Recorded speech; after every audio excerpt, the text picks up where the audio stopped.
Would the clerk call the roll and establish a quorum, please? Thank you. Vice Mayor Ashby?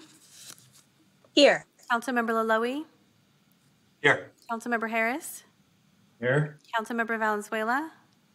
Here. Councilmember Chenier? Here. Mayor Pro Tem Guerra? Councilmember Jennings? Here. Councilmember Vang? Here. And Mayor Steinberg.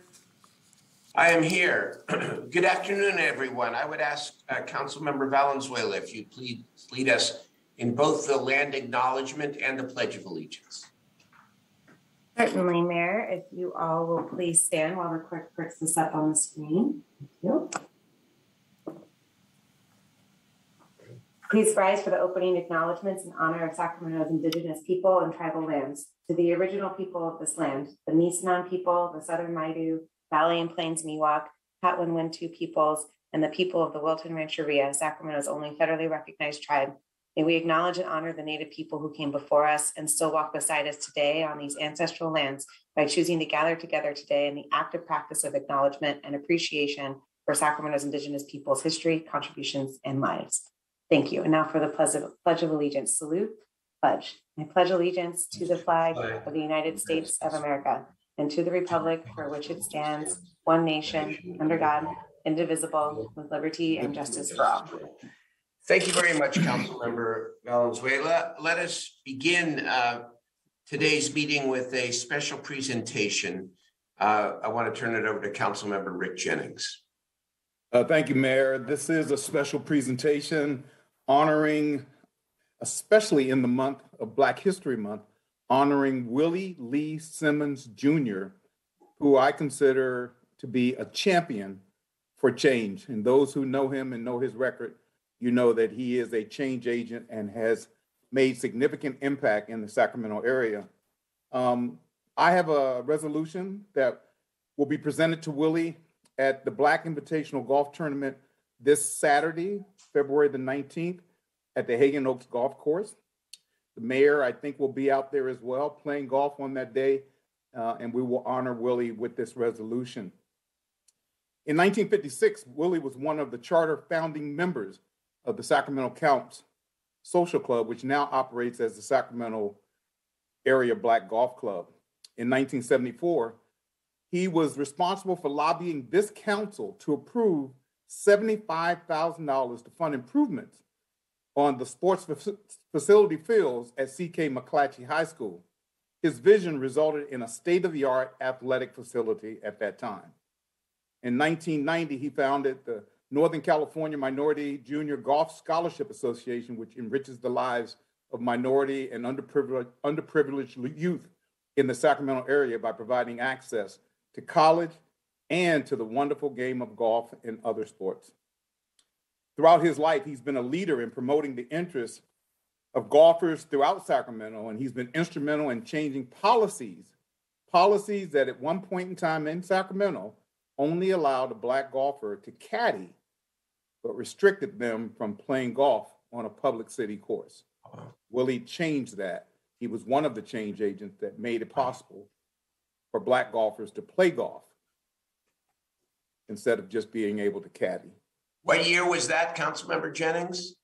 That was back in the 50s, sir. Jeez. Yes. So he has been throughout his life a leader in promoting the interests of Black golfers throughout Sacramento and throughout Northern California. He's been instrumental in changing policies. Willie has been a change agent, and this resolution will therefore believe it is appropriate that the official records of the city of Sacramento update and recognize Willie Lee Simmons Jr. for his contribution to the city of Sacramento and to its African-American community. So therefore, let it be resolved that the mayor and the council of the city of Sacramento acknowledge, recognize, and thank Willie Lee Simmons Jr. for his lifelong work in promoting racial equity, equality, and inclusion, and access to the wonderful game that we call golf. I have a resolution signed by the entire council. I will present it at the tournament this Saturday. There will be 144 golfers there. The tournament is packed. people are on waiting lists hoping that somebody drops out. Mayor, you and I will present this Saturday. We'll get a big round of applause. Willie will cry, as he appropriately should. He has done great work, and he should be acknowledged. Willie was born in 1930, by the way, so you can imagine the age of Willie. But he's still advocating as strongly in 2022 as he was back in the 50s and the 60s during the Civil Rights Movement. So, recognizing Willie Lee Simmons Jr.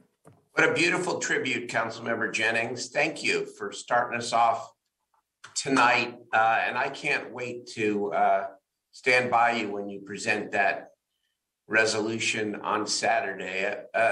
A barrier breaker, and reminds us that heroes are amongst us, and they're not necessarily the people who get all the public recognition or who become famous. They just do acts, small and big acts that change the world and change the community. And that sounds like Willie. So thank you.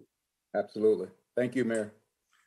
Excellent, excellent, excellent. Let's now turn to the consent calendar. We've got 15 items. And item 4, by the way, at the request of staff, is going to be continued to March the 1st. So let's make that part of whatever motion is made on the consent calendar. And Mr. This Mayor, afternoon. Mr. Mayor, I have an additional read into the record on item number 3. Yes. For confirmation of board and commission appointments, Daniel Herrick was nominated to seat F for the Preservation Commission, and the staff report listed the seat incorrectly. Okay, that shall be corrected. Thank you. Councilmember Harris, you have your hand raised. Yeah, Mayor, I have some comments on item 2. On item 2. Okay, if you just hold just a moment, let me just see whether there is anybody else. Anybody else? I don't see anybody else. Can I get a motion on the well, let's hear from Councilmember Harris first. We'll take public testimony and then we'll take a motion. Go ahead, Councilmember Harris. Yeah, thank you, Mayor. This is not pulling the item for a separate vote, and I'm fine with moving it forward with the consent calendar. I just wanted to make some comments about the redistricting process. I read the report, which it was about recommendations to improve the process. So redistricting is always a difficult thing to achieve, and it's going to leave some people unhappy. That's a given. In this situation, well, I should say, I have been around for 2 redistricting efforts in the city of Sacramento, back 10 years ago in this one. Both of them kind of left, they were messy and they were very political in nature, and they had less than happy outcomes for a lot of constituents. In this situation, we had 2 sitting council members drawn out of their district and 3 candidates who had announced and started building campaigns drawn out of their districts. So one has to consider whether or not that was a good outcome. I have some very specific recommendations, Madam Clerk, that I'd like you to take into the record as my recommendations for this council or another iteration of the council to consider, 10 years hence when we go through this difficult process again. So one is about the idea of population stability. It was a focal point of the redistricting effort brought up by the city attorney, Matt Ruyak. And it was particularly concerning in that as maps were printed and presented to the commission, they were then instructed that because of population stability, they couldn't consider those maps. Many people called me and felt that their voices were disenfranchised because they called in to weigh in on the maps that were published, but then as they got in the queue, they were informed that those maps weren't viable. Population stability is basically about keeping as many people in their districts as possible. And in the end, the map that was adopted had a pretty low population stability score. They flopped districts 3 and 4 and got better population stability that way. But in the end, there were maps that were introduced that had much better population stability scores. So since the city charter states that it is basically a mandate as the second consideration of redistricting after just adjusting population numbers. And because there was no tool for the redistricting commission to assess population stability, this was a real problem. It was a failing of the process. Moving forward, either staff must create a tool so that the commission can understand what their decisions do to affect population stability in real time, or another potential possibility is to do a charter change and change the word shall to may or might or should consider population stability instead of shall. So if it's going to be a mandate, we really need a tool to consider it. And also there should be a threshold, a metric for what population stability needs to be achieved. If it's 70% or 80%, these kind of guidelines for a commission would give them a solid methodology for making their decisions. But I would like to make one more suggestion, that this council or a future council might consider ending the independent commission approach. And I come to this through some suggestions from my constituents. One person wrote me and said, why would you take lay people who really don't know much about the city? And in fact, he said, who couldn't tell the difference between River Park and the River District, which was true. And why would you give them such a weighty decision to make when they really don't understand what the city's conditions are about, know the neighborhoods, know the demographics and so forth? Now, the county hires a consultant to produce all the maps, which the supervisors then dissect and in public debate the merits of the maps. And I would posit that that is a pretty good approach to doing redistricting, because then you have the people who are elected who really know their districts making the decisions, but you also have the transparency of them not producing the maps. And I think that that is a good way around the potential of gerrymandering. So, Madam City Clerk, if you would please note those recommendations in the record. I know that this isn't for debate now at this council, but in the future, I think that we can build a better approach that reaches a better result for the city and the electeds, and all the way around get to a redistricting process that is viable and gets to the best result. Thank you, Mayor. Those are my comments. Thank you, Councilmember Harris. All right, I don't see anybody else. Is there public testimony on the consent calendar? Yes, By Mayor. the way, Mayor, I'll move consent. Okay. Second. Moved and seconded by Councilmember Mayor Pro Tem Guerra. Madam Clerk? I have one speaker, Barry Boyd. Okay.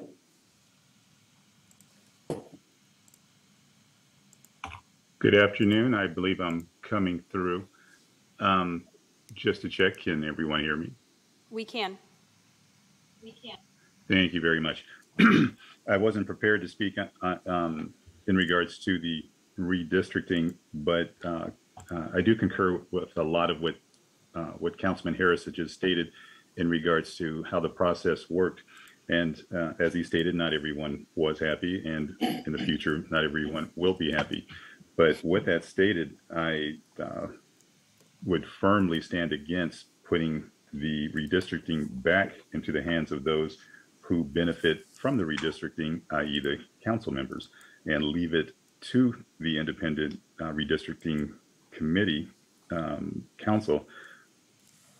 commission, and the vetting process of its commission members may just need to be more stringent to make sure those who are applying are quite familiar to the area that they represent and their surrounding councils, which would eliminate a lot of the not knowing what is going on in your community as a representative on that commission.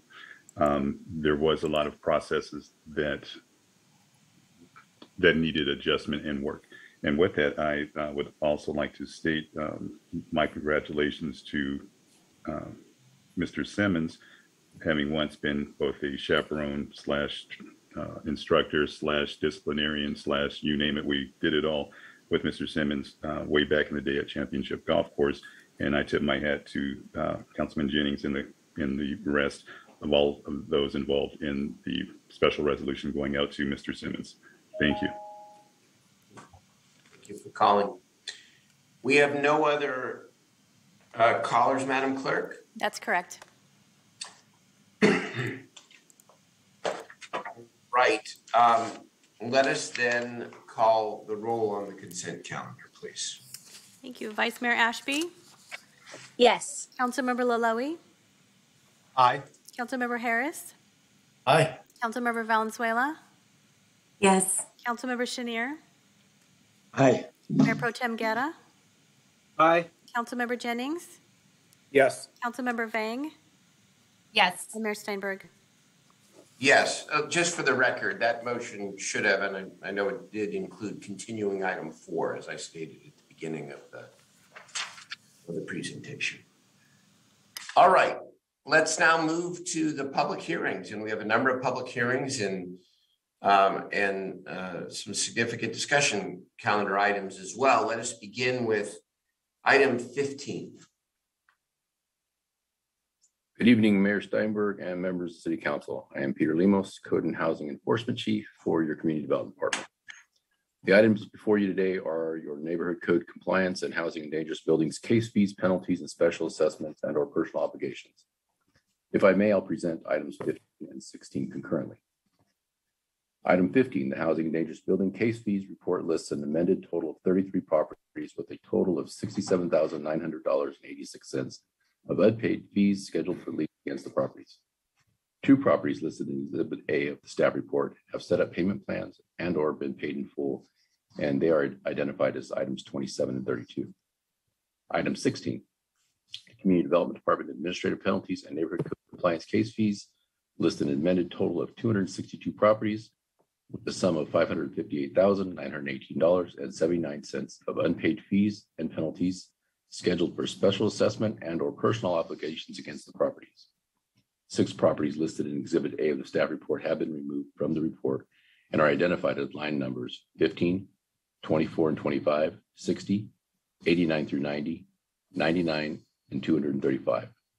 Staff recommends that the City Council adopt the 2 resolutions separately as amended to allow the city to collect the unpaid fees by placing special assessments, levies, and/or personal obligations upon the properties.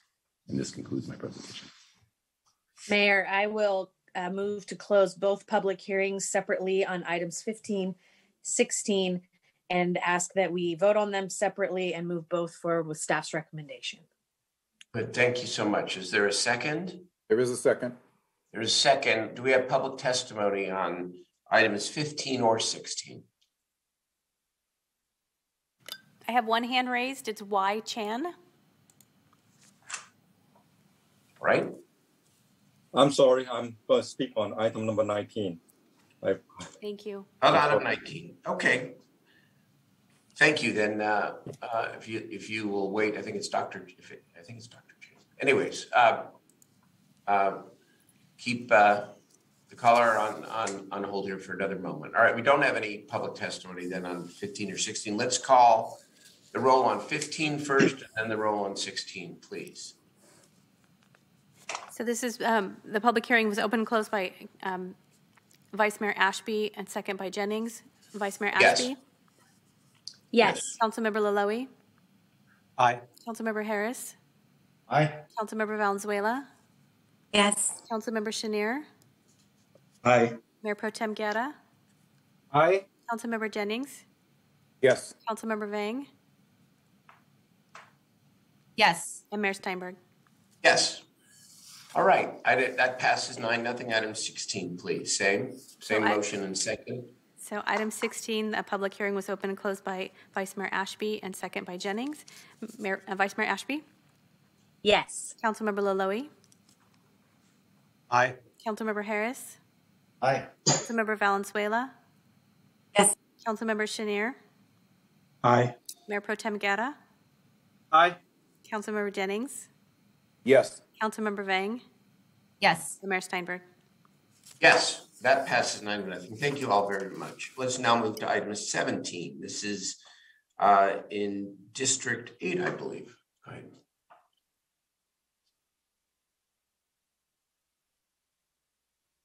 District 5 now, Mayor. Oh, it's District 5 now. I'm sorry. Okay, go ahead. Is there a presentation?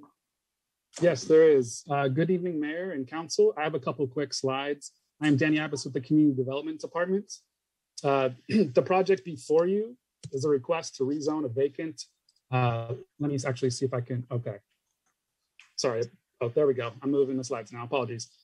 So this project before you, it's a request to rezone a vacant 0.79 acre site from the R2B zone to the R3 zone and construct a 24 unit, 3-story senior apartment building just east of Luther Burbank High School. The reason for the rezone is to accommodate the density of 24 units. The existing zoning would only allow 16 units. Staff supports the project since it accomplishes general plan goals, including diversifying housing stock and living opportunities and maximizing city infrastructure with infill development. The project also provides a street-oriented building with and site design and would complete disconnected sidewalk infrastructure in the area. The Planning and Design Commission heard the project January 13th and forwarded a unanimous recommendation of approval. The commission added one condition of approval for the project to include a second on-site accessible vehicle parking space. The applicant objects to the condition, would like to comply with the building code requirement, and would like the condition removed. It is condition B7. Staff does not object to the removal of the condition as there is space needed to add additional accessible stalls in the future if or when a need arises. Staff recommends that the council approve the project. That concludes the presentation and staff would be available for any questions. Thank you very much. Councilmember Chenier, do you have any? I do, but I think Councilmember Vang wanted to start off. Okay, yes, very, very good. Councilmember Vang, go ahead. Thanks, Mayor.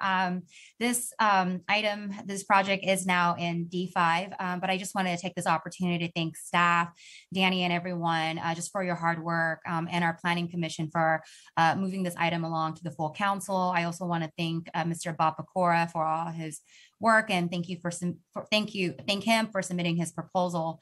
As you all know, we are in dire need of housing in our district, and I'm excited for this project in particular. And a big part of that is because it's right next to Luther Burbank High School. I think there are a lot of opportunities for our youth and our seniors to connect and build community.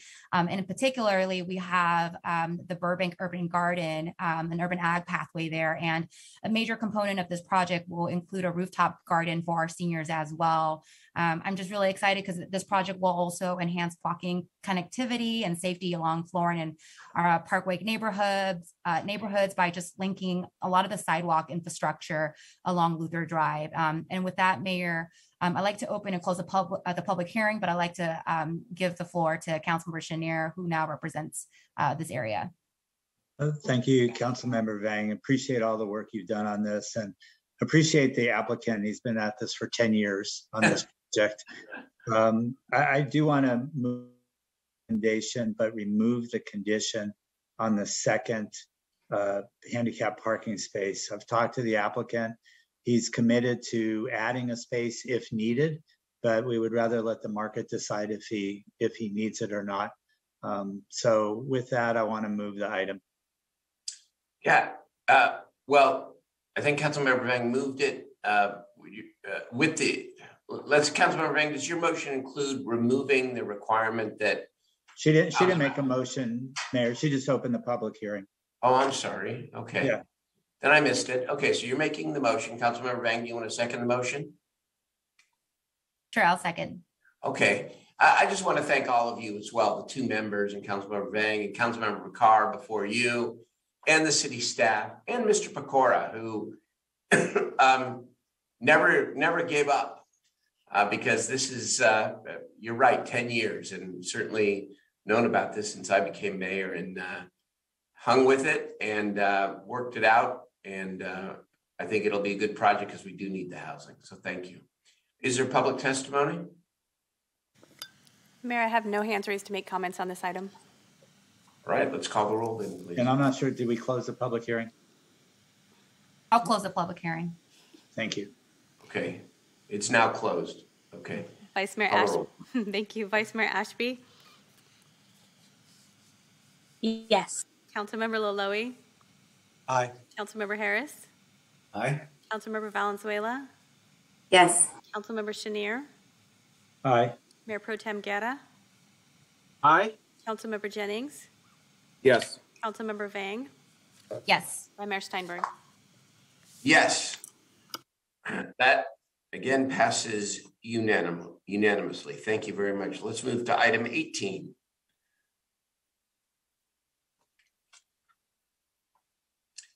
Ms. Smith? Good evening. Thank you. I'm Davina Smith. I'm the program manager for the Office of Cannabis Management. The item before you is a summary, basically, of some code changes that we're bringing forward in our Chapter 5 and a little bit in Chapter 8 regarding fees. I do have a brief PowerPoint that will outline the changes that we are requesting that your council approve. Let me just pull it up here. Please hold on a sec.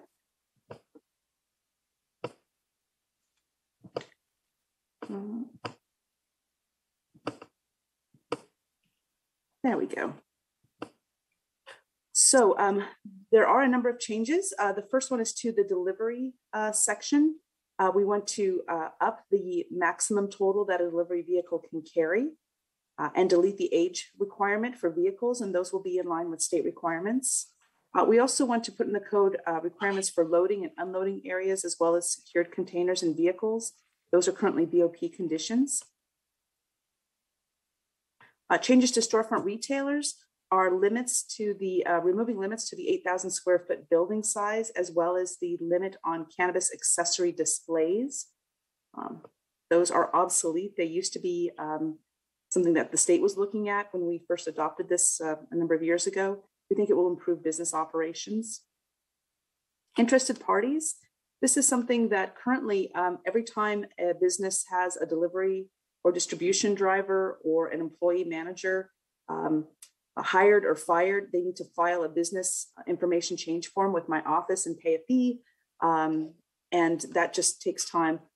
We believe it's better for an individual business to decide if they should have their, basically who they should hire and fire, and we shouldn't necessarily be involved in that.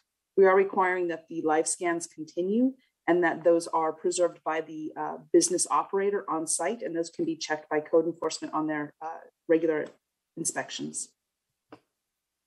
Business record changes, we're asking that our code be changed so that records can be kept in electronic format rather than paper format, and that city inspectors can utilize read-only electronic inventory to kind of check on the inventory on site.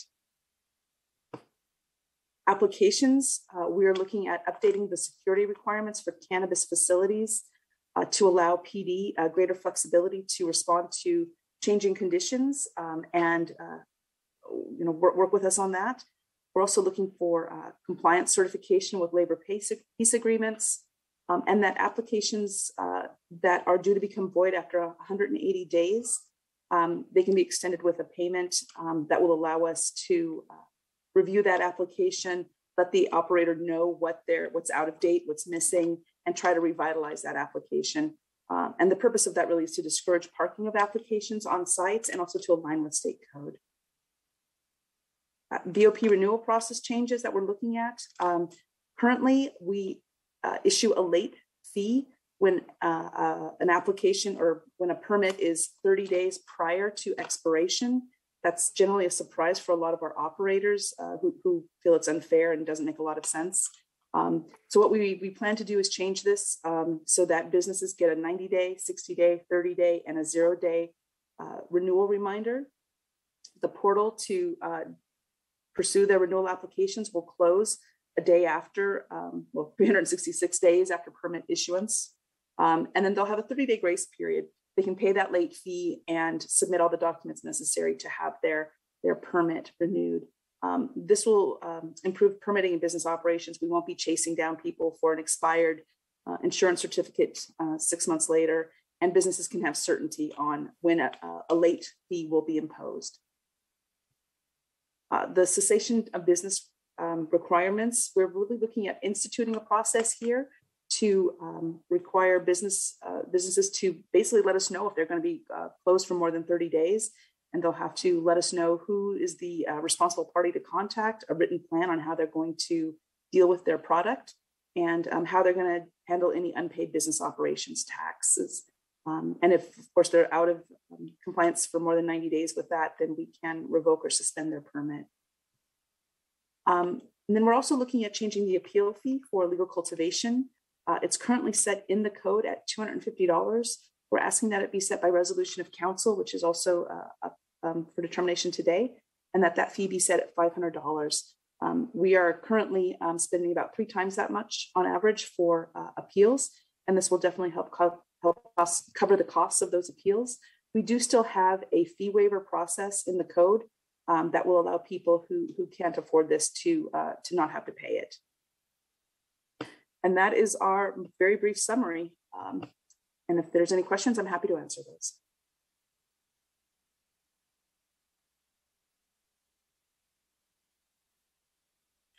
All right, thank you. Ms. Smith, is there, let's see, we've got Councilmember Chenier, go ahead. Is there public comment? Is there public comment, Madam Clerk? Yes, I currently have 2 hands raised to comment on this item. All right, let's hear the public comment first. The first is Kimberly Cargile.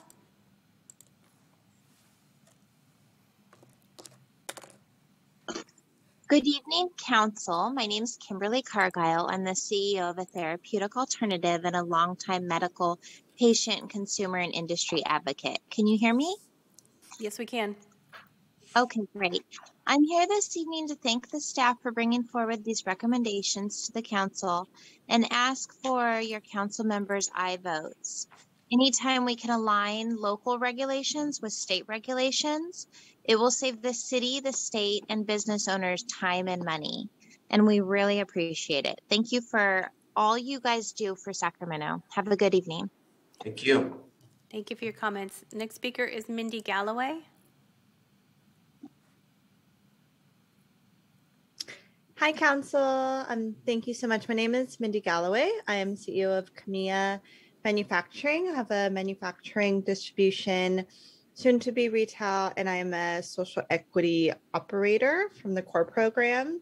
And I just want to thank also Davina for bringing these recommendations and ask for your support in adopting these regulations or these changes to policy. Anything that will be helpful for the business in alignment with state regulations, will help support compliance and ease of operations. So thank you so much for your consideration in adopting these. Thanks. Thank you for your comments. Next speaker is Michelle Burnside.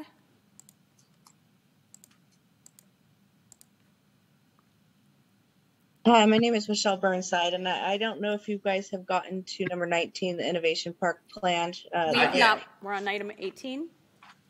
Okay, I'll wait.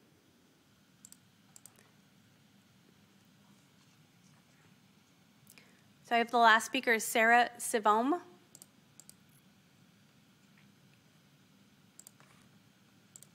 Hi there. Thanks so much for going over everything, you guys. I definitely do appreciate, we have a local delivery only dispensary here in Sacramento.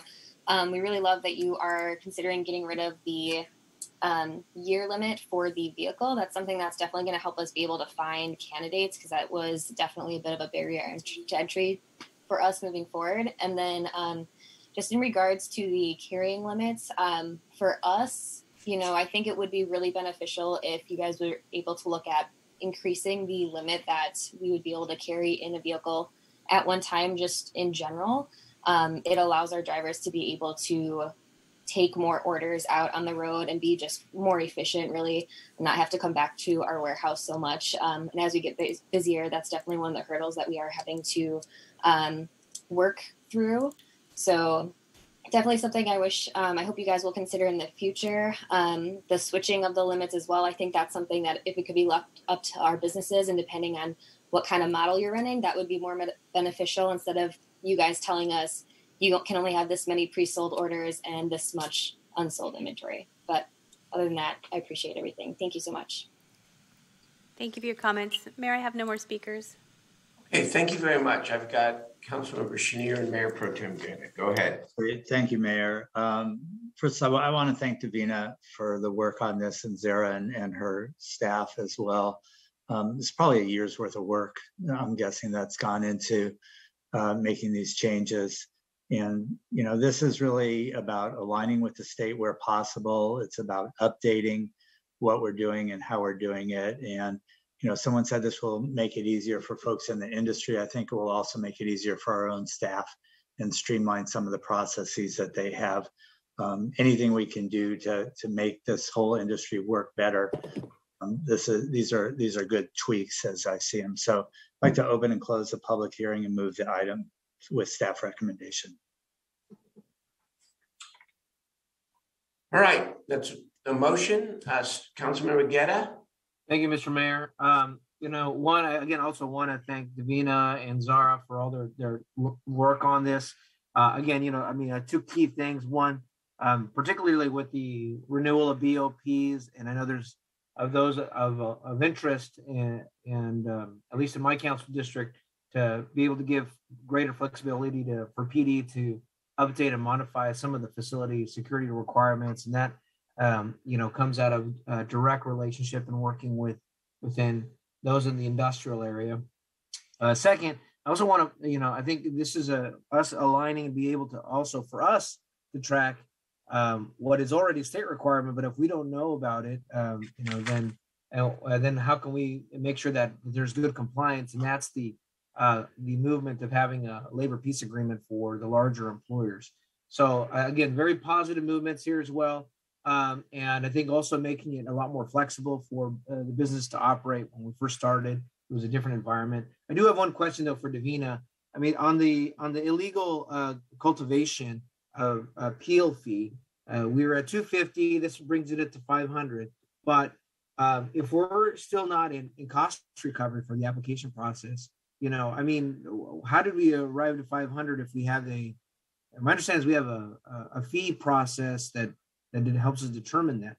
Is $500 not achieving cost recovery for the appeal process? So yeah, and this is for illegal residential cultivation.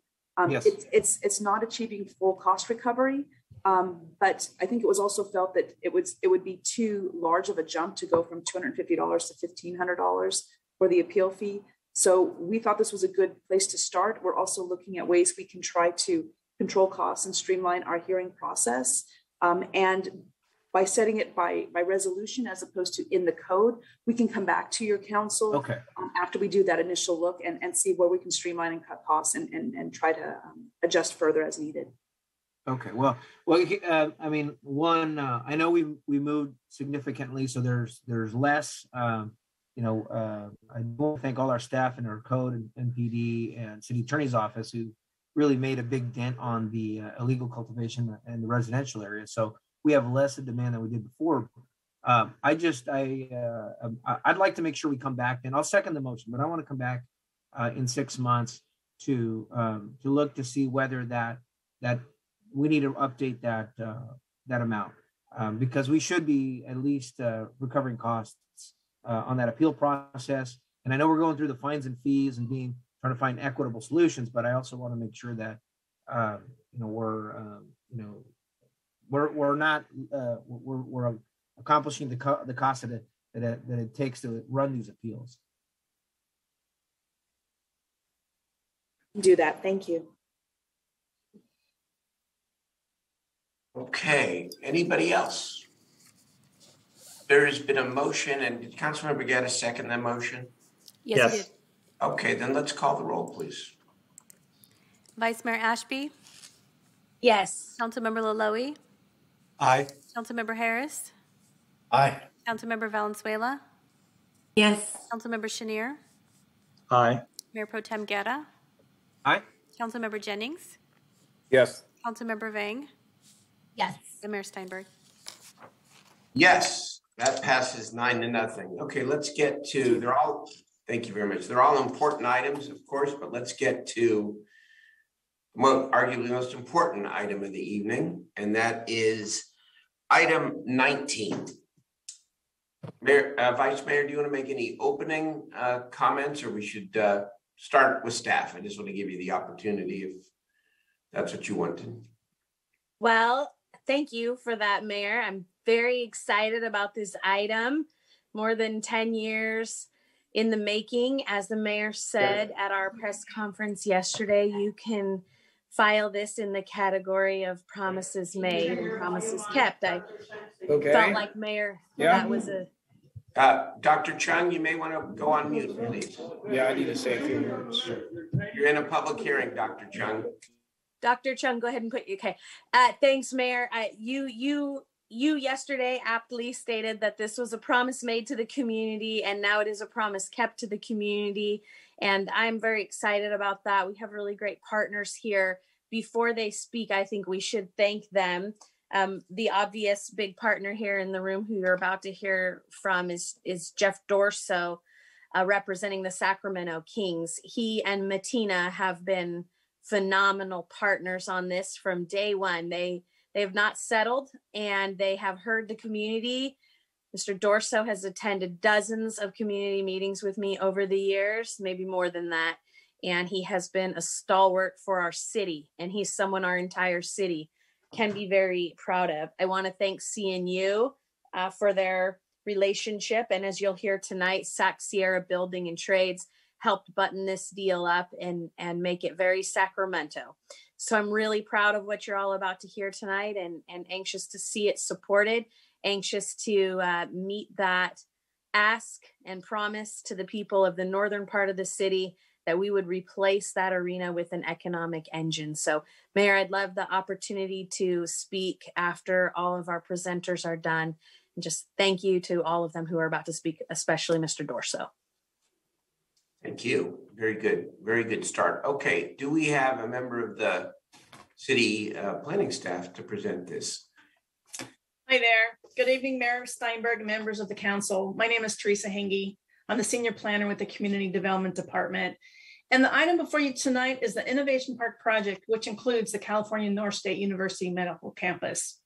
The project is at the Natomas Arena site. Some of us know it as the Arco Arena, others as Sleep Train, and others as the Power Balance Pavilion. It's a 183-acre site that currently includes the old arena and a practice facility and parking. The project before you today will transform the old arena site into an active community with a mix of residential, commercial, retail, restaurants, and employment uses, and with amenities such as parks, bike trails, and a school. The proposal also includes the California North State University campus on a portion of the site, which includes a hospital, helistop, and medical university. The benefits of this project will be providing the community and the city includes a diversity of housing, including a mixed income housing strategy that will ensure the development of affordable housing, development that will support transit, residential uses near restaurants, retail services, and health services and jobs. And this mix of uses will encourage people to walk instead of using their cars. Another aspect of this project that will encourage walking is the fact that the planned unit development is requiring planter width of 8 feet, which will allow for a large tree canopy. And then the site also provides open space, parks, and an enhanced bicycle and pedestrian network, and possibly a new elementary school. Staff is recommending approval of this project. And in approving this project, the council will be approving entitlements, including zoning, general plan amendments, the design guidelines that will guide future development of the site, and the approvals requested are also including a conditional use permit for the hospital, the helistop, the university, and a design review for the hospital and associated facilities.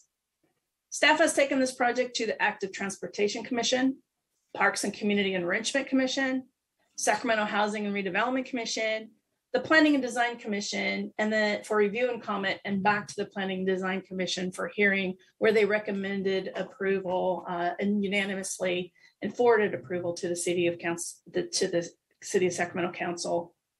We also wanted to make sure that the information was available to the public, so staff developed a website And then we sent a link to the website that had project information to all of the neighborhood groups in the city of Sacramento, as well as sent the link to everybody who provided feedback on the project. So far, the responses staff has received on the project have been very positive and supportive of the project. And the support often references the hospital as being the most exciting aspect of the project, as it will provide jobs and healthcare to the community. So I am now turning this over to the applicant, Jeff Dorso. He and the California North State team also will be providing a brief presentation. Thank you. That's great, Mr. Dorso. Thank you, Jeff. Great work. Thank you, Mayor Steinberg, and thank you, Teresa. Before we get started, I would like to recognize Teresa. She's retiring soon from the city of Sacramento, and she's been a great advocate for the city, a great planner, someone who is tremendous to work with. I've had the pleasure over the years. I worked with her on the ice blocks when we did the ice blocks in the urban core. Obviously, most recently, we did the rail yards, both large projects and important projects for the city. So I know Teresa would never say anything, and I probably embarrassed her a little bit at the start, but I just wanted to recognize her and let her know that the business community certainly appreciates her contribution. So thank you, Teresa, for that. So as you know, my name is Jeff Dorso. I'm the Senior Vice President, General Counsel of the Kings. I'm beyond excited to be here tonight. And looking back and talking with Councilmember Ashby, I think some of us and Matina, a few others in the Kings are some of the last folks standing from when this began in 2011, and the city put together the initial community outreach on what would happen with the sleep train site once the facility was relocated. So that now is shockingly like 11 plus years ago. And from that day, the community identified a hospital as one of their desired uses. They wanted high quality jobs. They wanted additional and better access to healthcare. And they felt like it was something that in that quadrant of the city was absent. And with that, Councilmember Ashby, who at that time was a relatively new council member, but equally as strong as she is today in terms of representing her community, set out to push to try to make that happen and really push for what is best on that site. And over the years, that's not easy. You know, we've had disagreements, we've had tough conversations through those times, but it was always through the lens of what's best for the city of Sacramento and Natomas. And I think that was always where the common ground was. So, you know, without her leadership, we certainly wouldn't be here today. So, you know, I want to recognize that also kind of off the jump. These things are not easy. You don't see $1 billion plus hospitals growing on trees. So I think to actually get one to a position where it can start to be constructed is quite an accomplishment. So when we go through this project, kind of how we looked at it and how the community and Councilmember Ashby really framed it was just in terms of benefiting not only Natomas, but given its site, it's really a regionally significant site. It's sized, if you think in comparison, another project I had the fortune to work on over the years, the rail yards. You know, we've had several hearings, several you know, projects go forward there. That's about a 240 acre site. When you take out the intermodal, give or take, it's close to 180 acres, and that's about what we're talking about with the sleep train site. So, and to put that in perspective for those who don't have context for that, that's probably about 60 city blocks.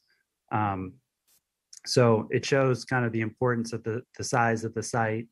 And as we go forward kind of with that, through that lens, it was then just looking at how do we develop that in a way that hits our goals. And so as we walk through it, you know, we'll hit kind of some of the high points, but I think just off the top, some of the community benefits.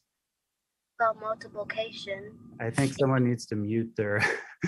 I'm not good at multiplication. I'm a lawyer, so you probably don't want me helping whoever that was. But some of the community benefits that we really looked at in bringing this together as an innovation park, with the development anchored by the medical campus, was the medical campus, of course, which I hit on, but also the amount of open space. We really wanted to drive this towards what we viewed as a multimodal, urban adjacent, dense project that served not just vehicular traffic, but also bicycles, pedestrians, transit, and really brought those together in a way that is unique for the community. And frankly, is a way that we challenged our development team to do it better than even the urban core. The urban core has a lot of existing constraints, and some of the things Councilmember Chenier knows I'm a pretty avid cyclist. So, I had strong opinions with how the bicycling lanes fit. And certainly we got a lot of positive input and guidance from Jive and from other community groups, kind of how to put that together. So we have over 25 acres of open space, a robust, bike network, which we're going to share as we go through. In addition, the housing, one of the things that we realized with creating what's going to be over 8,000 new jobs is, we need, and we have a housing shortage in this region, full stop. So being able to provide housing, we think benefits the region. And in addition, providing housing for everyone. So we've connected and built out with the SHRA and the guidance of city staff, a commitment where 10% of that housing is going to be affordable. So we're ensuring that housing works for everyone. And in addition, this site, similar to the rail yards, while it's not before the council today, the city in 2016 identified this site as a site for a potential EIFD, given the infrastructure needs. And again, here we think with the additional requirement that the city provided in the summer, updating and requiring in their housing element that 20% of any EIFD funds go to affordable housing. That's just another benefit that we feel comes along. In addition, we've worked with the school district, again, with the help of Councilmember Ashby, and we'll be locating a grade school, an Natomas grade school on the site that, we're looking with the school district to develop a STEM-based program there that I think also helps really just start building on the innovation element that's growing in that section of Natomas. When you start looking at Centene, you start looking at not only a hospital, but also the medical school and the other schools that will come along with that. And then carrying that down into the grade school levels is pretty exciting. So I'm going to turn it over to Mary. We'll walk through quickly the planned unit development, which is really the entirety of the development for the project. I'll give some color commentary, and then we'll turn it over to Dr. Chung and his team to walk through, in particular, the CNU site. So Mary, you want to take it away? Yes, thank you, Jeff, and good evening, Mayor and Council. It's a pleasure to be here tonight, and this is certainly a team effort, and I'm honored to have the chance to present a brief overview of the PUD that we've prepared. So here we have our districts at Innovation Park. So the PUD provides for a design of a community that is defined by distinct yet complementary districts. They're focused on life, innovation, and health. Life and living. As Teresa mentioned, there are a variety of land uses that we're planning for the site here. Number one being residential. Now, the plan area does provide for a variety of housing types and densities, as well as affordability levels. So the different types that we can accommodate on site here include single family residential, duplexes, mixed-use residential, townhomes, and multifamily. In addition to residential, there is, of course, the health district here, which will contain the major medical campus, serving as the primary employment center in the plan area. As Jeff mentioned, parks will play an important role in the plan area, and we'll discuss those in a couple slides. Let's see, and then commercial uses.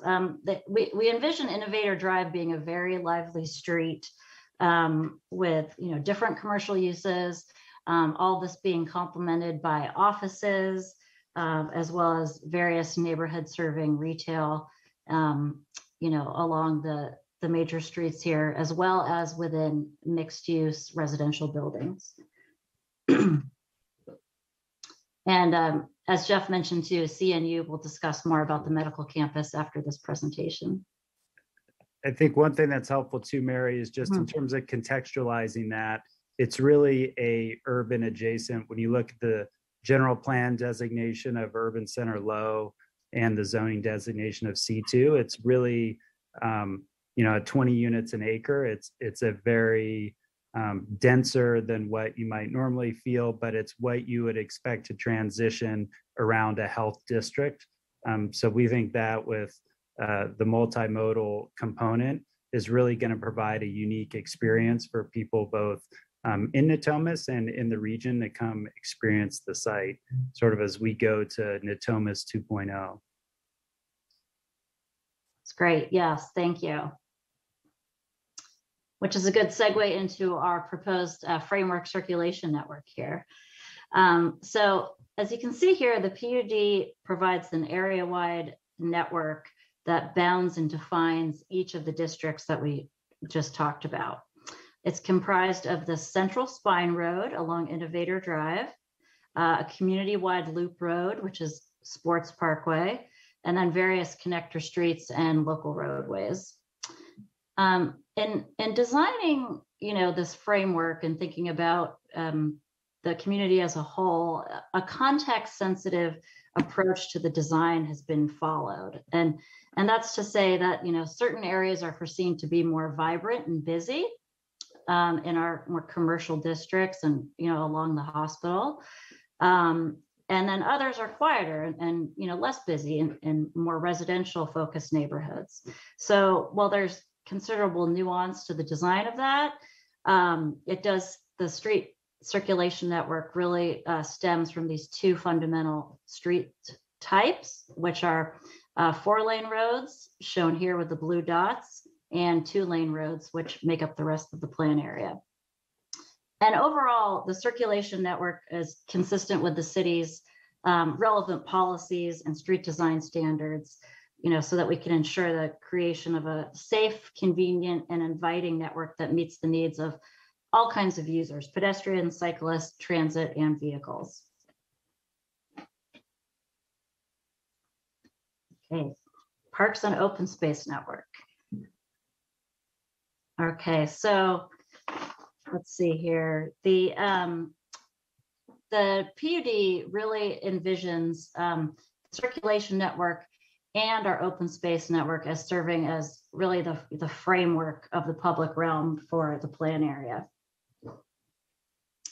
Let me see here. So I think the important kind of theme in the Parks and Open Space Network is that it's an urban center and the open space needs to reflect that vision. So there's a variety of public open spaces that support this urban lifestyle and, meets the needs of residents, visitors, and workers alike.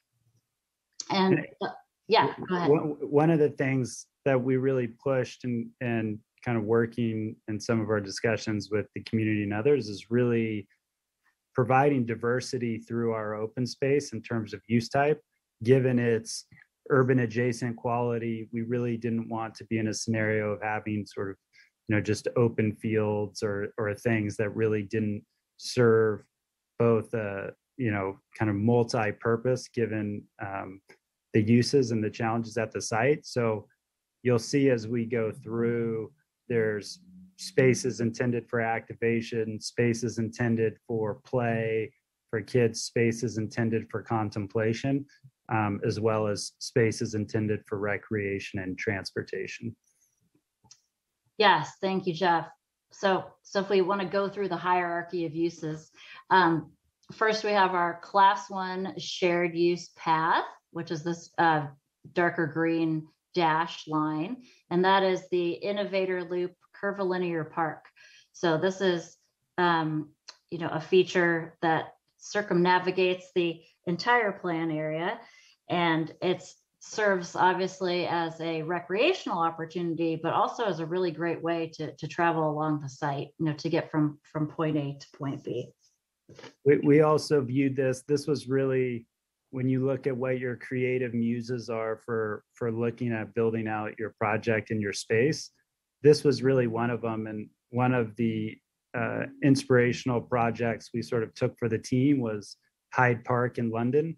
And if you're familiar with the pathway that circumnavigates that park, that serves both a recreating function as well as a transportation function, that was really one of our kind of key drivers. So we really view this as a regional amenity. It's approximately 2-mile loop. So, if you're walking that's probably just under an hour. So we think it's really a great use, and I think something that we really view as a highlight of the site. Definitely. All right. We also have an extensive bike network, as Jeff alluded to here. There's also the class 4 separated bikeways throughout these major streets in the plan area. We've got a nature park, which is, alludes to that kind of quieter, contemplative, open space feature that, you can visit with a friend, sit on the park bench and, take in the scenery. Next, we have an urban plaza, and that's another great place for, to have lunch, meet up with someone, who's here at the hospital visiting. And we anticipate there being, this plaza being located next to a, higher density mixed use building, so that, you could conveniently go to the little market or cafe and go to the urban plaza. The hospital open space is publicly accessible, and as is the school open space. So the plan area does have these other types of open spaces, that are publicly accessible but privately owned and maintained. Let's see here. Have I covered everything, all the open space here? Yes. All right. Go on to the next. Oh, I should say, the one thing too is that this is all complemented by a very lively, street scene as an urban center. It's really a place where people can enjoy dining outdoors on the streets. Okay, and just to show how our, bike network put into practice, we've got 2 slides here to show typical bike lanes. This one is for the class 4 separated bike lane. And as you can see here, it's protected from traffic through the use of a curb. So this, provides safety for cyclists, and, is a great feature to have throughout the plan area when we have these on-street separated lanes. Oh, go to the next. And this one shows our example of the class 1 off-street bike trail. This one is where we have the condition of the Innovator Loop Curvilinear Park. So you can see, pedestrians, bicyclists using this multi-use trail, safely separated from the street. And that is the brief overview of the PUD guidelines. This is a segue here for CNU to present, and this is a rendering that was prepared to give you a sense of the character and the vitality of the project. If you are over in the Life District looking west towards the hospital, this could be, a scene that you come upon. So that concludes this presentation, and I'll hand it to CMU. Unless, Jeff, there's anything else. No, I think we turn it over to Dr. Chung and his team. Okay, thank you. Well, thank you, Mary, and thank you, Jeff. I'd like to express my appreciation to members of the council, Mayor Steinberg, Mayor Pro Tem, Angelique Ashby, and of course, Martina Kolokotronis and Jeff Dosso, Teresa Hagan. If I would like to recognize everybody, this council meeting will be at least 10 hours long, which I have no intent to make it into the night. I am absolutely excited to be part of this council hearing tonight. So I would like to start by saying this is a unique opportunity for us to repurpose the arena site, fulfilling the wishes and dream of the members of the North Natomas.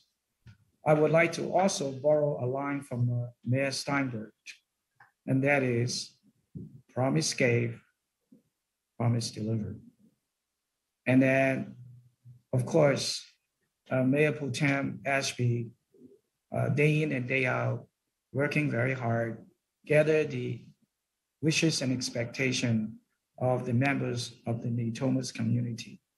And this project representing the highest desire of members of the community, and that is to have a teaching hospital and at the same time, a university. So the teaching hospital is a very significant access to healthcare as well as providing infrastructure. The pandemic had unmasked the importance of we have to have sufficient hospital beds as part of infrastructure to provide care to the greater community. So you can imagine that we're going to add one extra teaching hospital from Sacramento all the way to the Oregon border. So now in the future, once this hospital is completed, we'll have two teaching hospitals from Sacramento, which is the capital, all the way to the Oregon border. The initial phase of the build-out will have 263 beds, and the final build-out will take the full capacity to 360. One thing that I'd like to highlight is that this hospital will be equipped with all private single occupancy patient rooms. Our hope is to provide great patient care experience to members of the community. The hospital will have intensive care, medical surgical services, regular acute medical and surgical services, emergency medicine, pediatric, OB, GY, cardiology, orthopedic surgery, gastrointestinal, pulmonary, and other medical services you'll see in a teaching hospital. And the fact that this is a teaching hospital, it will provide training sites for medical students, medical residents, pharmacy students, pharmacy residents, and most importantly, a training site for nursing students and who necessary to become a registered nurse. Based on the economic impact study and analysis report, over the 10 years time span, the hospital project will create $14 billion of economic output, direct, indirect, and induced effect. And out of that 14 billion, $6 billion of new labor income added to this region in the next 10 years. And on an annual basis, we will see 8,700 new jobs created over the next 10 years per each year. Just the hospital alone will have to hire over 3,000 jobs, very high paying jobs.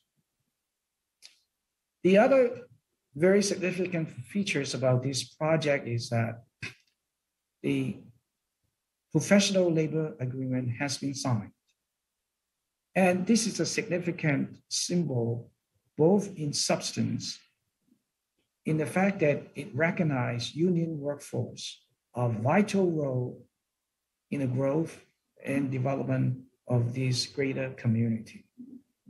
And I am grateful that to have Kevin Ferrara, the Sacramento Sierra Building Trade Executive Director, and being a partner in this project. And the university also committed to hiring from the local regions. And that is part of our overall growth objective. The medical college and the teaching hospital will form a continuum of education infrastructure in this region. And some of you have heard that the Natomas School District has recently acquired a certain parcel with the intent to have a high school built in that area. And lastly, you have heard Mary, Lux, and Jeff also mention about the welcoming features of our campus. We like to be part of the community, and we have a campus screen that providing relaxation space and recreation amenities. And you also heard about the bike path, and the class 1 and the class 3. And I'm very, very excited that we have this plan for consideration at tonight's council meeting. With that, I would like to hand over the descriptions of the project itself from an architectural perspective to the project manager, Paulo Diaz. Paulo, thank you.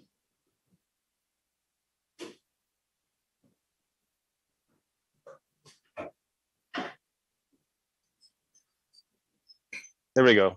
Sorry, I was trying to. Can you see my screen there? Yes. Okay. Yes. Thank you. Thank you to the council and the mayor for this opportunity to present the CNU campus project. As everybody's alluded to, this has been quite a journey that we've had to do in a very short period of time for us, even though Jeff has worked on this for over 10 years.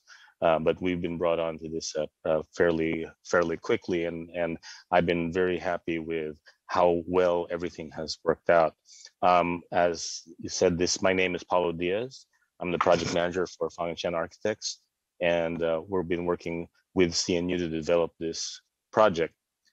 As Dr. Chung alluded to, this project will address a couple of significant issues. One is the critical shortage of medical students and doctors within the pipeline, both in California and within the nation, and then also with hospital beds for California in particular. I believe that there's only 1.8 hospital beds per 1,000 residents in California, and we're 48th in the nation. As a example, something like Germany has something like 8 beds per 1,000. So even compared to the rest of the world, we're very lax in our numbers. California North State has been growing, and They are developing all of these different universities and colleges within their system, and we are trying to develop a campus that will address their growth and provide for the education, the continuum of education, as well as the healthcare that Dr. Chung mentioned. I will go through the project very quickly.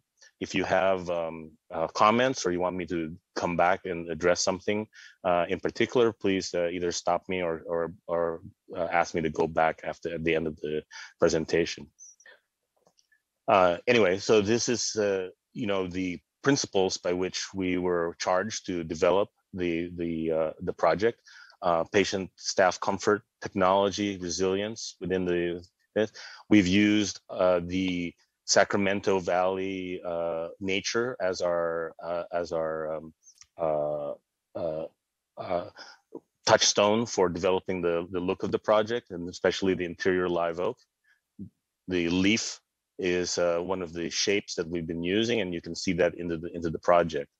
Again, we've used this from a sort of conceptual level to look at different shapes within the building, and hopefully you'll be able to see that throughout with some of the architectural elements that have been designed, as well as a lot of the interiors will reflect sort of this nature theme for flora and fauna from the area. Within the zone that is located in here, this is the CNU campus. We've broken it up into different zones, subzones within the PUD: healthcare zone, a campus central area, the school and residential zone, and a laboratory area. I'll just go through this. This is the full build out, and I'll just again, I can get into more detail in this, but this is what after phase 3 is complete, when the entire campus is built. The first phase, which is the hospital and the central plant and parking garage, is what's going to be built upcoming, and this was reviewed by the Planning Commission. Again, the hospital is located in this location. Here, the central plant is on the corner, and we'll talk about the design for that in a little bit, and then a central driveway that allows access to this. Because it is on a floodplain site and it is under HCI jurisdiction, we have raised all the critical care elements of the hospital above the flood zone so that it can operate in the event of a major flood. The lower portion of this has parking underneath the roadway. This is shown here. And parking is provided both in those areas there as well as the parking garage there. In phase 2, the university building and the pharmaceutical building is this, as well as the main campus green. As Mary had talked about, this is accessible to the public, and it also serves as sort of the campus heart of the entire CNU facility. So continuing on the phase 2 portion of this, dormitories and faculty housing gets built, as well as additional medical buildings and ambulatory care. And then finally, phase 3 includes additional parking, university buildings, additional dormitory, and a senior care residential care facility for the elderly, again, to provide the sort of continuum of care for the entire facility. This is a quick landscape drawing, again showing the amount of green on the site. All the parking is underneath the buildings or in parking garages. We have worked with Sacramento Planning to try to reduce the amount of surface parking significantly, and there's very little in the final configuration. Again, as one of the things that's been very important from working with the PD and the Kings is the bike access around the site, and we've worked to integrate that into the campus design. This is a site amenities plan that I can go into more detail if required. But again, bike circulation, bike parking, electric bike charging, pedestrian circulation, all of these things have been already designed and planned for within the project. This is a quick massing of the site to sort of be able to show you just how many stories is anticipated for some of these. Most of these are mid-rise type of buildings, except for the hospital, which is about 14 stories high.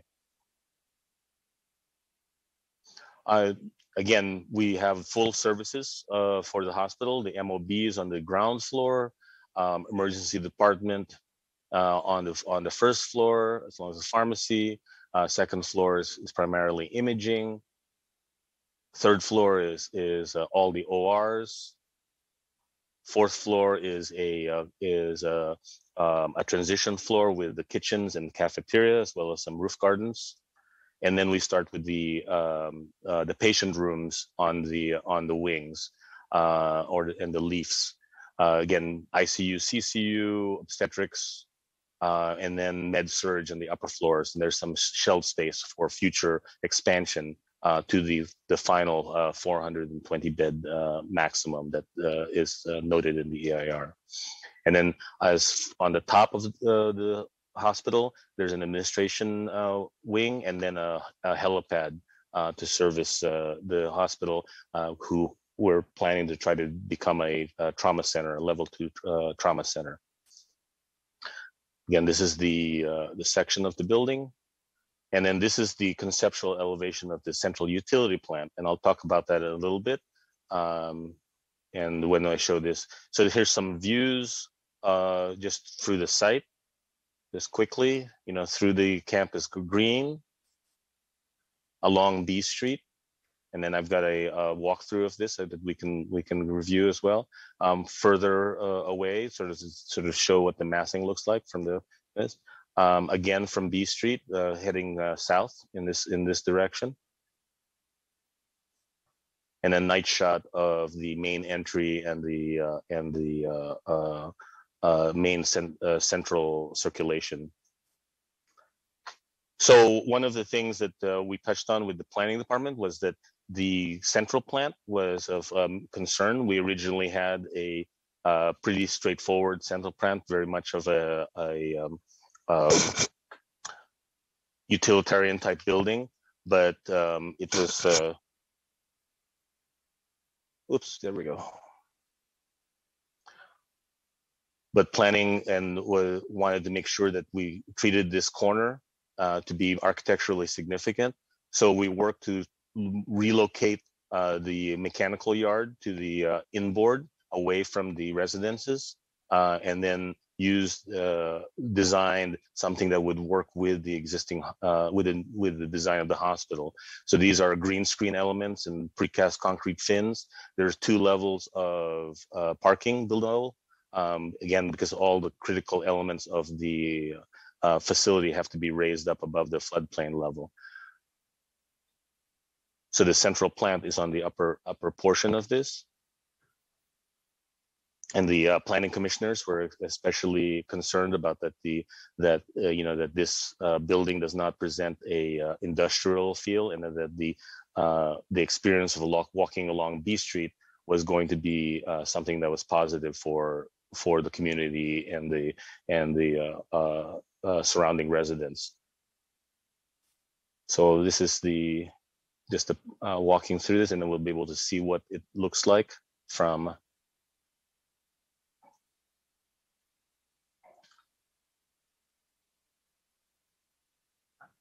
again, very generous planting and green space along this portion. So this is the entrance to the ambulance bay that goes up, and then also the loading dock area. And then you can sort of see what the tower looks like from B Street. There's lighting and architecturally significant treatment of the underside of this, so that it becomes a sculptural element. You can also see the podium, and we'll have a little bit more of a rendering of that, but there's some texture on that, again trying to evoke the texture and bark of more of a tree.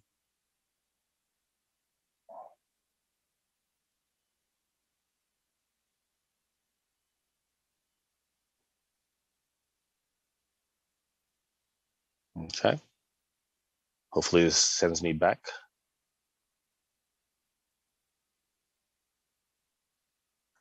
Let's see, there we go. Oops. Then we go to the next one.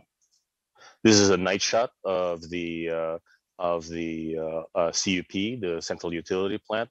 We have these translucent panels behind the screen in there, and as I've mentioned during the planning commission meeting, we're actually studying right now how to change colors of that screen at night, and that we hope to have it become purple whenever the Kings win.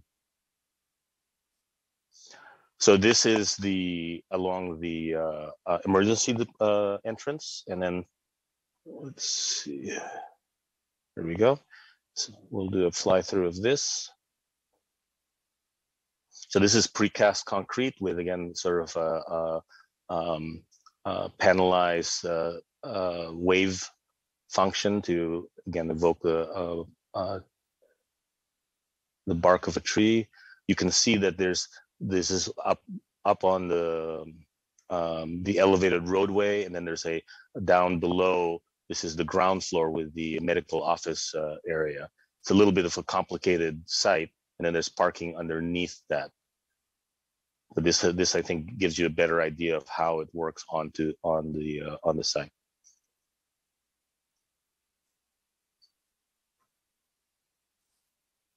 Okay. And I believe that is it. Like I said, if you have any questions or you want me to go back and address specific issues, there's a lot of information that we've talked about both with planning and that we've developed as part of this project. Thanks, right, Paul. thank you. I think just to wrap up for us, just to close out, just again, thankful to all the city staff, the city council, and certainly King's ownership for bringing a project together that really, I think, provides the benefits that through the years, Councilmember Ashby and the community have made clear they want, whether that's from, providing an elementary school on the site, 25 acres of open space, which is, critical for Natomas and the region, frankly, the medical center along with the hospital. So I think it's even better than we could have hoped for. And then, of course, in this time, which we didn't realize when we started this journey, but the statewide emergency we have around housing, and that we also have around affordable housing, particularly in this region. So when you look at that, and when you look at the new uses around that area, such as Centene, it really feels like the right project at the right time. So thank you all, and Mayor will conclude and answer any questions. Thank you very much. Great comprehensive presentation. Why don't we move to the public testimony and then turn it to the council? And I'm going to save my comments for after the public testimony. Thank you. Thank you, Mayor. I have 11 hands raised. The first one is from Josephine. Hello, can you hear me? We can. Awesome. So I am here. I would like to, first of all, say I am in support of this project. I've been following this project since the Kings left the arena, and I've seen all proposals. The zoo supported the good ones, did not support the bad ones. And this project I do support. I would like to thank Vice Mayor Angelique Ashby, who worked tirelessly to get Natomas the type of project that we deserve, frankly, and would really benefit our community, bring in the jobs. I just saw those plans of the hospital. Definitely beautiful, definitely modern. And this will bring a good look to the Natomas community and to Sacramento as well. So I would like to say that I am in support of this project. And I also added a written comment. We have like over 30 that we I've seen posted on the city's website. So I'd like to encourage the council members to read those comments too. Thank you. Thank you for your comments. Next speaker is Lisa Prey. Thank you very much to the whole City Council for this opportunity. I'm Lisa Prey. I'm the president of the North Natomas Community Coalition, which is a community-based organization based a group of residents from the various neighborhoods in North Natomas, and we analyzed projects to see their benefit to our area of the city. And we wholeheartedly support this project. It not only enhances District 1, but the entire city benefits from this project. It's well planned. It has phased development. It's going to provide so many thousands of jobs that will just completely benefit the entire community. One issue that has been brought up is parking and egress. And this whole area was built for 17,000 people to enter and exit at the same time. So traffic patterns should be well developed already on site. And we also really appreciate the fact that child care center has been provided on site. Child care is an issue that's causing a problem with being able to enter the workforce. So it's really important that child care centers are provided at major employment centers. Outside of the CNU proposal, the plaza area in the overall development provides so many opportunities, perhaps an entertainment venue or a mercado for small entrepreneurs to sell their wares. So once again, North Natomas Community Coalition wholeheartedly supports this proposal. Thank you for your time. Thank you for your comments. Next speaker is John Hershey. Hello, I'm calling in on behalf of the UA Plumbers and Pipe Fitters Local 447, and I just want to say that we strongly support approving this project as it will continue to provide more career opportunities and help to continue the development of our local skilled and trained construction workforce. While providing the work that keeps food on the table for families associated with the local building trades, this project will also increase housing availability and life safety infrastructure capacity. Thank you. Thank you for your comments. Next speaker is Michael Tavares. Good evening, everyone, Mayor and City Council. I'm Mike Tavares. I'm representing Crown Downtown. We've already posted our comments on support of this project on the city website. Over a decade ago, we showed our support to the city of Sacramento in pursuit of a new downtown arena so the Kings would remain in Sacramento. But we also advocated for jobs, a revitalized downtown, community benefits, and a second economic engine in Natomas reuse. We made a promise to the city of Sacramento, the residents of Natomas, and Councilmember Ashby to keep advocating for that reuse of Natomas, to never let that conversation go away silently, and to make sure the Kings kept their promise. So it all started with the reuse of a hospital idea. It didn't happen. We advocated for a museum and later the Sacramento Zoo. And it all came back full circle with California's North State University. So as you heard, the new medical campus, a teaching hospital, schools for pharmaceutical, nursing, dental, housing, child care center, parks, bikeways, plenty of jobs, and over a 10-year period of $12 billion economic engine, and so much more. That's a whole lot better than another shopping mall or an auto mall. And when we declared keeping the Kings in Sacramento was bigger than basketball, you can clearly see that it really does. This is why we're asking for your yes vote to approve this project. And as someone who works in higher education, I love that CNU is WASC accredited, which means it has the same as Sac State and UC Davis. And my hope is that we can create transfer articulation agreements with CNU and the local community colleges, and love the idea of turning the building purple when the Kings win. So thank you to the city of Sacramento, its staff, and the Sacramento Kings for keeping an open dialogue with us throughout this process and their tireless work. And also thank you to the Kings for providing land for this incredible project that is truly bigger than basketball. Thank you for your comments. Next speaker is APAPA HQ.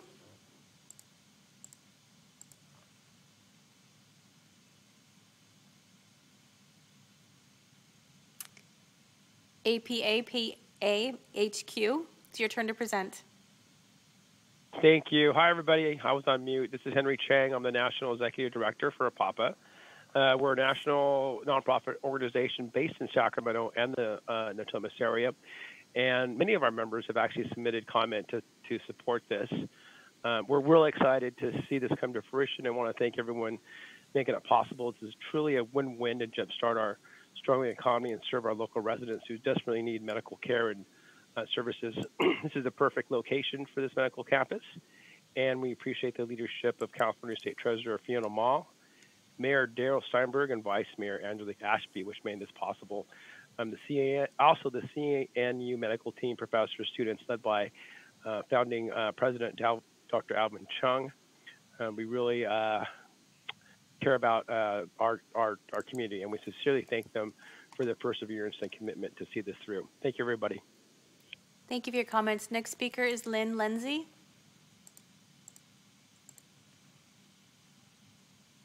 Good evening, Mayor, members of the City Council. My name is Lynn Lindsay, a North Natomas resident, and I want to voice my support for this project.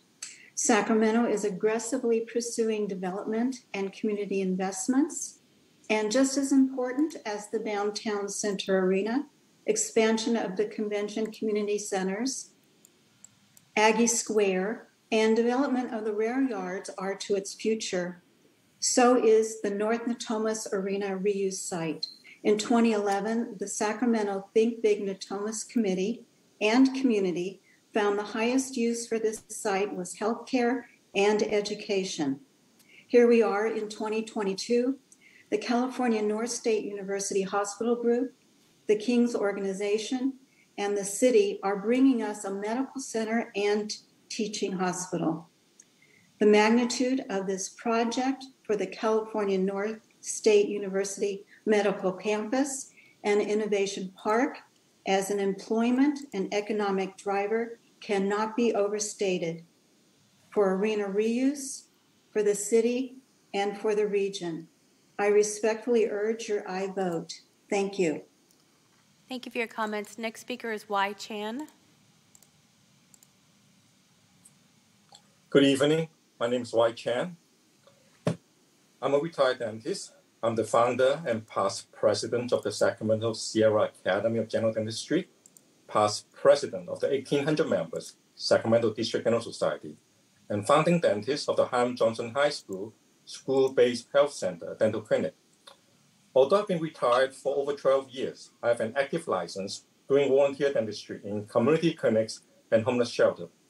I'm currently serving on the board of trustees of California North State University, and I'm speaking in support of the CNU project in Natomas. It is a known fact among dentists and oral surgeons that there's a long waiting time to get an operating room time in hospitals for dental procedures under general anesthesia. In June 2020, a report on Sacramento County Oral Health Program, which was funded by the California Department of Public Health, stated that inadequate operating time afforded to dentists in Sacramento County hospitals and surgical centers has limited access to general anesthesia dentistry, adding to patient pain and suffering. We need more OR time slots for the high-risk dental patients and special care populations in our community. Having a CNU hospital will add more operating rooms in Sacramento County. To make it even better, it is my understanding that CNU hospital would have a dental operating room dedicated to dentistry. I respectfully ask for your yes vote. Thank you. Thank you for your comments. Our next speaker is Michael McKenna.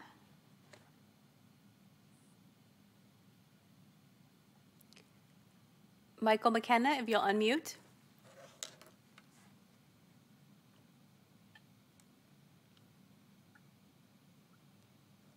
I'm sorry, can you hear me? We can. I'm sorry, this is Michael McKenna. My wife and I live in District 1, very close to this site. Now more than ever, we need as much support for our medical community as possible. This project is a blessing not only for the neighborhood, but for the city as a whole and mankind in general. This much needed forward-thinking positive addition to our area was brought to us through the long-time concerted effort of our soon-to-be State Senator Angelique Ashby.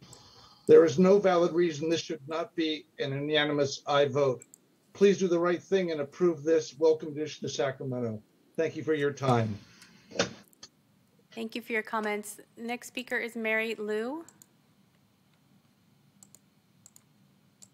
Hi, good evening. My name's Mary Lou, and on behalf of my family, myself, my husband Harris Lou, and my family members Cece and Regina Yin, we are in the Sacramento area with our franchised McDonald's restaurants.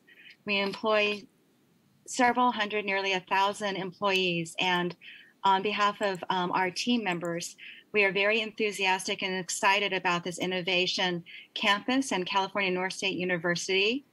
This is tremendous economic benefits serving our communities, as well as saving thousands of lives. I know that many of our employees were able to receive vaccines that were provided to the community by these medical providers at California North State University. And we very much appreciate their service and their continued generosity to support our community. And we want to thank Dr. Alvin Chung and his leadership team for their perseverance and their incredible hard work to make this possible. And we urge everyone to vote unanimously to support and to continue this very positive direction. We're very excited and very thankful for all the hard work. Thank you very much. Thank you for your comments. Our next speaker is Seth Robinson.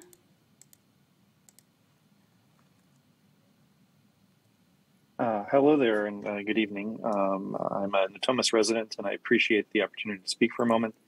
I'm very excited to see something very productive happen in the old, I call it Arco Arena site. I did have 2 or 3 quick questions. I was curious if they're able to be answered. It sounds like the plan is really for what sounds to be a tertiary care facility. Do we have an anticipation of the patient breakdown as to how many patients will be local patients versus brought in from out of the area to help care for them? As well as many of today's healthcare environments, it seems that larger and larger systems are necessary. Is there a plan for this to be an entire health system, or how that would look into the future? The other question, I'm thinking of the site, and I like what I've seen about the plan, including the integrated faculty housing. But to help with traffic in the future, obviously, we want to be able to keep as many of these professionals in the community, and just want to implore that in addition to obviously moving ahead with this project, as we move into the future, looking to make sure that there's the appropriate local move-up housing opportunities so that we can keep everybody as part of the immediate direct community, especially in the Natomas, Region 1 area. Thank you very much for your time. Thank you for your comments. Next speaker is Chris Holm. Good evening. My name is Chris Holm, and I've lived in North Natomas for the past 22 years. I'm really excited to see that Innovation Park will make use of the arena site, and that mixed-use development plus a teaching hospital and medical campus will fill the space. The project proposes a Class 1 off-street bike trail fully encircling the perimeter of the site, and there are separated Class 4 bike lanes on the collectors on site, but the weak link will be the streets between the project site and the surrounding development. Just a few blocks north of Innovation Park are the new Aquatic Center in the Regional Park, the North Natomas Library, several shopping centers, Innicum High School, and American River College. Town Center Drive, shown as on the project map as A Street, is the most direct route to the Aquatic Center and 2 shopping centers, but there's no bike lanes where traffic will be the greatest just south of Del Paso Road. 5 Star Way, that is E Street, will be the shortest route to the AR campus, the library, and Innicum, but there's no crossing at Del Paso Road. Although the project is to be conditioned to construct a signal at the intersection, it's dependent on future traffic warrant for vehicles, and I expect there will be a great demand by bicycles and pedestrians to cross well before the number of cars drive construction of the new signal. Town Center Drive and 5 Star Way are the worst of the access routes to Innovation Park. The huge high-speed roadways surrounding Innovation Park, constructed to accommodate arena event traffic, have the potential, though, to make Innovation Park effectively a gated community if people can't cross them safely and conveniently. Bicycle access to Innovation Park needs to be improved, and I strongly encourage the continuing effort by the applicant and the city to make walking and biking a priority, especially on Town Center Drive, 5 Star Way, East Entrance Road, and at every major intersection to continue after this evening. If it's true the school site will be occupied by an elementary rather than a STEM high school, as I thought, then improvements for bicycles on South Entrance becomes critically important. Thank you for your time. Thank you for your comments. Next speaker is a phone number, last 4 digits, 6627. Phone number with last 4 digits, 6627, if you'll unmute.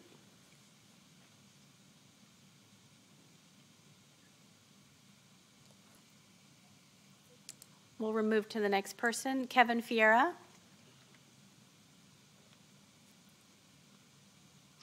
Good evening. Can you hear me? We can. Thank you. Good evening, Mayor Steinberg, Vice Mayor Ashby, and council members. I'm Kevin Ferreira, the Executive Director of the Sacramento Sierras Building and Construction Trades Council, representing over 15,000 highly skilled union construction workers. And we stand in strong support and in partnership with the Sacramento Kings, the California North State University, and the invaluable leadership of Vice Mayor Angelique Ashby, and being a participant in Dr. Alvin Chung's dream to bring a hospital and health campus to North Natomas. We ask the council's full support for this item tonight, and thank you very much. Thank you for your comments. Next speaker is Scott Powell. Good evening, Mayor and members of Council. My name is Scott Powell, and I'm the Executive Vice President of the Greater Sacramento Economic Council. And we urge the Council to approve the Innovation Park Plan Unit Development and California North State University.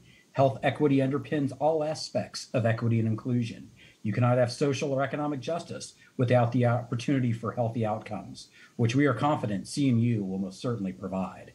As we've seen through the past 2+ years, that the need for healthcare professionals and places to get quality healthcare is of paramount importance. Also, GSEC has seen in the past 18 months the demand for life science space has exploded, and the availability for the necessary lab space is almost non-existent. The Greater Sacramento region often competes for these opportunities, and having a space and an entrepreneurial educational partner like CNU are driving factors in these location decisions. The development further cements the life science as a key non-governmental and tradable sector that will support a vibrant and inclusive economy. This project will create thousands of opportunities throughout the income spectrum of allied health professionals. These jobs range from entry-level jobs, from researchers, CNAs, nurses, and physicians. Opportunities like this do not come along often. And I encourage support for this economic engine for the community and for the region. Thank you. Thank you for your comments. Next speaker is JT. Hi, yes, my name is Jansen Tan. And first off, good evening to the mayor and the members of the council. I'm in support of this project. I can't tell you how much I support this project. First off, I'm just a regular Joe. My sister is a nurse. My sister-in-law is a nurse. My cousins, everybody's a nurse. I can say, like, healthcare runs in the family, and I work in the healthcare industry downtown. Now, this project, I can speak volumes about the shortage of doctors and nurses and healthcare professionals, acute shortage because of COVID. But there's also been a chronic shortage of healthcare workers, not just in Sacramento, but in the entire California region. Now, this project is amazing because I know it's but a drop, but, sure, hope. You can only hope that we can have more people in the trenches, more people in the front lines, healthcare-wise, more hospital beds. I've heard the economic benefits, how all the unions support this. I'll tell you, speaking from my family, family of healthcare workers, we support this project. We really could use the help. I'll be honest with you. That cavalry, it's long overdue.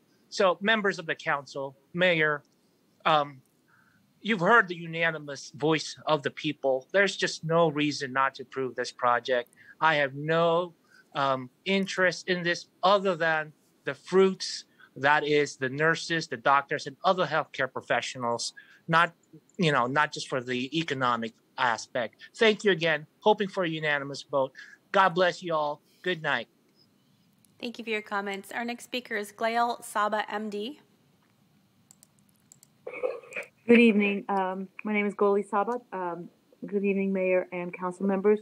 I work with the Sacramento Climate Coalition as well as 350 Sacramento.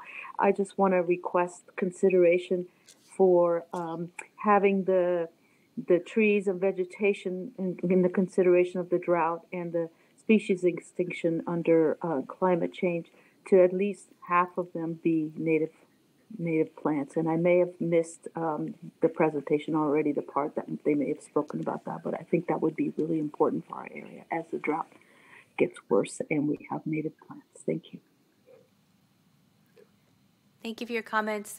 Phone number, last 4 digits, 6627, if you'll unmute.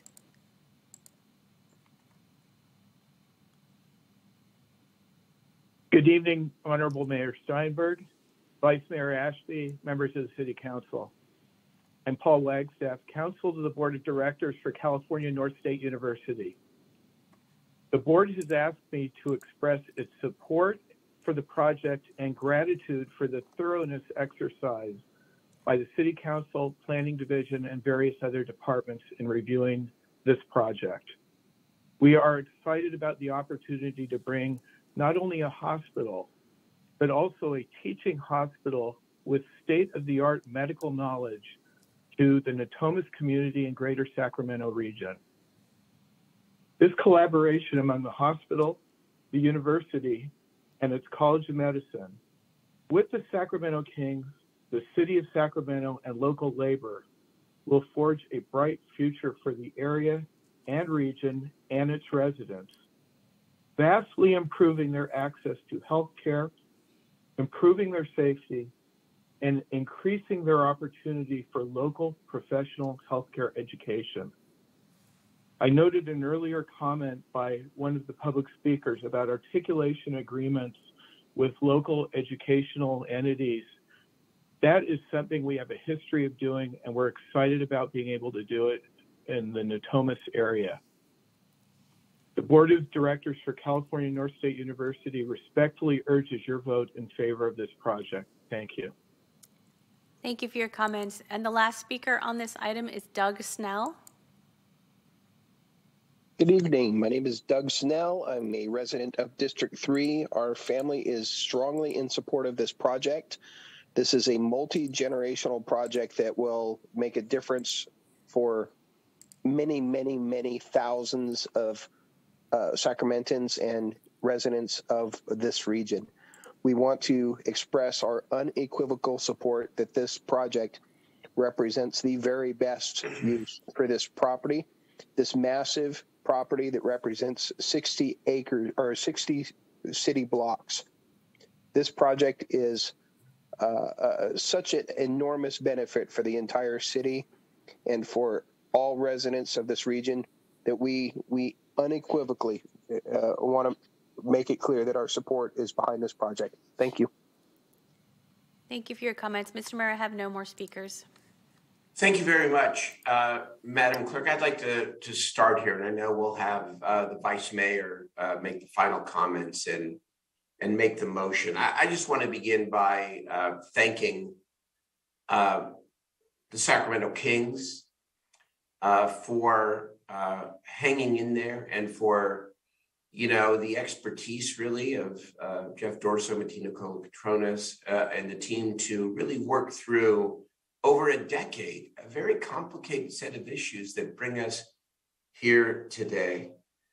I want to thank Dr. Chung and the board because I know you were considering other options at one time, and you have chosen Sacramento.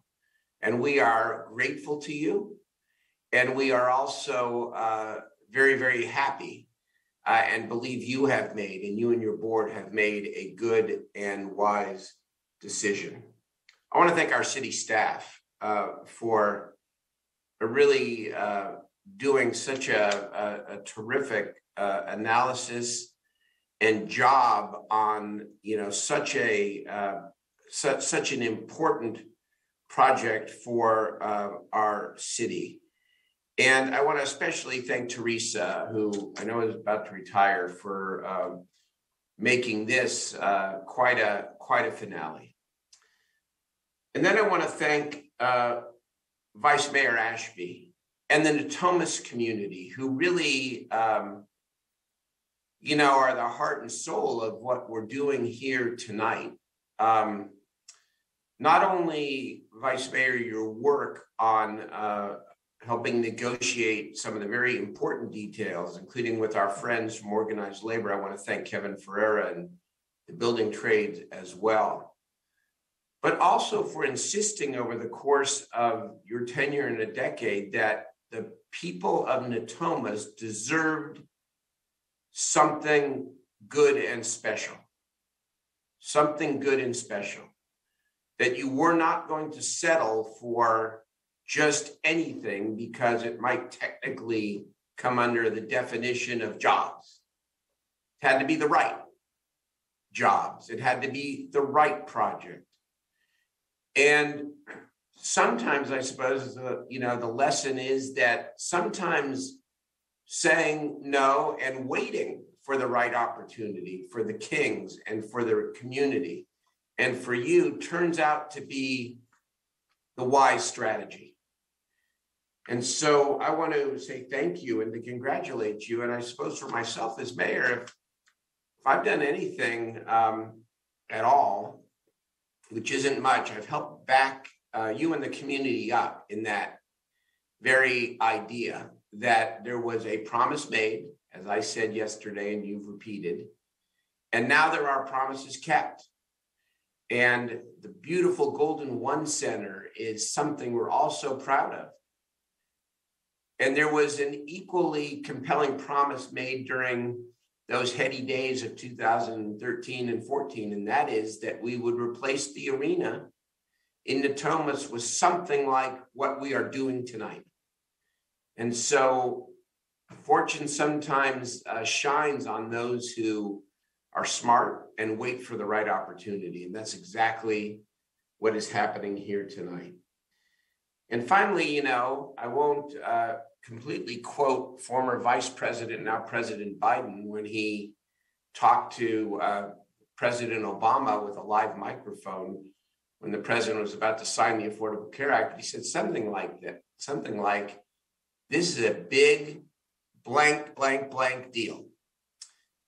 This is a big blank, blank deal. And I know we are all sort of experiencing the haze, the fog of COVID. I mean, oh my God, it's been 2 years. And there are a lot of people who are dispirited about the state of the city and about some of the real challenges and problems we have that we are working on and fighting to make better every single day. But if anybody thinks that the city's best days are behind it, you aren't looking closely enough. Tonight, we are beginning the very important process of approving this incredible hospital project in Natomas. Tomorrow, we're breaking ground on Aggie Square. All this on top of Centene. The rail yards are taking off, 3 major housing projects, some other big announcements to come.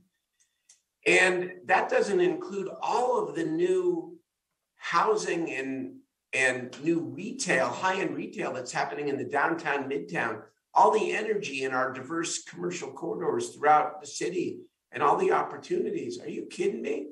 The best days of this city are ahead of us. And it's happening in real time.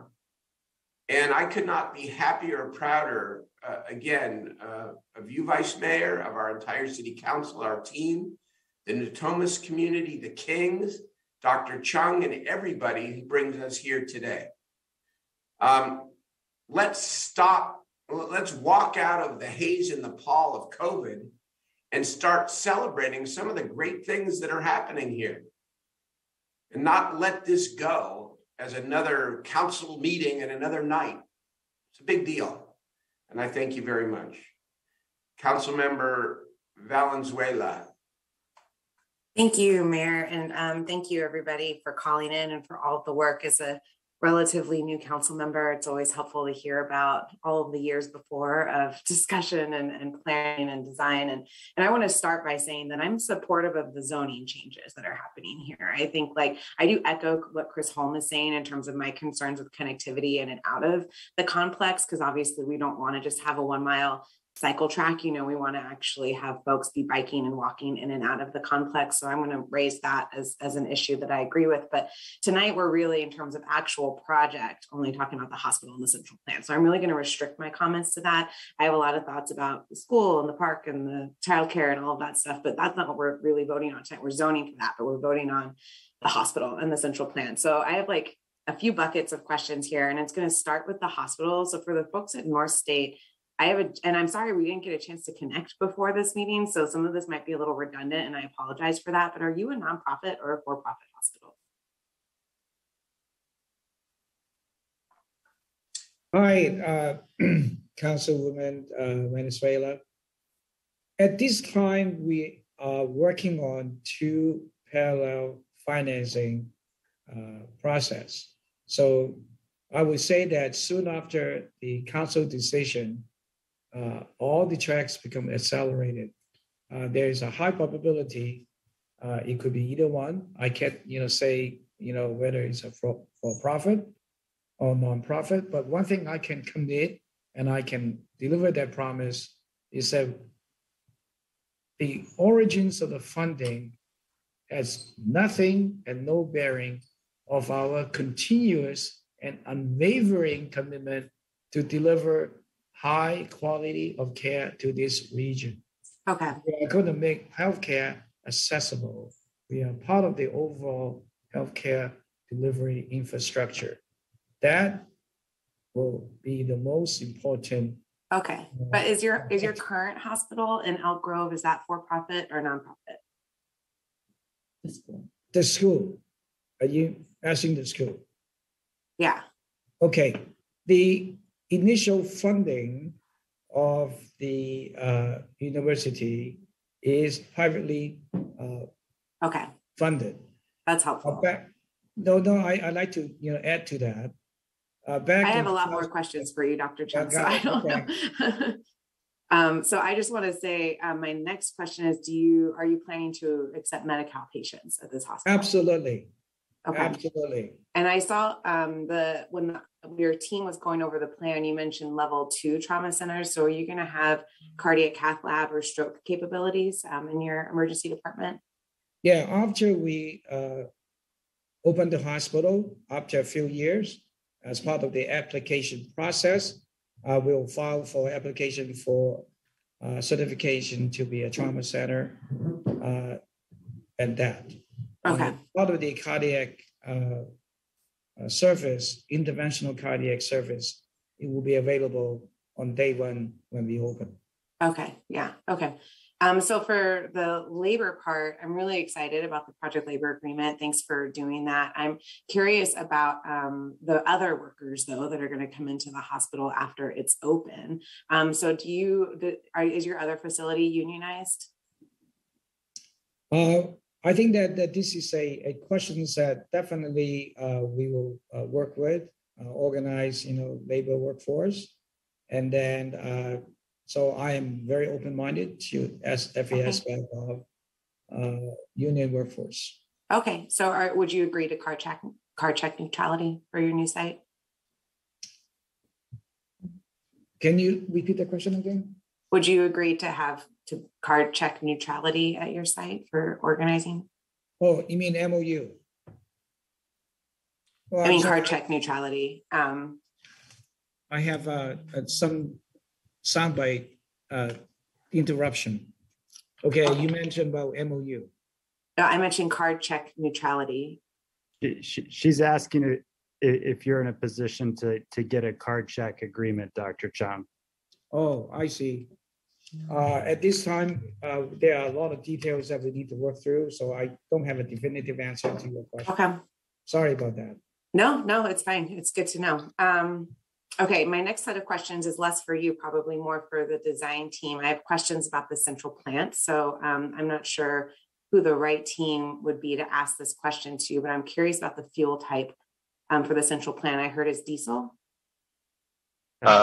Yes. Yes, and is it backup generation or primary power for the hospital? No, it's a required. We're required to have 72 hours of power for the hospital. It's diesel, and it's emergency generators. Okay. So this might be for the city team because I went through the CEQA document pretty thoroughly, I think, and I could find no analysis of the potential health impacts of that facility. I know we've had some questions about other facilities around town, and especially given the proximity of this facility to the housing. So I don't know if anyone from the city team, maybe Teresa or anybody else, could talk to whether or not we did any analysis. I saw analysis on carbon, but none on diesel. So I think this is a good question probably for Christina Irwin of ESA, who prepared the EIR, and she can talk about the air analysis. And I can follow on that as well, Jeff, after Christina. Okay, great, Paula. Hi, good evening. My name is Christina Irwin with ESA. We prepared the environmental impact report for the project. The CEQA document did analyze the emissions that would result from the totality of the project, including the central plant. So that information is both described as an environmental impact in the air quality section, and outputs are included in the air quality appendix. What we didn't do, though, and what makes it a little bit more challenging maybe to find for the layperson, is we did not extract individual project elements out in the impact analysis. So, for example, we did not isolate emissions from the central plant and then provide that information.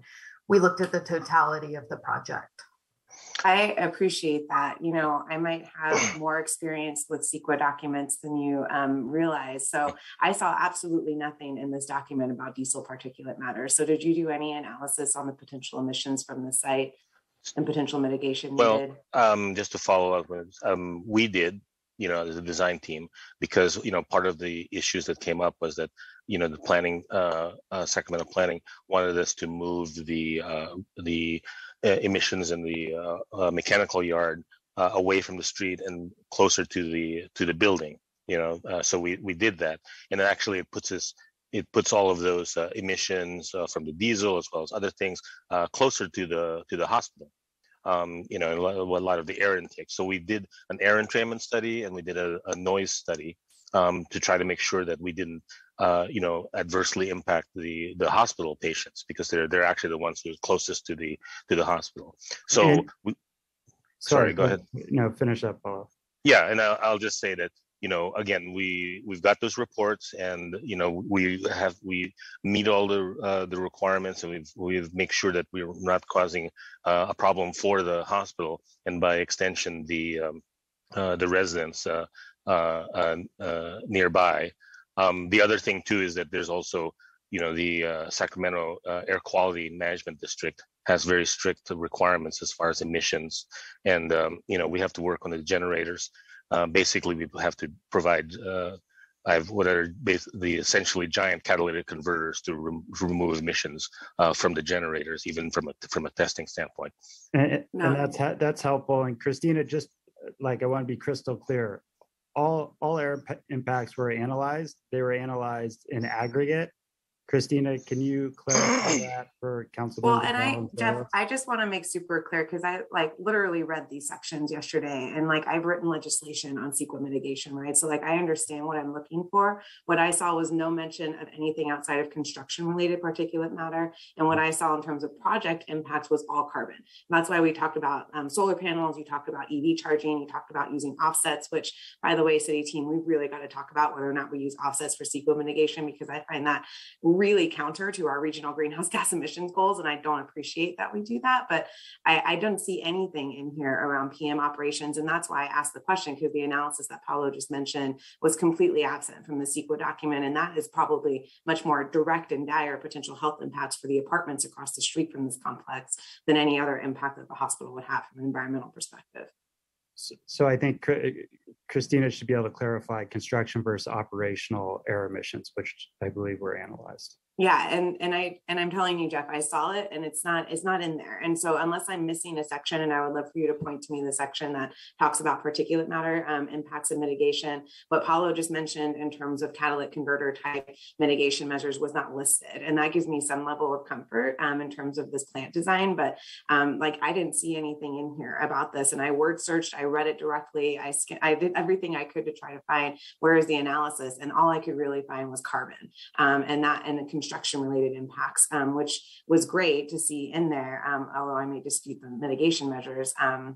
But I mean, that's a pretty big question to put diesel generators of that size that close to apartments. So if I may address your question, we discussed tax in impact 4.2-4, where we talk about the operational emissions of the project as a whole, including the CNU Medical Center. We talk about diesel particulate matter emissions and construction as well as operational. We do note that there are adjacent sensitive receptors, so we are aware of that, and that was included in the totality of the modeling. That's also in our air quality appendix for outputs as well. So does Councilmember Valenzuela have what you're just referencing here? Because maybe there's a way to clarify this. Well, I think it's important, I think, for the public. I mean, this is a 1,000-page document, right? And I went through it pretty carefully and could not find any reference to that. And I think project-based analysis is tough when you have a specific component of the project that specifically contributes so much. So I'm trying to drop that right now. I mean, Paulo's answer addressed some of my questions as to what the plan was here, but I just found it incredibly problematic that I didn't see that in there. And I really want us to make sure that we had a plan and recognize the potential impact of that. Because when you talk to the school that's next to the diesel generator at UC Davis Hospital, for instance, they had a ton of problems with that with the kids, and they were working on trying to figure out how to mitigate that. And that's not a problem I want us to have to deal with later when those apartments across the street and those kids start getting sick. So I'm glad to hear that that's been thought about and that there's some level of mitigation being put into the site. And I'll look that up and see if I can find it before the end of the conversation for that 4.2-4. So my last set of questions here then is really regarding the funding, because I keep hearing reference to an enhanced infrastructure financing district. Sorry, I always mess up. EIFD, we all know what it is. We just did it for Aggie Square. And I also hear reference to the Employment Growth Incentive Program. So can someone outline for me exactly what funding we think is going to be necessary for this project to come to fruition? As I wanted to say at the outset, as I understand it, that there is no request before us tonight for an EIFD. There's a commitment in the resolution, Mayor, that we're going to review a request for an EIFD. And so I'm just curious what we're getting into here in terms of potential funding. To be clear, we already agreed to this site being reviewed for an EIFD in like 2016. That's why it's reflected in the staff report. That makes sense. So yeah, I guess that's before my time, but I don't know what we're committed to then in terms of potential funding for this. I don't think we're not committed to anything. I mean, okay. Yeah, we are not committed to anything. If there is a request to actually establish an EIFD, there is a lengthy process and an analysis that needs to be done. And that question ultimately would come before the city council, but that's not before us tonight. This just gets us started to enable the community and us to have a conversation about how to bring the project to fruition. So there are going to be other points, especially if it involves any request for public financing, to be able to deliberate and weigh in.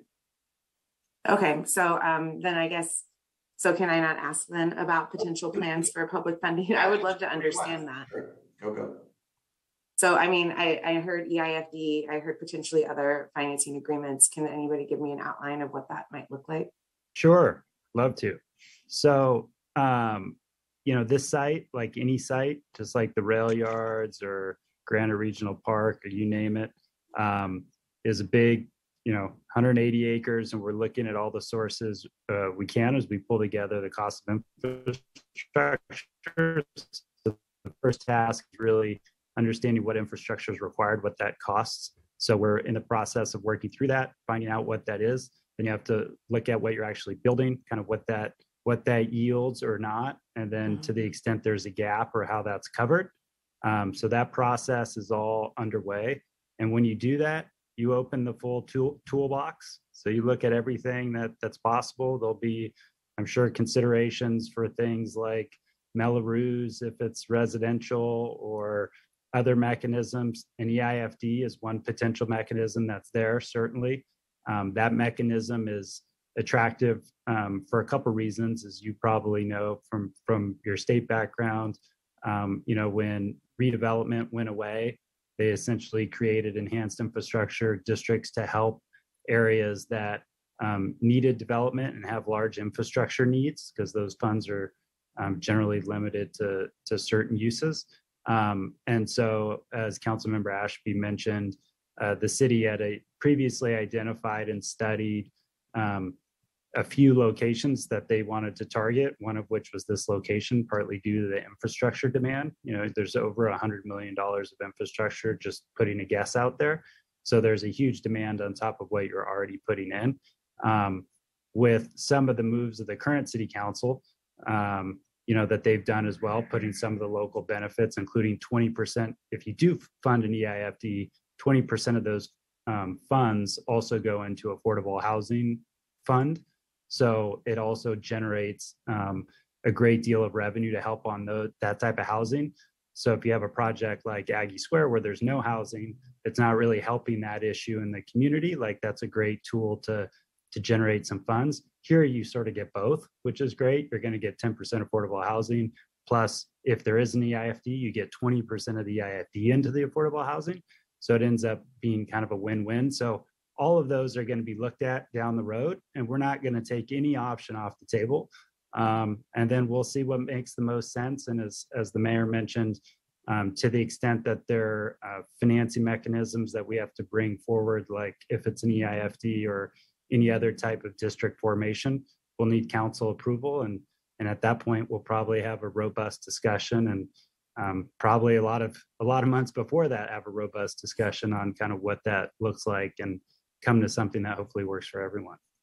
Okay, so you're not sure what it would be yet, but you're thinking it's probably going to be needed, and you'll be coming back to us with something. And hopefully we'd have time to have a pretty robust community benefits agreement type discussion. But yeah, I guess I'll just say, I have no problem with this hospital project being built. I just think it's really important for us to go into this really understanding all the different aspects of this project, right? Like, I think labor being a part of the ongoing hospital organization is important. I think having environmental mitigation in place for any potential impacts on site is important. I don't think offsets cut it. And as a to-do, I think I see Tom Pace on this call somewhere. Tom, I'd love for us to bring something back to Law and Ledge about CEQA mitigation and the use of offset credits, because I have a fundamental issue with that. It's kind of junk science, honestly, and I just really want us to review that moving forward if we can sometime at Law and Ledge.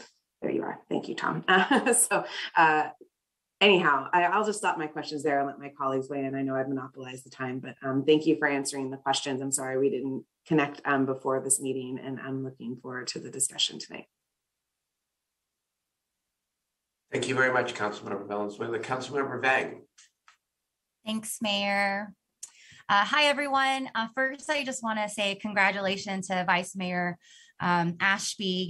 This is a really exciting project, and it's really a testament to your heart and hustle. So just want to give you a shout out. And I also want to thank Mrs. Locks, Mr. Dorso, and Dr. Alvin Chung just for your presentation and your hard work to get to this moment. Definitely want to give a shout out to staff for your work on this too, working with the D1's team to get here. I just have some comments and then one question just about this project in particular. I think one of the items that I often think about, and I did have an opportunity to meet Dr. Chung earlier this week to share some of my thoughts and ideas as well, is that, as we move forward on this project, for me, it's really important that, that a specific amount of percentage of jobs at this medical campus goes to some of our hardest to reach zip codes. That's really a priority for me. While this exciting project is located in the Natomas area and it's in the north, I'm really thinking about our youth and families in Del Paso Heights, where this project will literally be in their backyard. But oftentimes they're left behind and don't have much opportunities. Really thinking about our Title I schools like Grant High that has many of our Black and Hmong students that definitely could use internships. I'm thinking about I think we heard from some of the public commenters thinking about our community colleges in Sac State and really thinking about that pipeline so that we're really hiring from within our city because I know that some of these jobs, as Dr. Chung mentioned, will be generating high paying jobs and want to make sure that those high paying jobs goes to our folks here locally. And so that's just one of my comment in particular as we move forward. I'm really thinking about that pipeline and that workforce pipeline to ensure that the hiring comes locally here in the Sacramento region. And I know if we were to set aside a certain amount of job, that would require something like a community benefits agreement.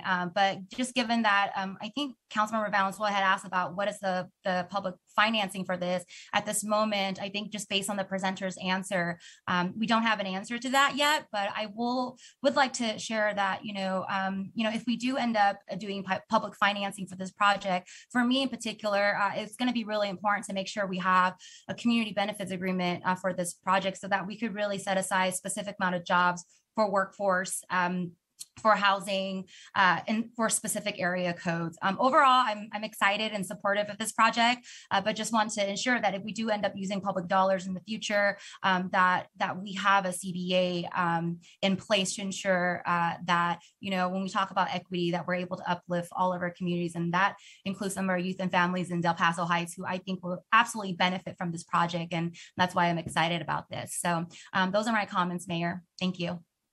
Thank you very much, Councilmember Vang. Councilmember Chenier. Thank you, Mayor. Thanks very much. And I want to congratulate Vice Mayor Ashby on this. It's the result of a lot of work over a long period of time. I also want to thank Dr. Chung for coming to visit last week. I think we had a good conversation. And want to also just say Councilmember Valenzuela, Councilmember Vang asked a lot of the questions that I had, some of the things that I put forward last week, but I just want to put a little bit of an exclamation mark on them. And I'm going to vote for this project going forward. I think it's an exciting project. I'm glad it's happening. I think the benefits to the community and the region are significant. I'm very happy that we got to a project labor agreement. I know that took a while to get to as well. All of these things take more time than we ever think. But I think these questions are really for Dr. Chung, and these are some of the questions I asked you last week when we met. I want to kind of go over them and just put it on the record for myself. Councilmember Valenzuela asked about Medi-Cal patients, and I think it's important if there's a commitment for a fair share amount of those. And some of these things that both of my colleagues asked, I want to try to get to metrics and not necessarily this today or tonight, because I understand that puts you at a disadvantage with your own folks. But what I'd like to see is an actual percentage that we look at when we look at our other hospitals. Because what's important also is how this hospital will affect kind of the hospital systems that we already have in the area, which we've been partners with for a very long time. So number one would be getting a commitment around a fair share of Medi-Cal for your hospital. So I don't know if you're prepared to do that. You kind of mentioned that when we spoke last time. We didn't say it's. I think it's about 40% of UC Davis and Sutter's hospital systems, but I'm not positive on that. So I don't know if you want to say anything about that, Doctor.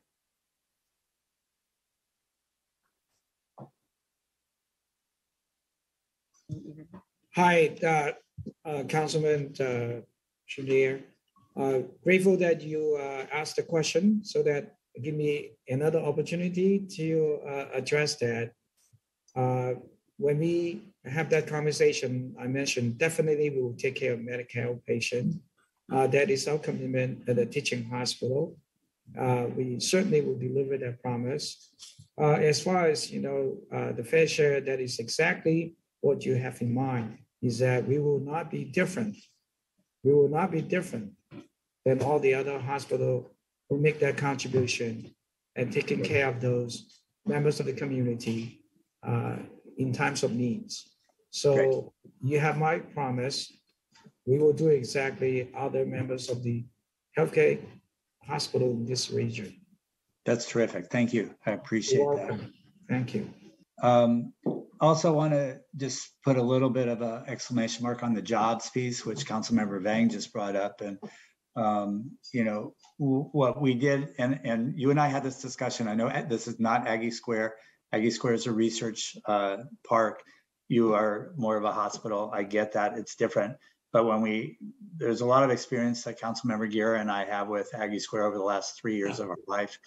And where we got to on the jobs piece was 20% immediately and 25% over 10 years or after 10 years into priority neighborhoods. I think it looks different for where Aggie Square is from where you guys are located, but I'd love for you all to think about a percentage into priority neighborhoods, and we could look at Del Paso certainly. We have a list of priority neighborhoods that we did for Aggie Square, some contiguous to the development, but others around the city, including Del Paso, CV Circle, Meadowview, things like that. So again, I don't expect an answer tonight, but looking at what that metric might be, I think so that we can all hold you accountable and you can hold us accountable would be really interesting and important. And I will say that the city is also taking responsibility for helping to create the pipeline of folks who are hopefully going to fulfill those jobs.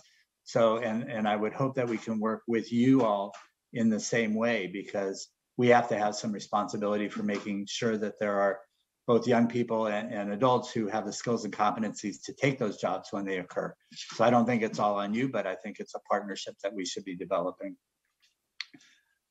Would also like to talk a little bit, and I haven't had a chance to read the entire 500 pages that we got, or whatever it was. Thank you, Katie, for doing that for us all.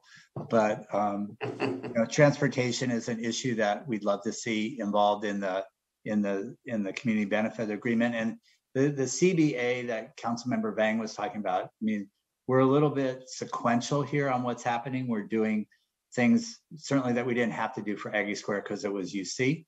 But we also developed the community benefits agreement alongside the same timing as the EIFD. So if there's public financing, I would hope that as soon as that comes to fruition, as far as an idea that's going to be necessary, that the CBA talks happen at the same time. I wouldn't want it to be one and then the other. I don't think that works very well. But transportation is an issue that should be in there. My understanding is that there could be 2 light rail stops within what you're looking at. I would say, look at Township 9 as an example, where Township 9 actually paid for the light rail stop, which is probably the nicest that we have in town at Township 9. So that's another thing I'd want to put on the table. And then I know that you said, I mean, you all are still looking at different modes of financing for the project, and that will affect whether you're a for-profit or a not-for-profit organization. I think the financing is important, that we know what it is. And do you have a timeline for what that looks like for you all to make those decisions? Yeah, definitely. We have a timeline for that decision to be made, and that is after the council decision that becomes a decision point that we'll get to soon after that. So at this time, I don't quite have the crystal ball to see which way is going, and then my way of looking at the financing structure is what comes first, what comes second. So the council decision is the critical decision point that we have to go through before we go to the next stage of decision. So as I said, I would welcome that opportunity at a later point in time, then we can have that conversation. And Jay, I'm guessing you're going to add on to that, Jay, Yeah. we'll need to know the answer to that when we're running the numbers to decide the gap on what if there is a component that comes later, that question, whether they're nonprofit or profit, will have to be answered because that impacts the financing after that. So you'll know that when this comes before you at that point. No, absolutely. I mean, but I'm assuming that the council decision you're talking about will happen in the next hour or so. So hopefully we can move forward on that. It's an important question because it's going to affect many things that you do, I think. I mean, I'm not in the hospital business, but I can't imagine that there aren't different regulations depending on what you are, for profit or nonprofit. So I think that would be interesting. And I just wanted to check something. Could you go back over really quickly the number of jobs that you're thinking of generating annually? I wrote down 8,100 new jobs every year. That can't be right.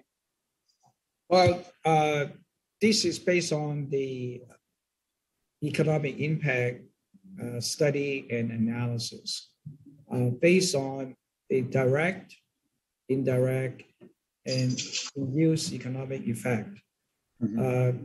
So the total amount of job is based on all this multiplying effect, and then stimulating one aspect to the other. A case in point, for example, when we have new jobs for the nursing staff, the next thing you see is that they have this spending power and become purchasing houses, and then they have entertainment and the like. So this, direct, which is hiring the nurses, indirect, now they having the income, the purchasing power, and then create a new round of new opportunity for employment and job creation. And you can see this multiplying effect, it actually create that cascade power of multiplication. And that, I'm pretty familiar with the concept, but was it 81 new jobs every year? Or did I misunderstand? Jay, let me help you. Absent the amplification, it's 1,500 construction and 6,000 ongoing. Yeah. Okay. So I don't know where I got the 8,100. You're hearing the amplification numbers that he's. Yes. Right. But it's 6,000 all told. Okay, got it.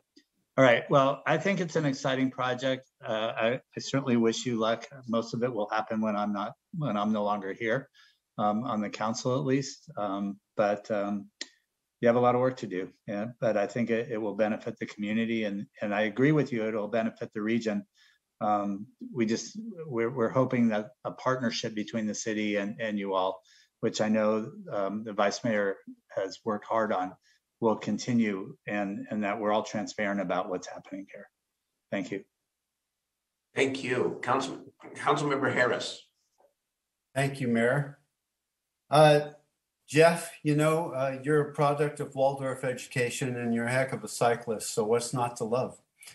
I appreciate your work on this. There are obviously a lot of unknowns in this project moving forward, especially around financing. So I would ask Dr. Chung and Jeff and Angelique, if you can, to supply the council with as much information as you can as this moves forward about how the financing plan develops. At this point, it could be bond, it could be Wall Street investment, private investment. Of course, we're all curious as to whether or not there would be a request for any public investment. This is a big project, and there are just that many unknowns that it feels slightly uncomfortable, to me anyway. But it's a good project, and it has tremendous potential. I like the design of it. I think from a land use perspective, this is something pretty special for Natomas. We've long known that having a medical facility north of the American River has been desperately needed. People in Natomas have been driving to Woodland or all around the city to get to Kaiser Morse or Kaiser South or other, hospitals in the region. it's stressful. And so, Dr. Chung, you're absolutely right that there's a tremendous need in Natomas for a medical installation. So it is very much welcomed. I like the idea of it being a teaching hospital. I'm unfamiliar with your model, but I look forward to seeing how this develops. I would say this, that it's such a robust development that it does have an environmental toll in terms of transportation. And as we discussed at our last meeting, transportation projects are the most desperately needed to achieve our climate goals. It's my hope that this project will help to be a catalyst for something else that Natomas has needed for a very long time, which is access to public transportation. Jay mentioned the T9 station. It is the most beautiful light rail station in the city. It's also the least used. And the reason that it gets no traffic is because it's incomplete. We need to get across the river. We need to get to 20% of our population of Drexel and to your development. So in that regard, Dr. Chung, I would keep your eyes open to the future and see if you can create a collaboration with regional transit in any kind of way to get public transport to this very robust development. I mean, that would be my hope for the future, that you actually have a hand in that and a say in that, because it will benefit not only the development that you're bringing, but the city as a whole, and certainly the environment, which is the most important consideration for anybody. Most of the questions that I have been asked already, so I won't belabor the point. I'm certainly willing to vote for this tonight, and would love to see some shovels in the ground sooner than later, but I am very keen on the finance plan, so please be very open and transparent with that. Thank you very much. Two pieces, Councilmember Harris. We certainly will, because of the reasons I outlined. It's going to be a complex financing model, so that'll just require disclosure. And then second, just a side note, which I noticed just in the presentation today, and as a Waldorf student will say, it's interesting that we may be developing an arm of architecture vernacular in Sacramento based around our outdoors and leaves. When you look at the modern architecture of Golden One Center and the Sawyer, which use precast materials and is focused on the materiality of the trees and the leaves, a lot of those concepts are reflected in the hospital, which I noticed tonight, which was kind of cool. Well, Jeff, continue to bring your Waldorf sensibilities to the project. It'll make it more organic and more livable in the future. Thank you. Thank you, Councilmember Harris. I'm going to go to Councilmember Jennings, Mayor Pro Tem Guerra, Councilmember Laloy, and then Vice Mayor Ashby to close. Mayor, I will try to be brief because most of the conversation we've had tonight are all the questions that all of us wanted to ask, and they've been asked, and a certain amount of answers have been given. But I want to just start off by thanking Vice Mayor Ashby on her diligence and her patience over all these years. You listened to the people who told you what the top need was in your community. You stayed focused on the prize. And now you're giving us a medical and teaching hospital. You're bringing that to the table. And I know we'll have a lot more robust conversations about the finance plan and transportation and all the other things that we're going to have. Right? I know that's going to happen, but I just want to thank you and all the callers that called in. There was not one caller that I heard call in that said they were against the project. Everybody called in, supported the project. That says a lot because people tell you what they think. And if they didn't feel like this was something they could support, they would have called in and they would have told us so. Jeff, great job on this. And the Sacramento Kings organization, Dr. Alvin Chong, appreciate you for being a part of this as well, and the city staff for all the work that they did. But Councilmember Ashby, I'm gonna come back to you. Thank you for keeping your promise. Thank you for creating a win-win for everybody. Thank you for bringing us an accredited medical and teaching hospital, for 7,500 jobs, for bringing childcare on site, housing for everyone with 10% targeted for affordable housing, for creating an economic engine in a piece of land that has sat vacant for far too long. far too long. And people bought homes out there with the promise that something would be done. And now it's being done. And also for creating the childcare on site, which is incredible. So when you add childcare on site to jobs, it's just a great combination, it really is. And then the Life, Innovation, and Health Center, the whole theme on that whole project. I can't thank you enough for your leadership, for your vision, for help making it happen. When you take a look at Sacramento and all the great projects that we have in Sacramento, this is right there at the top with all the rest. So great job. I'm really proud of you. I'm proud of what you've done for your district, and I'm proud of what you've done for this city. Congratulations. I plan on supporting this project. Thank you. Mayor Pro Tem Eric Guetta.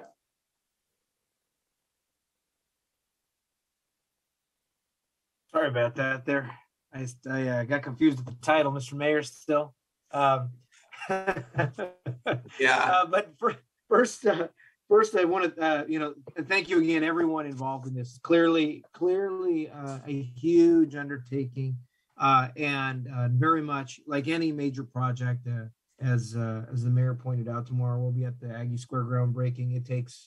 It all starts with one significant step and moves forward, and I'm sure there'll be more meetings to come. But I do want to highlight a few things because they've been, I would say, asked and answered. But one, I agree with.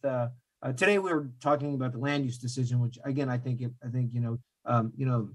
Mr. Dorso, amazing way to put this forward. Obviously, having the multi-mobility is a great piece. All of the way that this has been laid out, the PUD, I think it looks great. That's a great way to use that facility. I remember driving by there when there was, from Yolo County when there was nothing over there. It was the only space out there. So great on that part. But I want to highlight. I think the concept that Councilmember Chenier brought up about the fair share of medical, and you mentioned a percentage of 40%. I do think that's a critical piece, particularly in that community around the area. South of the 80, it's critical that we provide that service. That's not a conversation for today, but I think it's important for us as a region to be addressing that issue because all of our pieces are interconnected. Nothing is functions in a silo, and what we do in one project could affect others. So I do think that's an important thing, and I know that that's going to be worked out further. On the community benefits agreement piece, moving forward with any major large project, figuring out how we want to address our local needs, local wage needs, and making sure that we're finding every possible tool to get those in zip codes and those in communities that are underemployed, because that's a significant challenge. I mean, in our region here, to getting them into higher wage jobs and using a CBA, I think is going to be critical. And obviously very excited to see about the project labor agreement. That's another good tool to be able to accomplish many of those metrics by using our local apprenticeship programs that are recruiting folks, that are working with their local community colleges as well in that aspect. But I think the aspect of further conversation on the Medi-Cal piece is when it's of a concern. On the air quality piece, the air districts, they're going to have to apply for the permits. Any kind of diesel generator will have to do that, and if they don't meet the air quality standards, they won't be issued. But I will encourage Dr. Chung that as you move forward, I mean, there are many hospitals. You see, I think it's Irvine in Orange County is already using fuel cells as backup generators. I mean, I think you have the opportunity now, basically where the timing is and where the technology is, to be looking at non-diesel backup generator systems that are already evolving. And what better way to say public health than to use a fuel cell backup generator, which is stored energy. So I'll leave it at that, Mr. Mayor. I think that from the land use position today, this has been a lot of great work. Also, great work, Vice Mayor Ashby. So sorry, I got lost on the title there. And great work again, Mr. Mayor. This is another key economic engine for the region, and but looking forward to the future conversations. Good. Thank you very much, Mayor Pro Tem. Councilmember Laloe. Thank you very much, Mr. Mayor. Thank you so much, Dr. Chong, Jeff. This is a great project. Words do not describe it. Vice Mayor, once again, you've done it. So congratulations on your leadership and trying to navigate to bring something so essential, not only to your community, but it's going to affect the neighboring communities just equally. I do want to just hint on something that some of my colleagues discussed, and that is the community benefit agreement, especially some of the opportunities for the District 2 residents and youth. I'm not going to go too much in detail. Vice Mayor, in the 1 year that I've been in this seat, I know every decision that you've taken, it's been with how is it going to affect the community. So I know that you're going to champion that part of it as well to make sure districts like District 2 can also take advantage of such a wonderful addition to our community. And I'm very excited that, Kevin Fiera also called in supporting this project. That adds even more validity to this project. So congratulations. And I can't wait to get together with Kevin to see his excitement. Again, thank you very much. And good luck to you. And Vice Mayor, nice home run. Congratulations. Excellent. Okay, last word, Vice Mayor, and then we're going to vote. Okay, thank you so much, Mayor. I think, first of all, I'm going to make the motion, Mayor, to close the public hearing and move staff's recommendation proudly. I am going to say one thing that I don't think requires a change. One caller brought this up. I think I heard maybe one of my colleagues mention it as well. But there is a North Natomas Transportation Management Association. They go by the name of JIBE, and they review every project for connectivity around biking and walking. And Chris Holm alluded to some of their comments. There is a letter in the 1,000 pages, so I at least know Councilmember Valenzuela probably read it, that identifies a couple of pathways that they would like the city of Sacramento to improve. And they are along that town center, and they connect to the Del Paso. They connect over to the aquatics facility, which you all will help me open here in about a month or so. And I would like to just reiterate to staff that while I know you have included that in your staff packet, I'd like you to be sure that those changes and amendments are added to this project. They're fairly minor. They don't require any additional taking, and they improve the bicycle transit and the safety of sidewalks, but they are minor. So with that just nod, I would like to move the item, Mayor, and then I have a few comments. That would be okay? Of course. Moved. Is there a second? I'll second. Okay, Councilmember Vang. Thank you, Councilmember Vang. I want to, first of all, this hearing for some people may be hard to hear. I know there's parts of it that are difficult for me because I want the project to go so smoothly that I don't want the weight of anything else to make it collapse.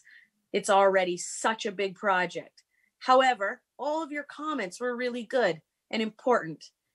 Every single thing that every council member asked for probably won't be done, but some of them will. And it's important for Dr. Chung and Jeff Dorso and everybody else working on the project to hear what's important to each of you, and then figure out the best way for them to incorporate those things in. Everything that I have asked of Dr. Chung, he has done. We weren't going to come forward today without a project labor agreement. So he worked really hard to get that done. He's worked really hard to include the community. And you all know our city. If people weren't getting what they wanted, we would have heard about it today on the phone, as Councilmember Harris stated. So I'm excited about all of those pieces. I do think it's really important to note, though, that many of you talked about a community benefits agreement and you likened it to Aggie Square. There is no community benefit agreement on this because it's $1 billion project for which no one's asking for a subsidy yet. We're not really talking about that yet. But I think we all know that it is a project deserving of some type of EIFD or discussion, which means we're all starting to consider, if you come back and ask for funding from the city, what would we like to see? I'd like to tell you that this project already includes more than what was put into the community benefits agreement for Aggie Square, because it's a different kind of project. It's just different than what Aggie Square was. So it has childcare. It already has housing. It already has 10% affordable. We already changed our own rules after Aggie Square around what happens if you use an EIFD, and that 20% of that has to go to housing. So we already benefit from our own rule change from last time around. It already has 25 acres set aside for parks and bikeways. It already has light rail going through the site. Those things already exist.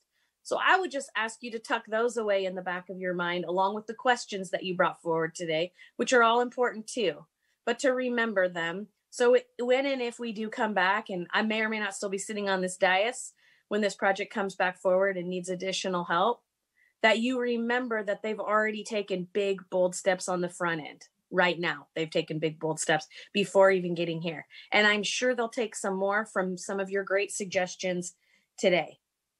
I want to thank my community because, a lot of you thanked me, and I appreciate that. But, all I did was be very stubborn about what I thought my community wanted.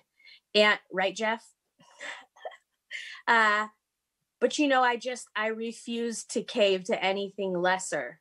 And the reason I'm bothering to say this to you all right now is because there were many times over the last several years that people came to my community, including the media, and asked community members, are you frustrated that that building hasn't become something else? And I remember very clearly a community member I don't even know answering the question and saying, no, because we want it to be something good, not just anything.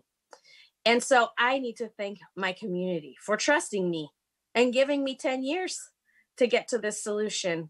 I am the luckiest council member in the world because I have such strong support, and they're so good to work with and for and to represent. And I'm really, really honored to be their council member.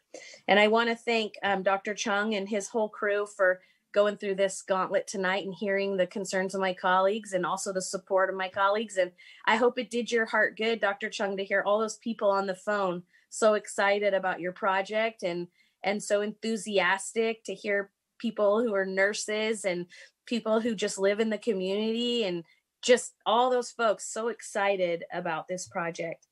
There was one caller who mentioned Fiona Ma. It's important that we thank the treasurer. She was very instrumental in moving this project this direction. So is CCN, so is the entire APAPA leadership team, including our state senator, Dr. Richard Pan. And I need to thank all of them because they brought this forward.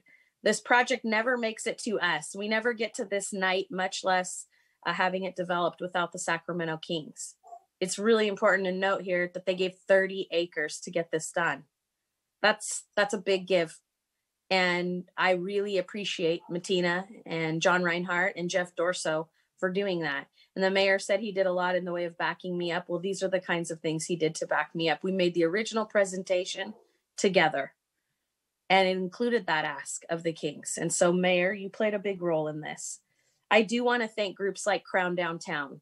Some of you may not know what Crown Downtown even is. And some of you are like, wow, yes, they really hung in there. Crown Downtown was hundreds of community members who fought to save their team and build an arena downtown. And their leader called you tonight to say, we never stopped. We're keeping our promise. And you all got flooded with emails, I think 30 of them, from Crown Downtown members who wanted to make good on their promise that they would stay involved until an economic engine came to Natomas. And I just think that's really special. It says a lot about our city, that people that have nothing to do with this, they remember a promise they made and they stayed engaged. And so I'm grateful to them. I want to thank Natomas Unified for buying a piece of land that's actually critical in how the financing of this all came together. And some people have mentioned what kind of school that would be. We don't know yet. Natomas hasn't even decided what kind of school it will be yet. We know it will be related to the hospital, but we don't know if it'll be elementary or junior high or high school quite yet. They haven't decided, but we'll make sure the infrastructure is in place that they can choose what they'd like. I'm hard pressed to believe it would be a high school because it's across the street from a high school. So we'll see what they need most and when that site comes up. And there are some other names that really need to be mentioned tonight. One is Fran Hallbakken. One is Howard Chan.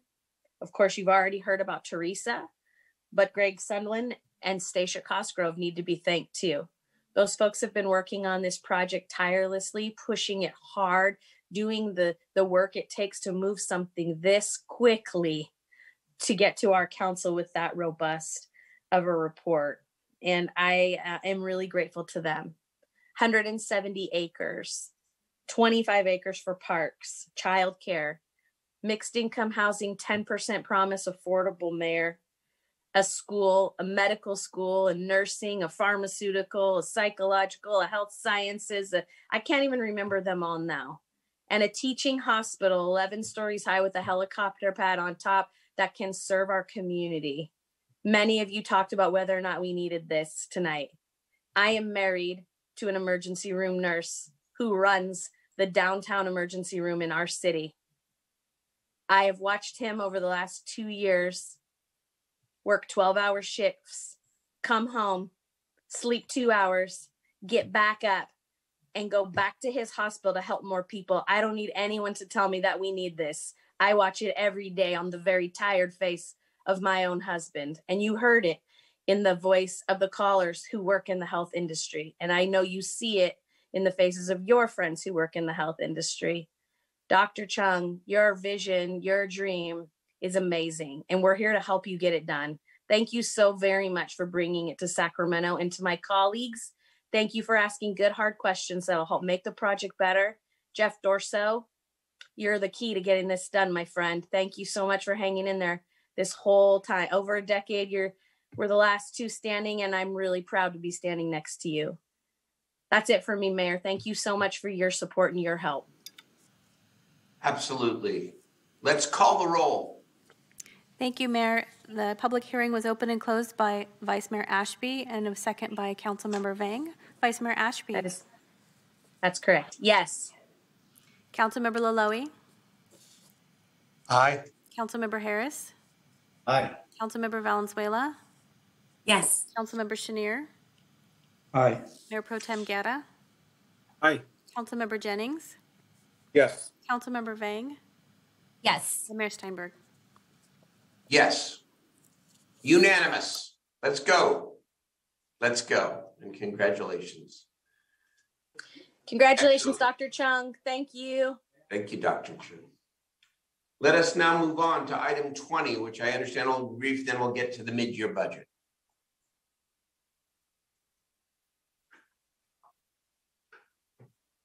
Good evening, Mayor and members of the council. Celia Iniguez, Program Manager with the Federal Programs Division. Tonight is a workshop on the 2023 one-year action plan. The workshop will talk about, give an overview, and specifically for Community Development Block Grant, or CDBG, Home Partnership, which is for affordable housing, Emergency Solutions Grant, which is for addressing the unhoused, and housing opportunities for persons with AIDS. So I'm going to try and make this quick since it's been a long evening. As an overview, just as a reminder, every 5 years we prepare an analysis of impediments to fair housing, and the issues identified in that help to prepare goals and objectives which are included in our consolidated plan. Again, for a 5-year period, this time running from 2020 to 2024. And every year you as the council approve an action plan, which identifies projects and programs to utilize those funding sources I outlined earlier. The objectives are to create ladders of opportunities for our low and moderate income residents in the city of Sacramento in the area of affordable housing, public facilities and infrastructure, and public services. Specifically to CDBG, activities must meet a national objective, and therefore these 3 activities include: one, it must be one of the three, excuse me, must be in a low and moderate income area of benefit, and primarily this area must be primarily residential and serve at least, and of these residents, 51% need to be low and moderate income folks. The second criteria for national objective is meeting low and moderate clientele. In this, we usually fund Meals on Wheels and those in our homeless shelters. And so that's the criteria that they meet because they are below 80%, at 80 or below 80% median income. And then the final criteria is providing funding to low and moderate income housing, and that affordable housing needs to be below 80% median income. Additionally, it needs to meet an eligible activity, and these are the eligible activities. Primarily, we fund public facilities and infrastructure, as well as public services and these other activities. Just want to point out two of the more important ineligible activities, providing funding to a government building, such as, say, City Hall, or regular ongoing operation and maintenance. This is an estimate of the 2023 entitlements for the 4 funding programs. These are based on the awards we received for the 2021 year. We won't know, and so these are just an estimate. CDBG is, we believe it will be about 4.8, home at 2.6, ESG a little over 400,000, and HOPWA at 1.4 million. In 2021, this should be 2022, excuse me. You approved the following funding categories.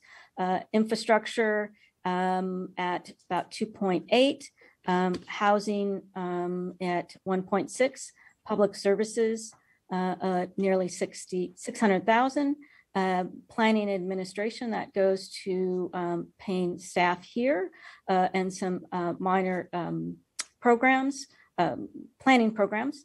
And we have the HUD loan repayment. That is the Section 108 loan that is paying for the infrastructure for Marisol Village. And then we also have a capital reserve. I'm going to review just at these are the projects that have been funded in the last 3 years by council district. This has been adjusted to reflect the new council districts. So in District 2, funded the Robola Park, some infrastructure on Del Paso Boulevard, Mama Marks Park, and Wood Lake Park. And you can see the category, or the columns to the right are which year and the total funding source to the right. In District 3, the Northgate signals and the planning for Thelma and Hawk Park. In District 4, the O'Neill Field design and construction of the ADA restrooms, complete streets on Broadway, basketball courts for the River District, and improvements to the Matsui Park and the Chinatown Plaza light study. In District 5, Nelson Park, note that was previously in District, now it's in District 5, it was in District 8. Mangan Park, design and construction, Franklin Boulevard design, Temple Park design and construction, Chorley Park design and construction, as well as improvements to the future tree, the urban farm at the tree nursery. In District 6, signal. I'm not sure we need, let's not go through every project individually. Please. That would be fine. I think we can see it before us, and it represents quite a breadth of investment and really important. All right. So this is a detailed schedule of the process. I'm going to give that high level. So this is the first meeting, public workshop to refresh the council on what CDBG can be used for. To answer any questions, please note that city staff and SHRA staff will be meeting over the next couple of months to review potential projects. At the same time, if there are any projects that any of the council members would like us to determine feasibility and cost estimates, we can do that. We hope to come back in April, May with a draft list. And then it would be the action plan would be before the council in October, November for approval and submission to HUD in November. That concludes my presentation. Thank you. Thank you very, very much. So is there a vote required tonight? It is not a vote. No, this is a workshop. It's a workshop. Do we have public testimony? I don't mean to rush, but we're gonna have other opportunities. We do have the mid-year budget still to go here tonight. Is there public testimony on? I do have two hands raised. The first one is a phone number, last 44366.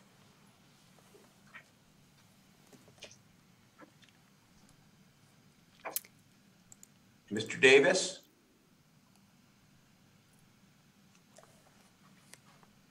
All right, let's move on to the next one, please. Next speaker is Anna Toloco. Hi, can you hear me? You can. Yes. Hi, good evening, Mayor and council members. My name is Ana Taucolo, and I'm calling on behalf of the Sacramento Kids First Coalition to support this for youth services from the mid-year funds. And I'm also a Sacramento native. I've been involved with a lot of different youth empowerment programs as a youth myself, and now working as a youth engagement coordinator for Pro Youth and Families, which is a nonprofit out here in Sacramento. And as you determine how these funds Anna, will be spent— I believe you're speaking on the mid-year item, which is number 21. Is that correct? Oh, I'm so sorry. We're still on item number 20. I want to remind the rest of the folks to have their hands raised. We're talking about the one-year action plan for federal programs allocation process. Okay.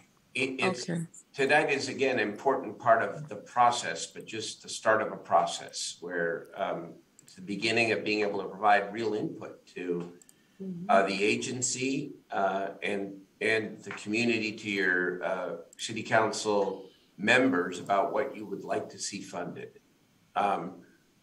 So let us. So we do have Mr. Davis with his hand raised, and that's the last speaker. Mr. Davis, why don't you wait till the next item, Lambert, on the mid-year budget and combine your comments? How about that? That's fine. Okay, thank you. Councilmember Mayor Pro Tem Guerra. Thank you, Mr. Mayor. I'll make it brief. First, I do want to thank CHRA and their staff. These programs like the CDBG was able to put together some major improvements, particularly on Elder Creek, where it was just dangerous to even get to George Sim Community Center and on Lemon Hill, where we had a grandmother and her granddaughter run over. So, the fact that we can get these programs funding are good, but I would like to provide some direction. We're moving through the process of using our racial equity committee, and now it's a standing committee. And as we start leveraging how we spend our dollars, we've been looking at them and budgeting them with our general fund dollars, Measure U dollars. But I'd like to make sure that as we move forward, they're not siloed. We're not having this, one project over here and one project over there. I'd like to see, a better process moving forward. Again, not enough time for today, but better process moving forward on how we can better leverage these federal dollars, but also our local general fund and Measure U funded initiatives. That's all, Mr. Mayor. That's all I'd like to put a fine point on. Thank you. I agree. To see it all together, and the calendars kind of coincide in terms of, the city's 2022, 2023 budget process. But let's be cognizant of that and agendize and schedule the CDBG hearing in a way that allows it to be seen with the other general fund proposals, assuming that we have more resources. Hopefully we do. Yes. Thank you. Good suggestion. Okay. Thank you very much. Again, Celia and Lachelle, apologize for being a little bit rushed tonight. Yeah, no Your problem. work is very valuable and important, and we appreciate it. Thank you. Thanks. Okay, let us now move to the final item of the night, which is the mid-year budget. And this is the process, so to speak, that I would like to suggest for this evening, similar to what we did at the Budget and Audit Committee. We want to hear a report first from Emily Combs, the Director of Finance, and Marthala Santizo, the Budget Manager, and the City Manager, of course, on the recommendation put forward by the City Manager. I will then give a brief presentation on the traditional letter that the mayor and that I put out as part of both the mid-year and the budget process, commenting on and complementing and adding to some of the city manager's recommendations. We'll then hear from the public, and we'll turn it over to the members. And I know members, Councilmember Harris specifically, and Councilmembers Chenier and Vang have put forward letters themselves, and you'd have the opportunity, of course, in the discussion and debate to talk about your suggestions, and we'll take motions and vote accordingly. So, Mr. City Manager. No, I think you covered it, Mayor. I was just going to mention that there are 2 additional letters in the supplemental that following your presentation, we should hear those and then have the conversation with there. But I'll leave that to the council to work through. Yeah, leave that. Exactly right. Thank you. And I will actually turn that over to Emily to kick us off, and then Marthala as well. Good. Go ahead. Good evening. I'm going to go ahead and start sharing my presentation.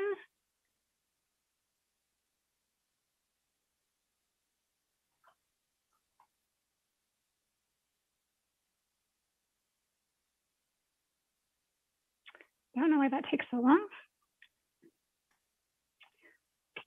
All right, is everyone able to see my presentation and hear me all right? Yes, we're good. Perfect, thank you. So good evening, Mayor, Vice Mayor, and council members. I'm Emily Combs. I'm your finance director, and the item before you this evening is the fiscal year 21-22 mid-year budget overview. This review includes major changes since budget adoption. We'll cover our current year revenues and pressing operational needs that have emerged since budget adoption. We'll review our year-end results that have provided the city with additional resources to be able to fund council-led strategic initiatives and other operational needs. And we'll cover recommendations from the Budget and Audit Committee. Starting with our available fund balance, the city ended the year with additional year-end resources in both the general fund and Measure U.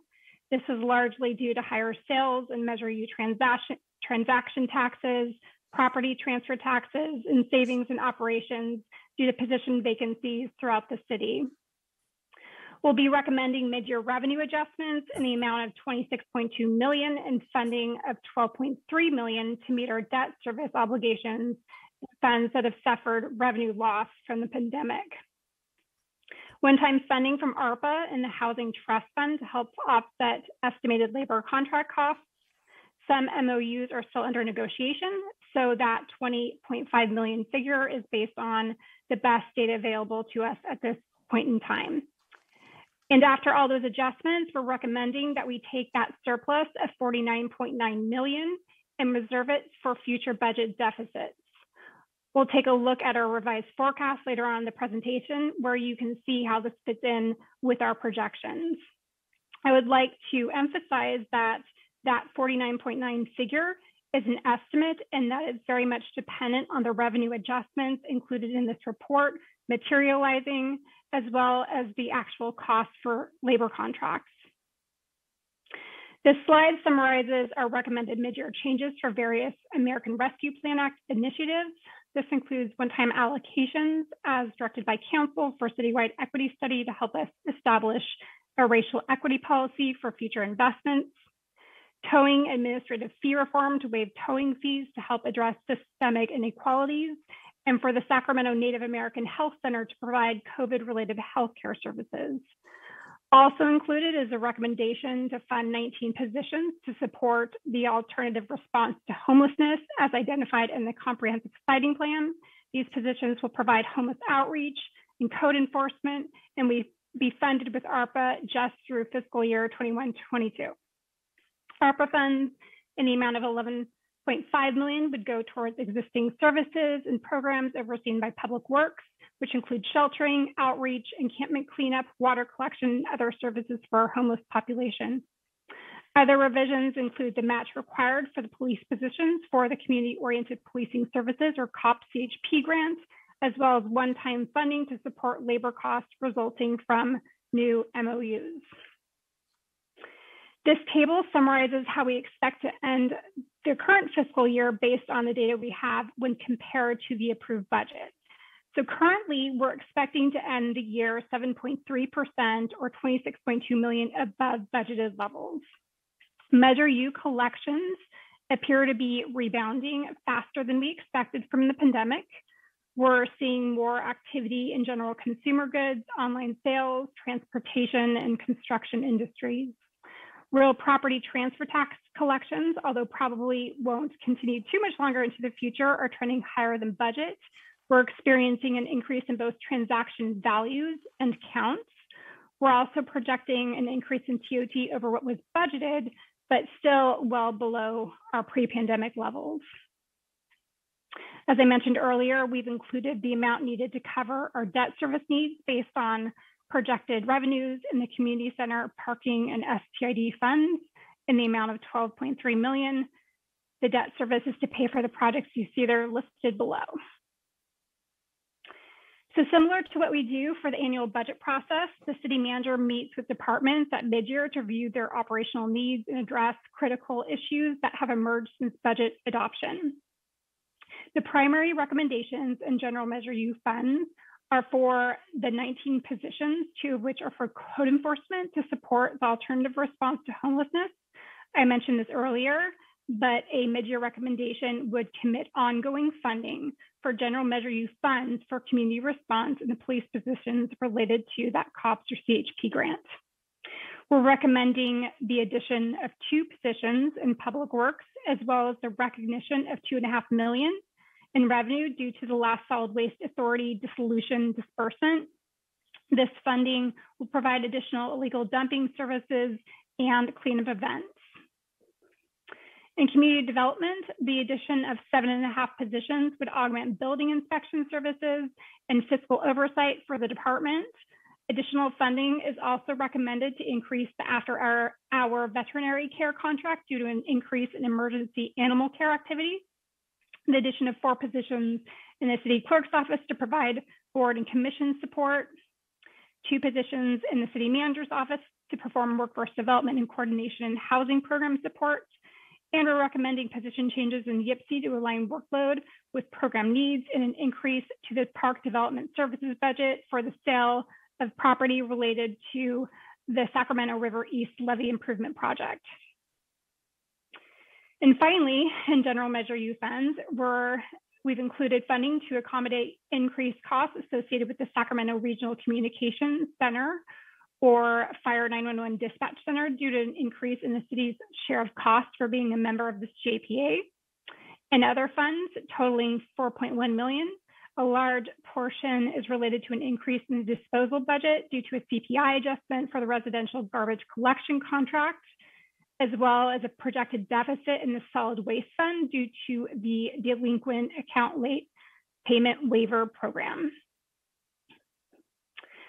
This revised 5-year General Measure U forecast includes everything I presented earlier. In addition to that, you'll see the positive impact resulting from CalPERS discount rate change starting in fiscal year 23-24.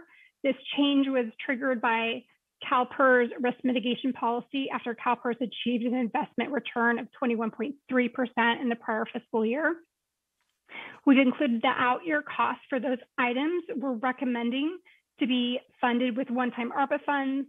This represents the General Measure U fund cost for us to continue ARPA-funded items that have ongoing costs.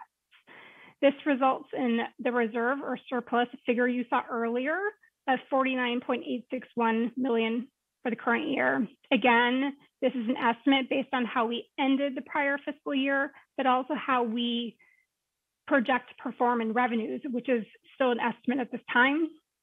Labor contract costs are also an estimate, which would change that surplus amount as well, or could change it.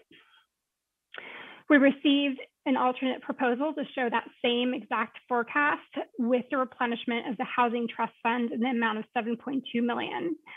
So this forecast includes that $7.2 million, which reflects the $5 million set aside for labor negotiations and the $2.2 million originally allocated to fire for the diversity outreach and recruitment division. On February 8th, the mid-year report was presented to the Budget and Audit Committee. The mayor had submitted a memorandum with $27 million in additional proposals along with the mid-year report. The committee voted to forward the memorandum containing those recommendations, as well as staff's mid-year recommendations for council's consideration. So the slide you see here contains a summary of those investments that were detailed in that memorandum, totaling $27 million. So we've taken that $27 million in one-time proposals and have provided an additional forecast, the one that you see here, which reflects the Budget and Audit Committee's recommendations. So finally, looking forward at our budget development timeline, thanks to the hard work of the budget and fiscal staff throughout the city, we're on track for a proposed budget release the week of April 18th and a final budget adoption for June 14th, 2022. So that concludes my presentation this evening, and either myself or staff would be happy to take any questions. Well, first, Emily, let me thank you and your team. And let me thank the city manager for your outstanding work. You have done what the Department of Finance is supposed to do, and that is present to us a balanced budget with a set of recommendations, all of which I want to say from the outset, agree with. I think your recommendations to add significant FTEs, for example, to the Department of Community Response is an important and sound recommendation. I also recognize it may take some time to actually hire those people and get them out in the community helping us. I agree with the other recommendations that you have made as well. So the way this process has worked over the past number of years in ways that actually precede my mayorship is that the city manager, and it was a prior city manager before, and we've carried over the tradition, makes a recommendation at mid-year and for the budget. And then the mayor has the opportunity, and I would say actually the responsibility, to put forward his or her own set of recommendations that can be complementary to the manager's recommendation, can differ from the manager's recommendation, and then it's up to the city council to ultimately make the decision. I will say one thing, which I just have to say every single time we have a budget, just because I have to, and that is, I think it sometimes gets taken for granted that it was the political body here, and specifically me, who took the question of raising the second half cent of the sales tax to the voters in 2018. At some risk, by the way, because we were also seeking to renew the first half cent. And we convinced the voters to pass Measure U in 2018. And you look at the projections now, that second half cent, as reported by our Department of Finance, is generating over $60 million a year. And I will say that without that decision and without that money, the manager and the Department of Finance would be presenting a very, very different budget, a budget, frankly, in deficit. So to the degree we may have some disagreement, not really even disagreement, but different approaches or perspective, I just want the public and my colleagues and the city management to keep that in mind as well, because that's money that has not only been invested in the community, it's helped us afford our collective bargaining contracts, it has helped pay for basic city services, and it is all to the good. So here is my perspective and some detail about the letter that I put forward. First of all, the city manager is rightfully concerned, and it's his job, and we should also be concerned about the fiscal solvency and stability of the city. And let me tell you what he and the department have done absolutely right here. In putting forward this mid-year budget, they have included $25 million a year for labor across the 5 years of the budget forecast. That's in the budget. They have also included $23 million, but they've included $50 million. But when you combine it with my suggestion, there's $23 million left for reserve to ensure that we have a balanced budget in the next fiscal year. They have the city manager properly put it in the budget, $12.3 million for debt service. So we're meeting that obligation. And an additional $3.4 million for the economic uncertainty reserve. So the difference in terms of what I suggest is that rather than keeping $50 million in reserve, what I say is that we put 23 in reserve and ensure we have a balanced budget into next year. And that in years 3, 4, and 5, we expect and know, because it has been the history and tradition here of the city, that there's generally more revenue at the end of the year and mid-year than we anticipate, addressing those deficits. And I'm not just saying that based upon some hope or opinion. It's actually our history. Let's talk about last year. Last year at mid-year, you approved $41 million of one-time expenditures, $41 million. The projected out-year deficits for years 3, 4, and 5 last year was a total of $33 million. That's what the budget office projected. And we spent $41 million one-time money. And we're here again this year with a $50 million surplus. This year, at mid-year, the projected deficit is less than last year's. It's only 26.8 million. When you take out the 23, when you look at years 3, 4, and 5. And I'm suggesting that we'll only spend 27. So I understand that, and we'll hear from the city manager and Councilmember Harris and others that, people have different perspectives on this.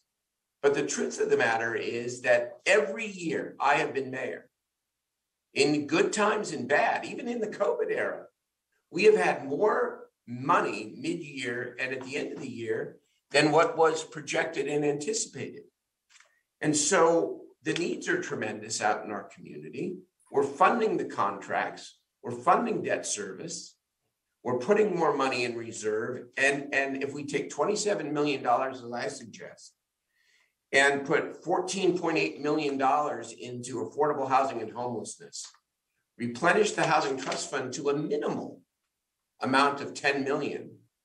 The city actually owes the trust fund $7.5 million, as Emily said a moment ago, because it was borrowed to pay for the fire positions for diversity, as well as to ensure that we had the money for the contracts. 10 million is just 2.5 more. But in addition, I make a very significant proposal here that I think we can't afford to not fund.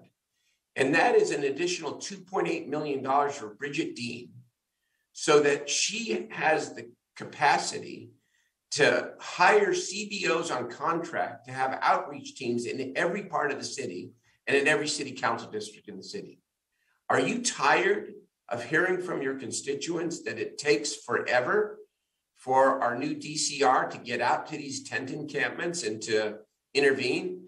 As we build out the 102 acres and the downtown site that we're working so hard on and the sites in the north area, it won't be nearly, and what Katie Valenzuela is doing in Miller Park and elsewhere, we won't be able to do this successfully if we don't have the outreach to be able to intervene, of course, in collaboration with the county, because we cannot do this alone. That's a crucial investment. And then I suggest $1 million for the coordinated access system. And I know Councilmember Harris, in your letter, you suggested more money, and I know you've talked about $3 million. I want to explain to you why I think we should do 1 million at a time. Because the county is not yet committed. And if we put in $3 million now, I think it's less likely, that we're going to have partners. We had to do 1 million at a time. And the county needs to do 1 million, and Steps Forward is committed $1 million and do the same thing next year and the year after. This will get us started with exactly your vision, Councilmember Harris, what you've called for, what will be one of your legacies, which is to build a one-stop coordinated access system through 211. I also suggest that we spend an additional $1 million on women and children, which comes up every mid-year in every budget. And let's put that money to good use. I also think we need to continue with our economic development initiatives. Look at, we put $5 million to Del Paso Boulevard, $5 million to Northgate Boulevard. Stockton Boulevard, we're breaking ground with Aggie Square tomorrow. We put millions into the Affordable Housing Trust Fund. We talked about the Thomas tonight, obviously, in a very, very positive way. South Sacramento, we just purchased 102 acres in Councilmember Vang's district, and we're going to use that to create great benefits for the people of South Sacramento and our entire community. But there are other areas that maybe aren't getting the attention. And I want to see the La Familia Opportunity Center, because that community in South Sacramento and the Latino community and the API community deserve a community center that will be a job training center, a career pathway center, a childcare center, a mental health center.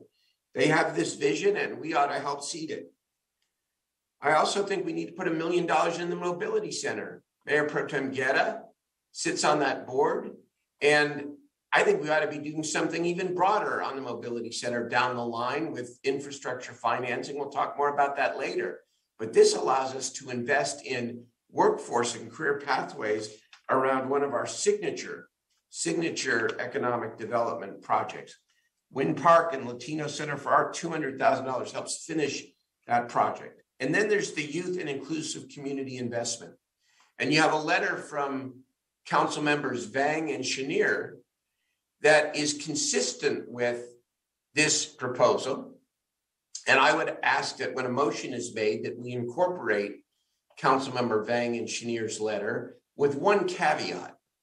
There are some out-year costs associated with your letter that is not included in my one-time funding request for youth. And I think as part of the motion, I would ask you to commit to working with the city manager and finding offsets, finding vacant positions, looking at ARP money, but not impacting the out-year general fund in any way by virtue of the FTEs and the ongoing costs you have here. It's no secret that Councilmember Chenier and I and others and SAC Kids First are working on a broader youth initiative, Councilmember Vang as well. And so we hope to have longer term funding in place sooner than later. But I want to make sure that your letter is consistent with what I've suggested and that we're making this one-time commitment and figuring out how to fund any ongoing positions.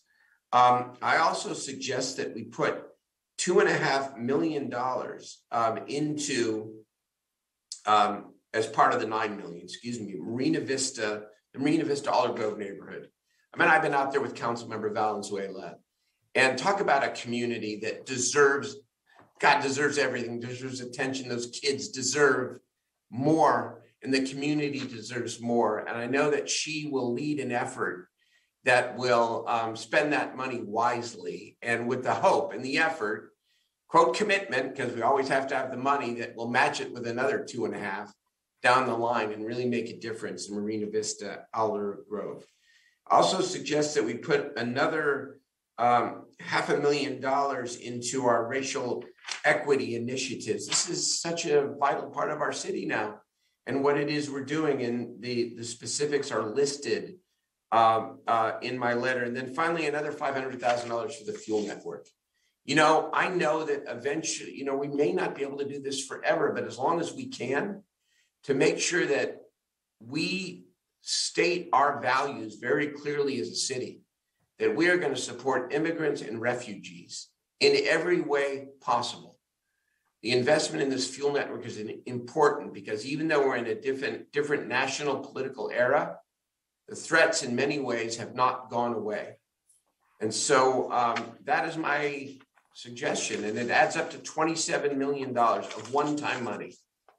And down the line, with this housing trust fund, the city manager and I have talked, if there needs to be some adjustment with some of our homeless intervention strategies, we work together. We'll be flexible. We will find the money, even out of housing trust fund dollars, to make sure that we further the principle of our comprehensive siting plan, our outreach strategies, and all we need to do to make a difference. And so that tees it up here.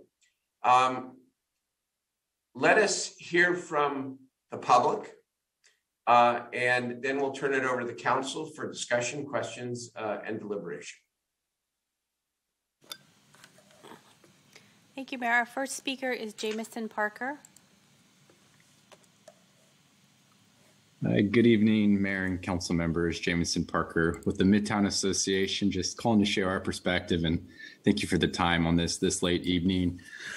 First, I just wanted to express our support for the additional funding outlined to really expand the outreach services through the Department of Community Response. Organizations like the Midtown Association have been looking for an avenue to support coordinated outreach throughout the city, dedicating resources to building out a multidisciplinary team that is composed of clinicians, social workers, and field staff can really create that wraparound approach and support individuals experiencing homelessness in a meaningful, consistent manner. As it relates to some of the funding requests around Wind Park building renovation, the Midtown Association has a request. We would be appreciative that it's consistent work of what we've been doing to help improve the area. Our organization has contributed significant resources and time to improve the level of programming in Wind Park during that same time frame. And with the investments that we've been able to make to this date, there's been a turning point in the park that's resulted in positive impact to the surrounding community. We're really excited about the perspective of bringing in another partner into the park with the Latino Center for Arts and Culture and occupying the building. But we do see a deficit that remains with the lack of public restrooms for that neighborhood. With the proposed $200,000 allocation in the budget memo, this project now is just short of $3 million. And we're disappointed that despite over all of the public funding for this, that there hasn't been a process that we have been able to or path that we haven't been able to find to fund that public restroom. If the funding is approved this evening, we ask that there be a commitment to ensuring that there is also public restrooms in that facility as this moves forward. I thank you for your time. Thank you for your comments. Our next speaker is Barry Broom. This is actually Matt Miller on behalf of Barry Broom. Where's Barry Broom? Barry is with Aggie Square on the announcement this evening. I'm kidding. Go ahead. Well, good evening, Mayor and Council. My name is Matt Miller. I'm Vice President with the Greater Sacramento Economic Council. On behalf of the Greater Sacramento Economic Council, we'd like to offer our support and commitment to the California Mobility Center's effort and workforce training for clean mobility and advanced manufacturing initiatives. The goals of the CMC are in alignment with our mission to develop a sophisticated, tradable sector regional economy with economic and workforce development initiatives intended to make Sacramento region a better place to live and work. We look forward to partnering in the success of this venture. The Greater Sacramento Economic Council is the region's leading economic development organization. We're a public-private 501c3 nonprofit organization led by more than 45 CEOs in 20 communities throughout the 6-county Sacramento region. Our organization unites business and community leaders to create one cohesive regional economic development strategy with a focus on growth, sustainability, equity, and competitiveness. We create a sustainable economy for the region by focusing on industries of the future, such as mobility, that are environmentally sound, inclusive, and tradable in nature with the primary goals of job creation and economic impact, which is why the CMC is an important effort that will change the trajectory of our economy. We're in strong support of the CMC's need for these resources and are fully committed to partner and offer support if they are given.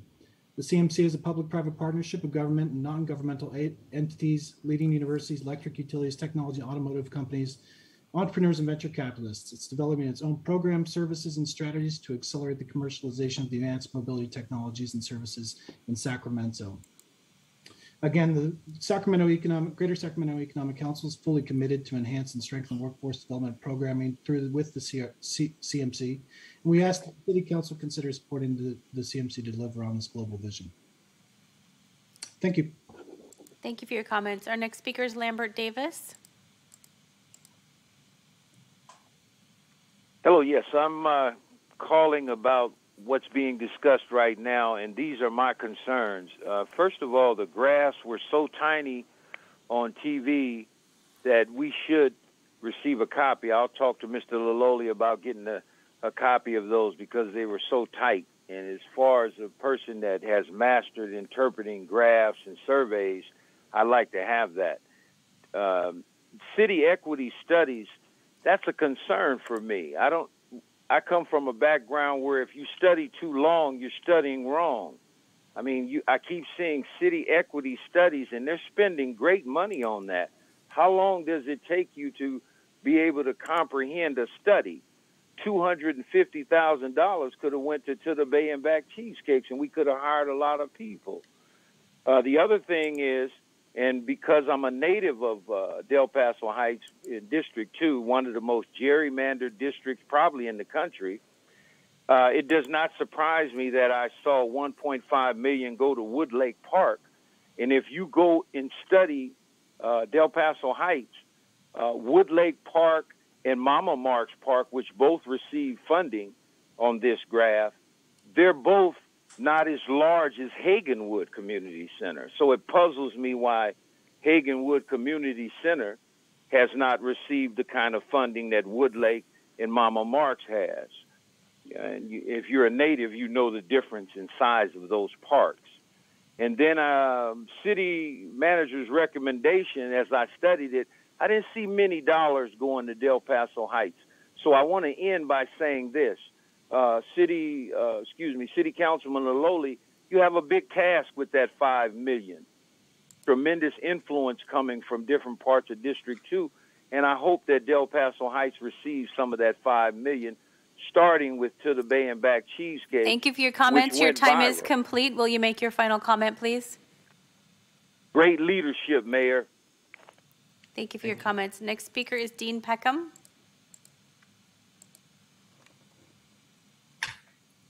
Good evening, Mayor Steinberg and members of the Sacramento City Council. This is Dean Peckham. I serve as Executive Director of the Sacramento Valley Manufacturing Alliance, and I'm speaking to you today to offer SVMA's wholehearted support for the allocation of $1 million in funding from the mid-year budget to support infrastructure development of the California Mobility Center's ramp-up factory. The addition of new equipment to the ramp-up factory will uniquely position the CMC to attract new zero-emission vehicle companies to Sacramento. But more fundamentally, the new equipment will support the continued education of students from Sac State, the Los Rios campuses, and the Charles A. Jones Regional Manufacturing Training Center through internships, continued education, and preparation for employment.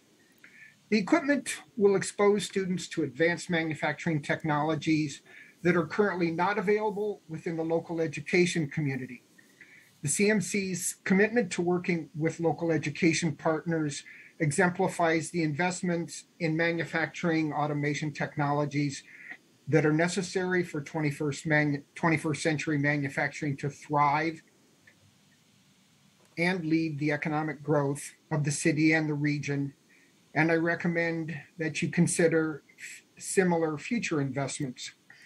SVMA is committed to working with the CMC to creating a more diverse, inclusive, and equitable economy that welcomes and supports all individuals to achieve their dreams and the well-being of their families. Thank you for your time. Thank you for your comments. Our next speaker is Rita Gallardo-Good. Good evening, Mayor Steinberg, Mayor Pro Tem, Vice Mayor, and City Council members.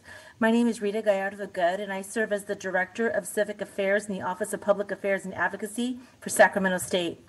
I respectfully request the support of the Mayor's recommendation asking the City Council to approve fiscal year 21-22 mid-year budget as it relates to funding for the California Mobility Center's Workforce Development Program.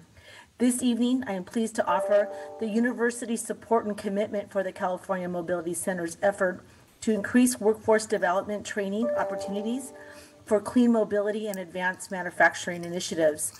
The goal of the CMC are in alignment with Sacramento State's effort to support research, workforce training, and inclusive economic development.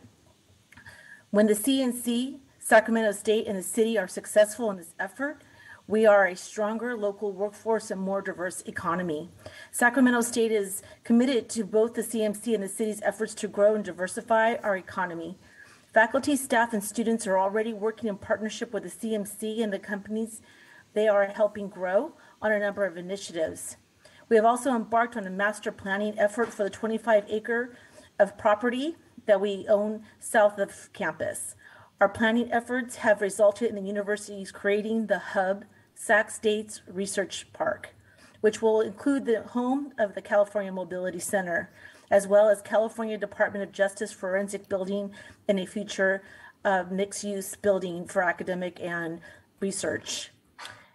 With that, Council, I ask for your support, and together we'll make a better Sacramento for all future generations of Sacramentarians. Thank you so much for the opportunity to provide comment.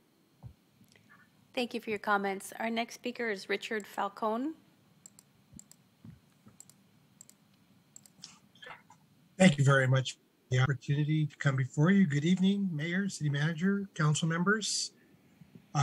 Want to speak on behalf of a couple of things, especially related to the Mayor's proposed modifications or additions with that $27 million.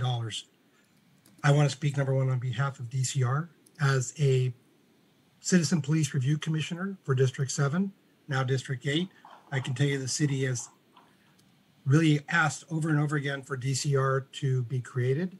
And as a result of that, it was, and it continues to do great work under the leadership of Bridget Dean, and is just sorely in need of funding so that it can continue to grow and offer the services that we promised our community related to reducing the number of calls and responses by police. So let's make sure they get funded and continue to be funded. On behalf of my time with United Latinos as their community organizer, I can tell you La Familia has offered us a home and has offered many, many other organizations a home to be able to do our work with civic engagement, education, environmental justice. And they have just a great legacy of community services, and the Future Opportunity Center will just grow that. And the Fuel Network continuing its growth and its services for our migrant and refugee community, much needed in there. Let's make sure they continue to do the good work they do. And finally, for the Latino Center of Arts and Culture and the WIN Project, legacy of providing such great arts and cultural enrichment to this city of Sacramento, and the opportunity and its mission to provide artists a home that will enrich and expand the creative economy. And we look forward to Wynn Park and being able to give you beautiful, great entertainment there at Wynn Park for the community in Sacramento. Again, please approve the mayor's request for that additional funding. And I thank you for the opportunity to speak. Thank you for your comments. Our next speaker is Phil Garcia. Mayor Steinberg and council members, I'm Phil Garcia, and I serve as the Public Policy Chair for the Latino Economic Council of Sacramento. Thank you for the opportunity to comment on this agenda item. The LECS wholeheartedly supports the $27 million in one-time spending recommended by Mayor Steinberg as part of the mid-year budget review. The LECS in particular commends the mayor on his recommendations for economic development and youth and inclusive community investments, as they do meet key community priority needs. Specifically, we support the following critically needed investments: the $2 million investment in La Familia Counseling Center's proposed Opportunity Center, the $200,000 for the Latino Center of Art and Culture and its Wynn Park building renovation, and the $500,000 set aside for the Sacramento Family Unity Education and Legal or Fuel Network. In regard to the $2 million for La Familia's Opportunity Center project, as the mayor has noted, this will centralize community health and workforce development efforts, which is critical to the future of the residents who live in one of the most marginal communities in our city. In that vein, I personally want to highlight the critical role La Familia has played in response to the COVID-19 pandemic and the need to test and vaccinate our essential workers in communities of color. Whether it was pop-up clinics at the Pinal Center in South Sacramento or Viva supermarkets in the north, or working with the Sacramento Native American Health Center to try and help Midtown restaurants, or staging pop-up clinics at its Maple Neighborhood Center off of Franklin Boulevard, La Familia was the go-to community-based agency across the city. Needless to say, this is a worthy investment, and it would support La Familia's ongoing mission, which merits our support as we look to build a healthier and better future for us all.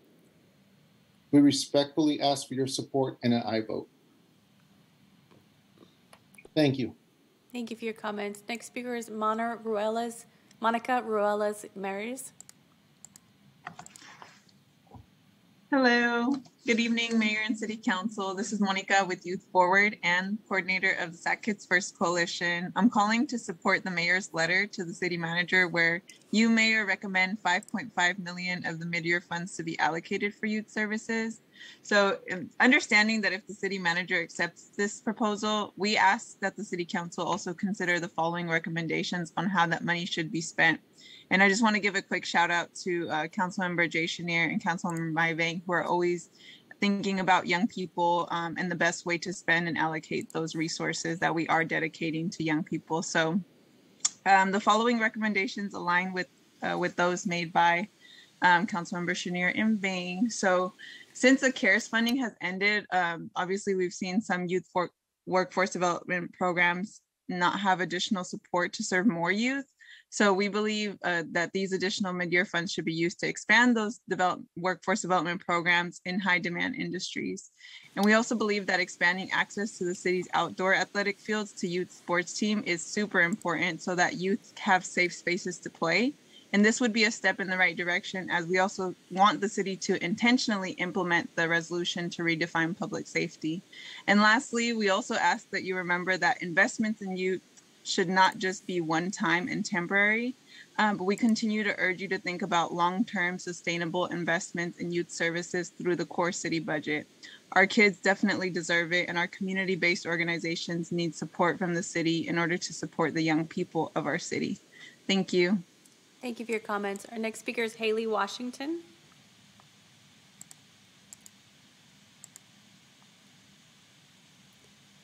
Haley Washington, if you'll unmute.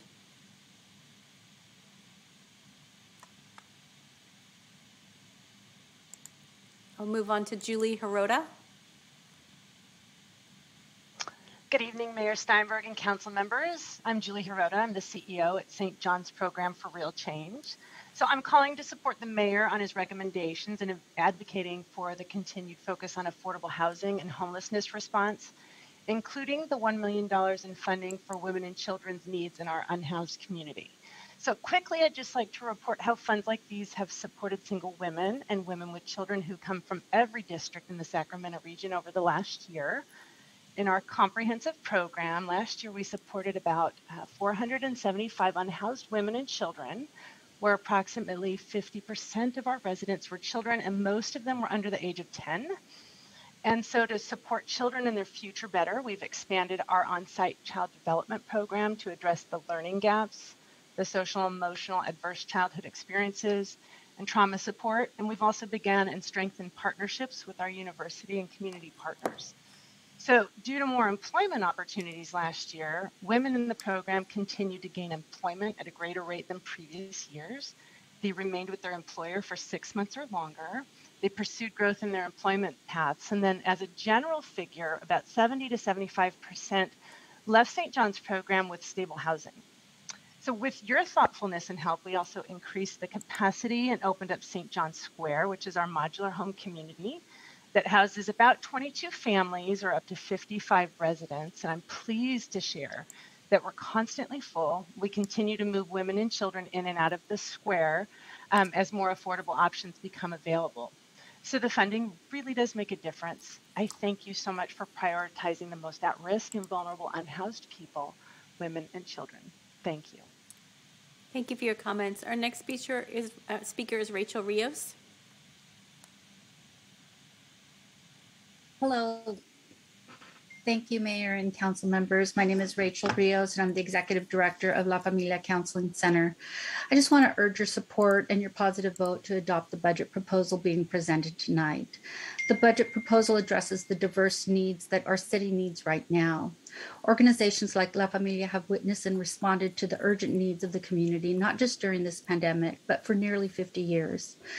But what this pandemic has done is underscored what we already knew, and that is that there is a need for a hub to offer these services in South Sacramento now.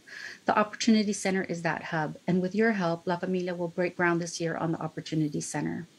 This center will connect disadvantaged communities to employment and health opportunities, build upon partnerships, and create the important anchors that create inclusive and healthy communities. The mayor spoke tonight about his appeal to our communities to encourage their support for the additional tax a few years ago, with the promise that if passed, investments would occur in our youth and in disadvantaged neighborhoods. Tonight, you have the opportunity to provide those inclusive investments to our most vulnerable communities. This budget provides a wide range of needed resources for homeless projects, youth development programs, the Latino Center for Arts, the Fuel Network, and our Opportunity Center. I hope you will support this budget and support our youth and our communities now. Thank you. Thank you for your comments. Our next speaker is Dan Allison. Good evening, council members. I would like to speak in favor of the ideas presented by Councilmember Harris on climate and parks. The $10 million for climate is a positive thing because it allows the city to match grants for transportation projects that reduce VMT and greenhouse gas emissions. If all of our work on housing and unhoused is to lead to a livable world, we also need to be working on climate at the same time. Secondly, on parks, $3 million. My experience visiting a lot of our parks is restrooms are closed and drinking fountains are broken. The parks need more maintenance money so that they can overcome that deferred maintenance. Thank you very much. Thank you for your comments. Our next speaker is Anna Tocolo. Hello, good evening, Mayor and council members. My name is Ana Tocolo again, and I'm calling on behalf of the Sac Kids First Coalition to support the $5.5 million allocations for youth services from the mid-year funds.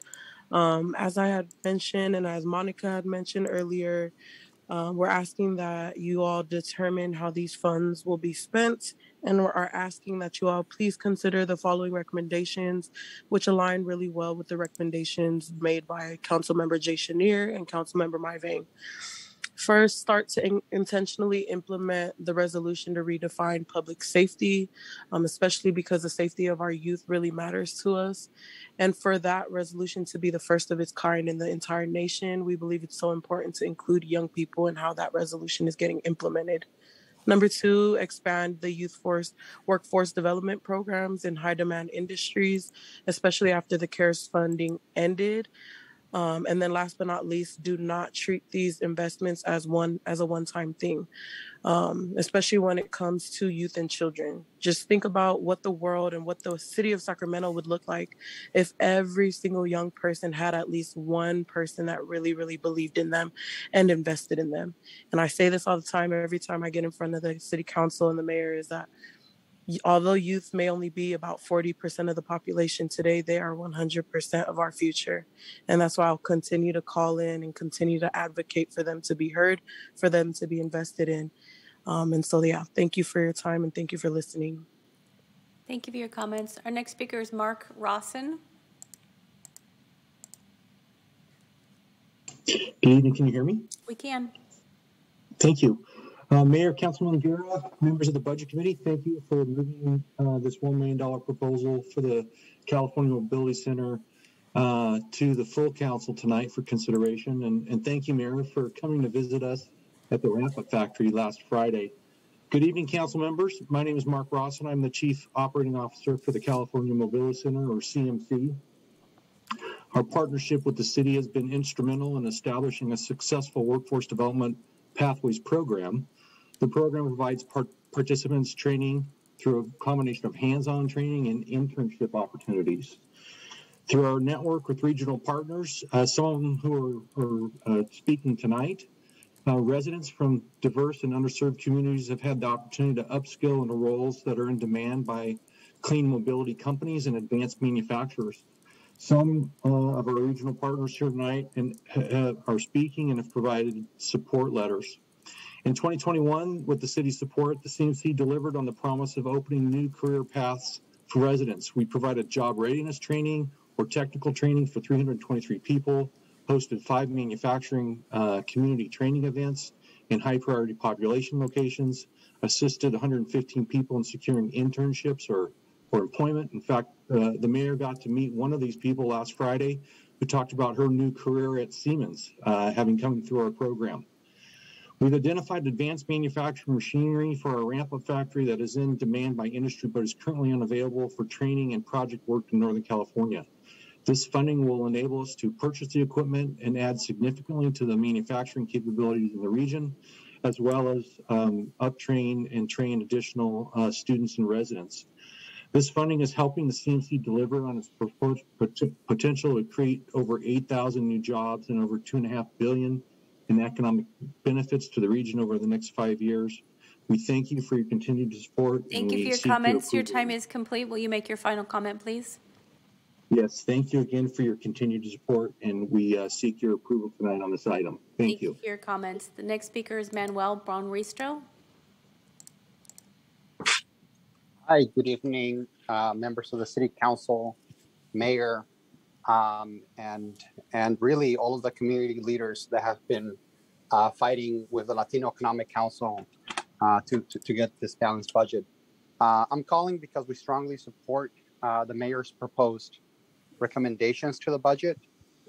We think that they are balanced, they're strong, and they really support a lot of the initiatives that we have been fighting for many years. Specifically, the $2 million investment for La Familia Counseling Center's proposed Opportunity Center, $200,000 for the Latino Center of Art and Culture and its Wynn Park building renovations, and also the $500,000 set aside for the Sacramento Family Unity Education and Legal Network. These are critical services, and we hope to see them to fruition. One thing that I do want to note is that we do want there to be a stronger partnership and a stronger relationship between the Midtown Association, and we want to make sure that these are strong partnerships, that there's strong discussions coming from both parties. And we know that this is a win for both the Midtown Association and the Latino Center for Art and Culture, but we just want to make sure that we see a stronger relationship coming forward in the coming months. And we're concerned that hasn't been happening from the part of the Midtown Association. Thank you and have a great evening. Thank you for your comments. Our next speaker is Perry Ackerman. Hi, thank you. My name is Perry Ackerman Barger. I'm a nursing professor and associate dean at UC Davis, and I'm calling in as a private citizen. Although all aspects of these funds are important and I strongly advocate for passing the budget, I would like to speak specifically to the value of the CARE funding to expand youth workforce development programs in high demand industries such as nursing. Thank you to Council Members Vang and Scherner for requesting the continuation of the workforce development funding. I believe that with the continuation of the CARES funding, we have the ability to provide youth with hands-on healthcare experiences that poise them to get hired into the healthcare industry or to become accepted into healthcare programs such as nursing. It also provides opportunities for Sacramento youth to make a livable wage now and in the future, to serve in the field of nursing or other healthcare fields, and to serve their communities. And one important statistic that might be helpful in informing your decision about refunding CARES is that in the health professions, those who come from underserved or disadvantaged backgrounds are more likely to return to and serve the communities that they're from. And I just want to harken back to the conversation about the California North State University Medical Center, we're going to need healthcare professionals to staff that effort. So let's invest in the well-being of Sacramento by investing in our youth and future nurses and healthcare professionals. Thank you so much for your time. Thank you for your comments. Our next speaker is Eric T. Crane. Good evening, Mayor and Council. My name is Eric Crane with SMUD's Regional and Local Government Affairs team. We're calling this evening to share our strong support for the Mayor's proposal to allocate $1 million to the California Mobility Center. This critical funding will allow the CMC to expand its workforce development training for clean mobility and advanced manufacturing, a much-needed investment as we prepare our region for a clean energy future. As you know, for decades, SMUD has been a leader in clean energy and carbon reduction. Last year, we raised the stakes with our 2030 Zero Carbon Plan, which set an ambitious goal of reaching zero carbon emissions by 2030. The CMC's goals are in alignment with SMUD's vision to support research, training, and investment in economic and workforce development to ensure the Sacramento region is a leader in clean, sustainable energy now and in the future. We know the CMC will foster innovation in the clean transportation sector and serve as a catalyst for carbon reduction and inclusive economic development. There's also a dire need for youth workforce development funding to ensure that our community's future generations have the access and support to obtain thriving wage jobs. SMUD needs our underserved youth to thrive within our community and counts on their innovative thinking to help us reach our 2030 zero carbon goals while contributing to the future economic vitality of our region. We encourage budget investments in this area as well. In closing, SMUD is excited to partner with the CMC and with you to make this clean energy vision a reality. Thank you to Mayor Steinberg and to Mayor Pro Tem Guerra for your efforts and leadership on this initiative. We appreciate it. Thank you. Thank you for your comments. The next speaker is Noel Mora. Hi, thank you. Good evening, Mayor and Council. My name is Noel Mora, and I am a resident of South Natomas in District 3. I'm also a Measure U Commissioner and a C representing youth-serving organizations, adult education organizations, and more. Thus, it should be no surprise then that I would like to make a statement in support of the Measure U Community Advisory Committee's mid-year budget recommendations, which have previously been presented to this body and also sent via a formal letter. It's great to see many of those priorities and values already reflected.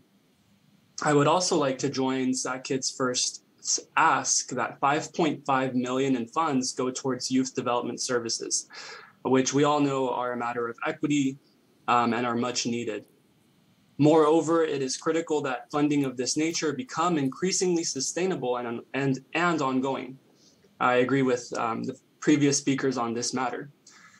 And lastly, I will say what I had a chance to say when I was appointed to Measure U, which was that I often think of who and what I needed when I was growing up in Sacramento.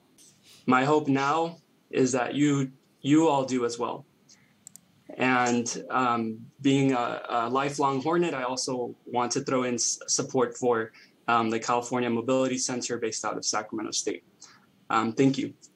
Thank you for your comments. Next speaker is Jim Gonzalez.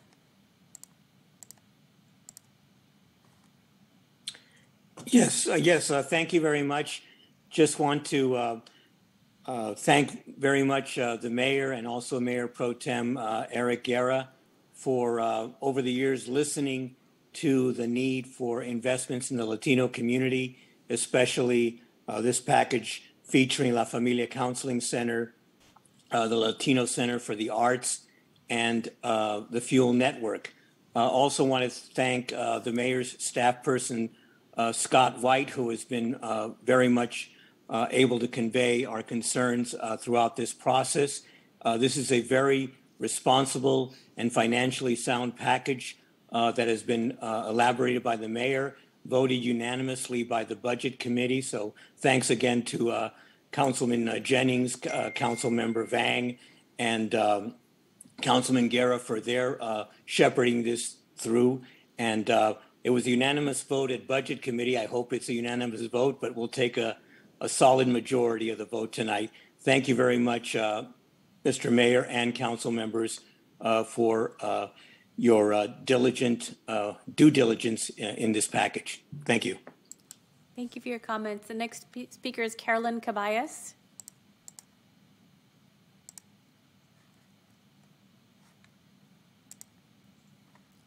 Carolyn Cabayas, if you'll unmute.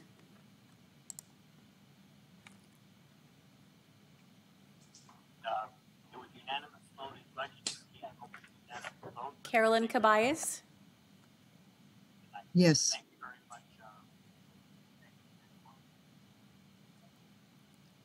Fine, you're on.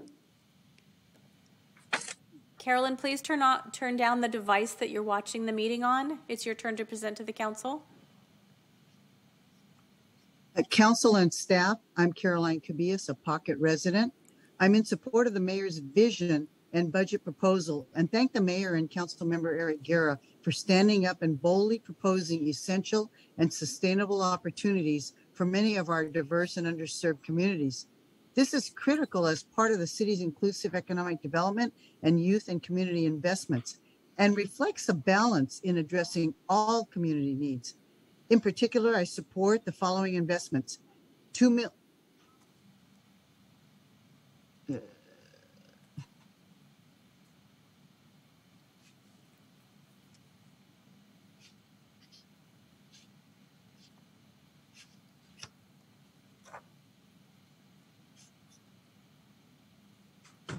Madam Clerk. It appears that Ms. Cabayas is having technical difficulties. The next speaker is Marie Acosta.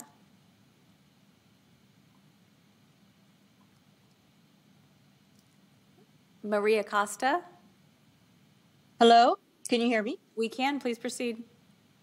Thank you. This is, I'm Maria Costa. I'm the director of the Latino Center of Art and Culture and a resident and taxpayer living in the Midtown neighborhood.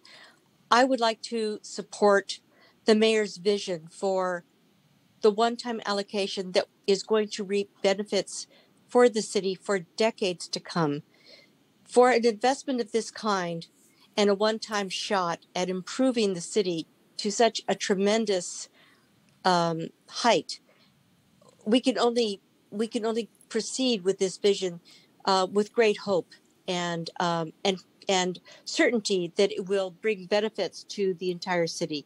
In particular, I would like to commend the mayor's vision for funding to La Familia Counseling Center's Opportunity Center, as well as to our own Wind Park building renovation and the Sacramento Family Unity Education and Legal Network. The work that the Latino Economic Council has diligently pursued for the benefit of the Latino community that will benefit all of our communities is to be commended. And I would like to thank you all for your diligence, for your dedication, and for your commitment to all of the residents of Sacramento with this vision. Thank you very much. Thank you for your comments. Cruz Naranjo is the last speaker on this item. Hello, I assume I can be heard? You can. Yes. Okay, hi, my name is Cruz Naranjo. I currently serve on the Art, Culture, and Creative Economy Commission for District 4. I want to stand in support of the proposals as you presented.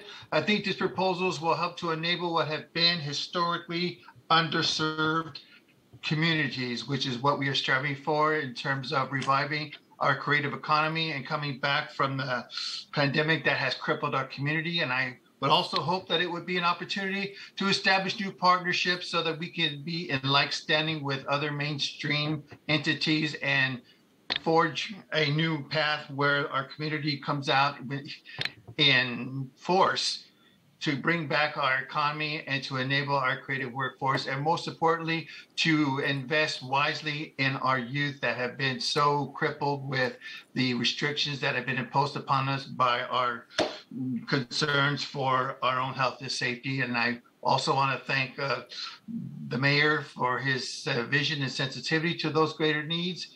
And I also want to go on record as saying that I have a personal stake because I grew up in Midtown Sacramento. I remember Wind Park when it was a fire station. My brothers used to deliver newspapers there when it was a fire station. And my grandmother took her citizenship there when it was a learning center. So with that shameless plug, I want to thank you all, and I would support this wholeheartedly. Thank you. Thank you for your comments. Mayor, I have no more speakers. Well, thank you to the members of the public for taking the time to call in and express your opinion. It really matters. Let us go to the City Council for discussion and deliberation and a motion. I'll start with Mayor Pro Tem Eric Guerra. Thank you, Mr. Mayor. First, let me thank all the callers. It's 9:20 p.m. and you all stuck through a very, very long and full council meeting on our mid-year budget. And I hope the same level of engagement is there for our fiscal year budget. And so, again, I appreciate everyone's commitment in this. I also want to thank the Measure U Committee because they provided us some good insight on if the city was to have revenues above and beyond what was budgeted, giving some guidance and direction on what to address. And I want to underscore and thank the mayor because his letter really kind of looked at a significant issues there. One, the issues that have been leading to where we are today, issues of housing, issues of homelessness, and issues of not just unemployment, but underemployment, and trying to really tackle the prevention of the future of the issues of economic challenges that we have. So we have to make sure that we're doing everything we can, particularly out of this coming out of this pandemic, to get people into higher wage jobs, into self-sufficiency, into those opportunities, and to address those immediate issues. So, I think what, the city manager and the staff, again, thank you for all of what you've put forward together. I thought the presentation at Budget and Audit was very thorough and appropriate. And so what I'm going to do, Mr. Mayor, is I'm going to make a motion to approve the recommendation coming out of Budget and Audit that includes your letter in there, and also the letter provided by Councilmember Vang and Councilmember Schneer, since it is it essentially falls in line with the mid-year with the item that came out of Budget and Audit. So I don't think it digresses from that. So staying true to what my vote was and what my recommendation out of Budget and Audit, I'll move to approve that as well. I want to, before I close, I'll say again, the housing and homelessness piece is key. Making sure that we backfill the housing trust fund is critical. And providing the resources for DCR on the immediate are critical. And you just heard from St. John's. Thank you, Councilmember Vang, for coming out to St. John's yesterday and talking about how we're actually moving people within a matter of months out of homelessness and into self-sufficiency, helping them with their full needs as they're experiencing their circumstances, their challenges that they have today. So I appreciate that included in this one-time allocation. And then the two other key things, the California Mobility Center, and I think Dean Peckham, he was very humble in not talking about the Charles A. Jones Center. This is a workforce training center on Stockton Boulevard and Lemon Hill, an area that has significant economic challenges. And they're training people into the future jobs, the jobs that are meeting our climate goals, into manufacturing, where they're being able to get not just young people, but adults, parents who want to move out of those situations into the manufacturing jobs that we're bringing into the city. You saw the collection of educational partners that came in here. And everyone's getting behind that. And I think we need to do more in that. And lastly, again, the Opportunity Center in Franklin Boulevard in South Sacramento, making sure that, again, we're doing everything we can to help people start to become entrepreneurs, to be able to increase and find new careers and pull themselves out of sometimes this cycle, that families can't get out of, and the youth component as well, because that's all of it is linked together. We have a unique opportunity with being prudent with the reserves that we have. So with that, Mr. Mayor, again, the motion is to move to approve the recommendations from the Budget and Audit Committee with the fine tuning identified in the letter from Councilmember Vang and Chenier. Thank you, Mr. Mayor. Thank you very much, Councilmember Guerra. That's a motion. Is there a second? A second. Second by Councilmember Valenzuela. Let's turn it over to Councilmember Jeff Harris. Thank you, Mayor. I'd like to start by asking our city manager some questions. So Howard, can you, are you still here? I am. Great. So, you know, I want to get to the idea of what is fiscally prudent for our city.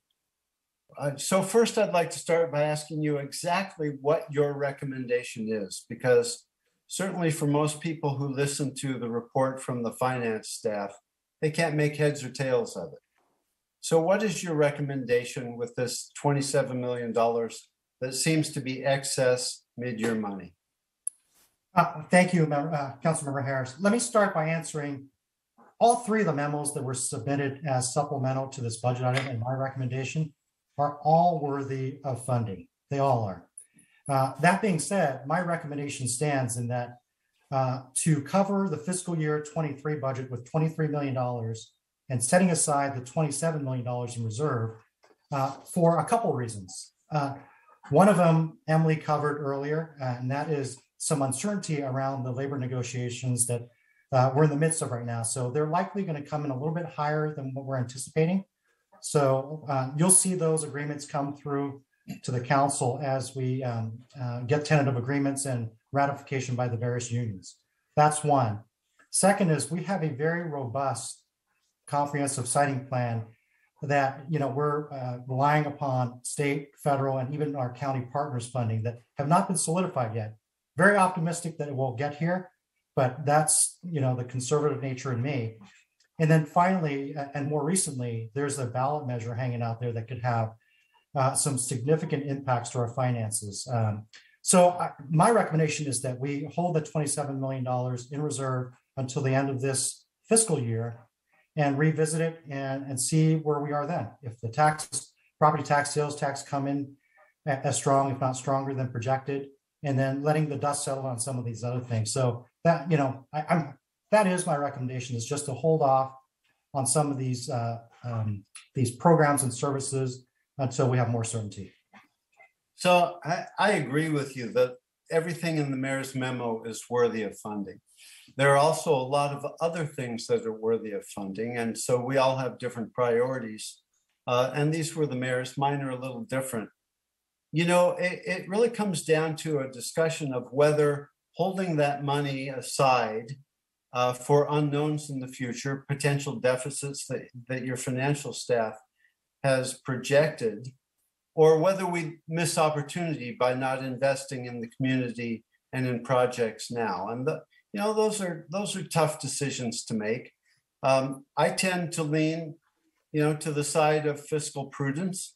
I like to have a little money in the bank. I think it's just because I ran a small business. And I knew that if I didn't have financial reserves that were pretty substantial, I could get into trouble very quickly. You know, the city is in the same boat, but, you know, the mayor mentioned that every year your financial staff shows red ink in the out years, and every year we've had extra money to spend. So how am I to reconcile that discourse? You know, is it just that you're being conservative? Are you being too conservative? Are we being too free with spending one-time funds? Where do you land on that? I think that over the last 2 years and through this pandemic, things have been very uncertain. And so we were budgeting probably on the conservative side. We just didn't know how and when we're going to come out of this. And the mayor is correct when he mentioned that every year we do end up having some additional resources, whether it's mid-year or fiscal year, but it is a small percentage of our $1.3 billion budget. And again, I'd rather err on the side of having a little bit at the end of the year than playing it really close. But so this is really more of a council policy discussion. But my recommendation again stands that let's cover next fiscal year. Let's hold in advance this $27 million until we have some more certainty, and then have those discussions as part of the fiscal year budget, which, by the way, is starting now. Well, the $10 million that the mayor would like to put into the Housing Trust Fund, does that seem to you like a bank account? Like if we get into problems, you would probably take money out of the Housing Trust Fund to fill gaps. Is that correct? Well, and I think the mayor alluded to that earlier, that as part of this robust program for the comprehensive siting plan, that if we had some gaps, I would absolutely make the recommendation to pull it out of there. And I'd support it.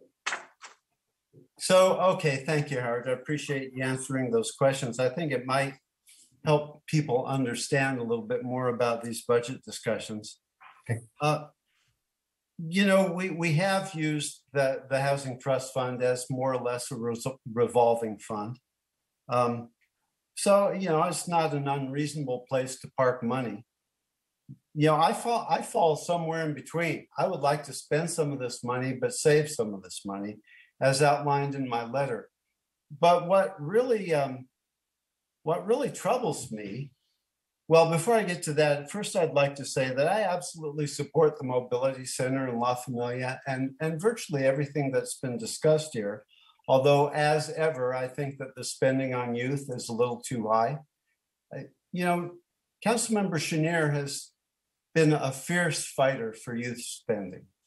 And every time, Jay, that you do that, you talk about performance metrics and showing how that money is going to be well spent. I haven't seen the metrics yet. So this is a pretty big chunk of change, $5.5 million.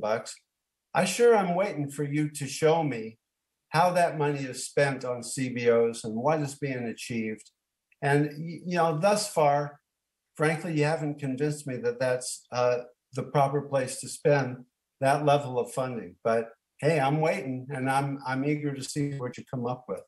But what really troubles me, Mayor, with your memo is our last council meeting. We spent 5 hours talking about climate change, about the urgency of it and how existential it is. And projects were delineated that need substantial investment just to get started. You know, I mean, I'm wondering if that entire 5 hours was all hot air. We have to put our money where our mouth is. If we don't move forward on climate change projects, well, you can expect CO2 to pile up. And, you know, we've talked about the city of Sacramento being a leader at the forefront of climate change. And yet we can't even fund a mobility project to get people out of cars. It's very frustrating to me. I'm surprised more people didn't call in about this very subject. Look, the bottom line is my priorities are a little different than yours, Mayor. Yours are not bad priorities, and obviously you've got a lot of public support. And this is going to pass. This is abundantly clear to me it's going to pass. So good stuff will happen. There's no doubt about it. Totally support all the investment in DCR. It's fundamental. It's very important. You know, virtually all of these projects are good projects. And so because this will pass, you know, I can be happy with that. But I'm very disquieted by the fact that we would put $10 million into the Housing Trust Fund and nothing into climate change. It doesn't make sense to me. If you were willing to say, pull out $5 million and give it to Public Works and allow them to, you know, use that as matching funds and pull down 10 to get started on something, I think that would be very meaningful to the community. But if we spend money at mid-year and at year end and we don't actually invest in climate change projects, I think we're missing the mark in a really big way. That's all I've got for now, Mayor. Well, I'll maybe respond to some of your comments when I close, but let's turn it over to some other members. Councilmember Vang. Thanks, Mayor. Okay, first, I just want to thank Emily. Emily, thank you so much for your presentation and just all of our staff in the finance department for your hard work. I also want to take this opportunity to thank all the callers that called in, and especially our youth advocates who stayed up to call in, asking for us to continue to center them as we think about our priorities for the city. Mayor, I also just want to thank you for your bold proposal to ensure that we invest in all of our communities across the city, from funding to support our racial equity work, to investing a coordinated system that's very much needed, staffing up DCR so that we can serve our unhoused neighbors, and the $2 million for La Familia Opportunity Center. I know when we hit the ground running last year, to serve our community, our diverse community in South Sacramento, La Familia was our to-go organization in our SAVE coalition to ensure that we could reach our Latino community in terms of outreach, which is the largest population in District 8 at 30%. But I do want to spend the remaining of my time, Mayor, to discuss about the $5.5 million request for our young people in the city. And I do want to share, given that Councilmember Harris had asked about outcomes, that YPSI and Lindy has been tracking outcomes. And, this funding in particular is to support organization that has been successful. I just want to share with my colleagues, I think that when we're asking for outcomes, that we stay consistent, because even with these dollars set aside, we're setting aside funding for cops. And as I shared over and over in previous meetings, we've invested so much money in law enforcement, but haven't seen any outcomes in terms of public safety. And so, this budget also includes that. And I think that we have to be consistent across the board. As you heard last week, I made a request that I wanted to submit a letter, me and Councilmember Chenier, to complement your recommendation, Mayor. And our framework and our budget request of $5.5 million is really to center and prioritize investment in our young people for the mid-year budget, because oftentimes I do believe they are really a second afterthought. As you heard from some of the callers, our city has been able to support current and implement new programs that have addressed the impact of the pandemic, and particularly for many of our Black and Latino and most disadvantaged youth across our city. And as you heard from the callers, and what I've heard from staff, is that, these funding is one-time allocation of CARE dollars and ARPA dollars. And once they expire, the programs that are successful, the workforce programs, the youth programs that have good outcomes, will be eliminated or reduced. And I think all of you can agree with me that we have dire needs in the city, from workforce development for our young people to mental health program. And this framework really sets the foundation in order for us to continue to serve our young people in the city. In addition, I also want to call out the Measure U committee, and want to thank Mayor Pro Tem Eric Guerra for mentioning the Measure U committee, because specifically, they called out in their recommendation to ensure that we set aside funding for our young people. And they called out for us to have culturally appropriate youth programs, in particular for Hmong and Native youth, that we often don't see in even some of our youth programming. So I want to be able to call that out as well. Securing this $5.5 million citywide will help us continue to center our most vulnerable youth citywide, which is the utmost importance. And I believe that this can really begin to fulfill this request. I know that one-time funding is not sufficient. I think we heard that from many of our young folks, that we need to do everything we can to ensure that we have a steady revenue. Mayor, I know you have committed. I have Councilmember Chenier to figure this out, whether that's an initiative to put on the ballot, but we also need to make sure we think long-term about that. In the letter that Councilmember Chenier and I submitted, we also requested that some of these funds be used for staff, because I know that if we're talking about investment, right, that long-term funding for additional staff is really important and integral to our city's operating budget. Mayor, I appreciate your caveat. I want to hear from my colleague, Councilmember Chenier, because I don't know what he's thinking about this, but I don't think we make that caveat for other positions that are in this budget. And youth is always a second afterthought. And so I wouldn't support that motion, but would love to hear what my other colleagues think about this in particular. Again, this allocation is really important, and it will support youth programs across the city, but most importantly, build a necessary foundation to address our city staff capacity in monitoring and providing quality workforce programs for our young people. Thanks, Mayor. We'll talk about it later. Thank you very much, Councilmember Van. Councilmember Chenier. Thank you, Mayor. And let me add my appreciation for your budget letter. I think it helps center us and focus us on the things that are most important.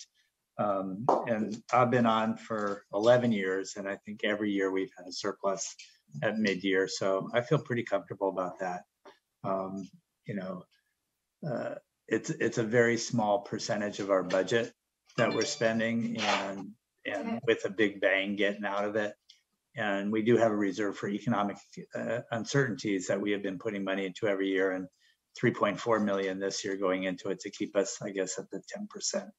So I feel pretty comfortable doing that. And I think I've gotten a little less conservative over the years just because the need is so great and we need to get out there and really fund some of these programs. You know, with the 5.5 million, one thing is for, you know, kind of replacing fees for youth groups. This falls right in line with the public safety resolution. If we have safe places for young people in the afternoons and the evenings where there are lights, that's going to make our new police chief's job easier, because those kids are going to be in positive environments, doing the right thing, and hopefully not getting into trouble. So that falls right in line with that. We've also asked for 2 positions that are to help with youth workforce development. We got a 7-year, $7 million grant from the state, as we all know, but we don't have people to really implement it. And it would be wasteful on the grant itself if we don't have the right capacity to do that. I do want to make one change after talking with Mike Jasso today. And he was talking to me about, even if we got these 2 positions, the difficulty in filling them and the need for that workforce as quickly as possible.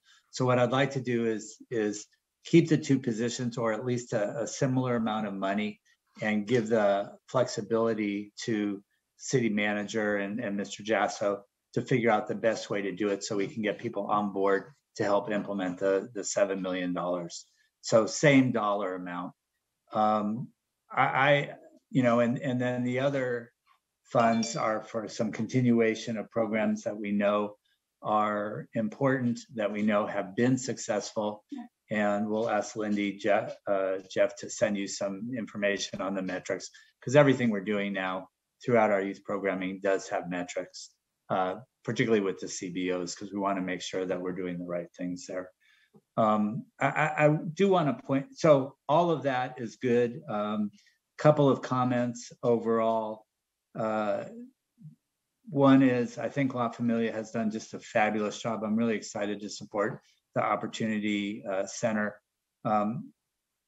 Rachel Rios is correct in saying they've been in the community for so long, doing good for so long, but I think they get an extra shout out for stepping up during COVID and all of the things they've done. My wife and I got tested there once. I drive by there all the time. They're always packed, and they're doing the right things for the right people in the right population. So just a shout out to Rachel and them and board and all of their staff. They do a great job. The one thing I do want to point out, and again, I'm happy to work with the city manager to try to find replacement dollars to sustain the ongoing money that we put in, which is a small amount of the 5.5 million. It's like $500,000. And my Vang is right. Youth always get kind of put in second place. We haven't asked any of the other positions to be to look for replacement dollars for those after the first year. So we're treating these 2 positions and the field lighting or the field reservation system differently than we're treating all the other positions. Again, I'm happy to go find the dollars. You know, I've been successful in the past. I'll work with the city manager to do that. But I think we need to note that we do treat these things differently. I'm going to give you another example. You know, when we started Ride Free RT, which has gotten national acclaim for what we've done. And for the first 3 years, we had to fight every year to get that $1 million in the budget. And when we think of all the money we spend, you know, look at the consent calendar on any week, it's probably $10 to $20 million in there. And this was a $1 million expenditure that has done wonders for RT. And when you look at their statistics now, I know Councilwoman Valenzuela was at the RT meeting, and we looked at how they've rebounded from COVID. The kids' rides are way up beyond everybody else. And that's what we want to have happen, is create a generation of transit riders. And Jeff, that's going to get us to climate change as quickly as anything else is changing people's habits and their cultures. So in any case, I'm going to stop. Mayor, thank you for the letter. Thank you for including money for youth. I'm glad that we could break it down, and I hope we get a unanimous aye vote so we can move on and go do a groundbreaking at Aggie Square tomorrow morning. Mayor, can I just make a quick clarification? I'm going to ask Emily to chime in to make sure I have the number. The $5.5 million memo from Councilmember Chenier and Councilmember Vang, the ongoing component of it through the 5-year forecast is $750,000 a year. Is that correct, Emily? It's the field lighting and the 2 positions. Correct. Yes, that's right. correct. So I got the number wrong. My apologies. Okay. Well, just so that we know what we're talking about for the 5-year forecast. But okay. Thank you. Thank you, Mayor. Thank you. Okay. I've got now Councilmember Valenzuela. Thank you, Mayor, and thank you for all the comments and for the city staff for doing this letter and all of the recommendations that have come forward. While I organized a community letter on basic services, I got a bunch of signatures from across our districts. And I do still think those are important. And I do want to figure out how we revisit those in the annual budget. I really can't argue with the proposed investments in the mayor's letter here. For example, housing is climate policy. We're never going to reach our targets if people have to live further and further away from where they work and go to school, or people are living on the streets. It's just not possible. The whole goal here needs to not be electrifying or doing more transit, although that's important. It's getting people out of their cars, and affordable housing is just the one critical component that we can't ignore. We need more investment in DCR. We need universal intake. We need the fuel network, and La Familia is critical programming now more than ever. And honestly, at New Helvetia CD Circle, which is also known as Marina Vista Alder Grove, which is really our responsibility through SHRA. I mean, SHRA owns and manages those properties. I mean, those kids, there's 1,000 kids almost at that property. They all go to Leotada Floyd Elementary, and they are right next to downtown, but might as well be in another county. They have lacked basic access to services and opportunities, and the spike in violence that we have seen in recent months, culminating in the murder of an 8-year-old girl at the end of last year, is really just the tipping point that absolutely must be addressed. Not investing in those critical services in that community that has been so isolated and so left behind would just be an incredible disservice. And this is really our opportunity with this and the broader youth investments to make good on the promises that you all made. When we approved those 15 positions for PD, we said we can do both. We said that it's not just $8 million. We're not going to say now we don't have money. We're going to do both. And tonight we're doing that. And that's really, really important that we follow through on that promise, not just for CD Circle, but for kids across the city.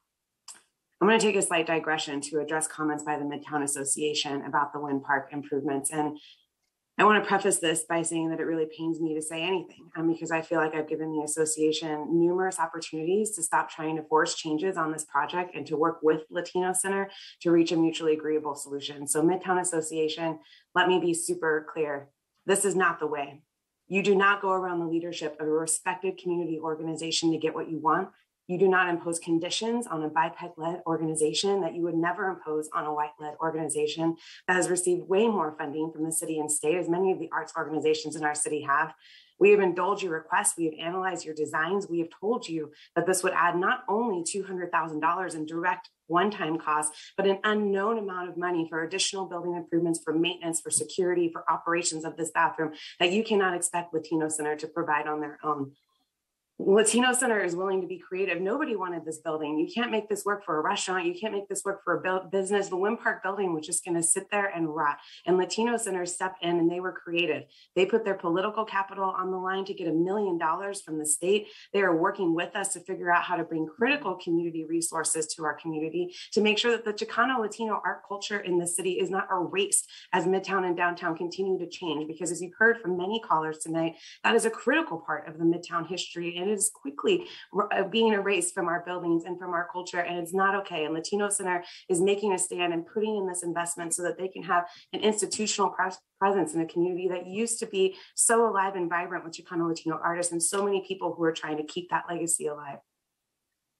The fact that representatives from the Midtown Association have taken time to call in tonight, they've called the press, they've called the city manager, they've called the mayor, they've called me, they've called neighborhood associations. They have not once sat down with Latino Center to negotiate how to make this work for everybody. And that is not just disrespectful. It is entitlement and privilege at its best. And I'm no longer going to stand by and watch this business association try to force the Latino Center to do something that time and time again, we have identified a better path forward that would not bury this organization in organizational expenses that they cannot even imagine to sustain. So I will stop now and just say that I really hope my colleagues will see the value in investing in this amazing cultural resource, this amazing organization that we are so lucky to have, in an institution that's going to bring Chicano Latino art and an institutional presence in the town that is direly needed. And I hope that I'll count on your support. This is what racial equity looks like in practice, colleagues, and I'm really happy to be supporting the mayor's letter today. Thank you. Thank you very much, Councilman Valenzuela. Vice Mayor Ashby. Hi, Mayor. Hi. What have you been doing tonight? I'm so wrapped up in the last item. I'm still trying to get all of your memos into my brain in one piece. So forgive me for being a little disheveled. This is probably more about me than it is about you guys. This is my least favorite way to do budgets because they're all such good prior. How do you say no to any of those things? They're all good, great, important things. Will all benefit the city. So instead, Mayor, I tried to take a look at it and see what's missing. And this is what I come up with. One is the Women and Children Fund should be 2 million, not 1 million. We increased it from 1 million to 2 million last year. And I want to make sure that we do 2 million for women and children's programming, for homeless services, make sure that they're well funded. I think that's really critically important. And so that would be my ask on that one. One is really just a clarity on the various pots of money that are being set aside for all kinds of things, youth and whatever, that will be, I assume, RFPs through the city. Just in addition to making sure that the funds are spent well, which we talked a little bit about the folks in YPC doing their research, they also need to be citywide. So every organization selected specifically for funding today is south of the river, which is a real sore point for a lot of people north of the river. Nothing named north of downtown.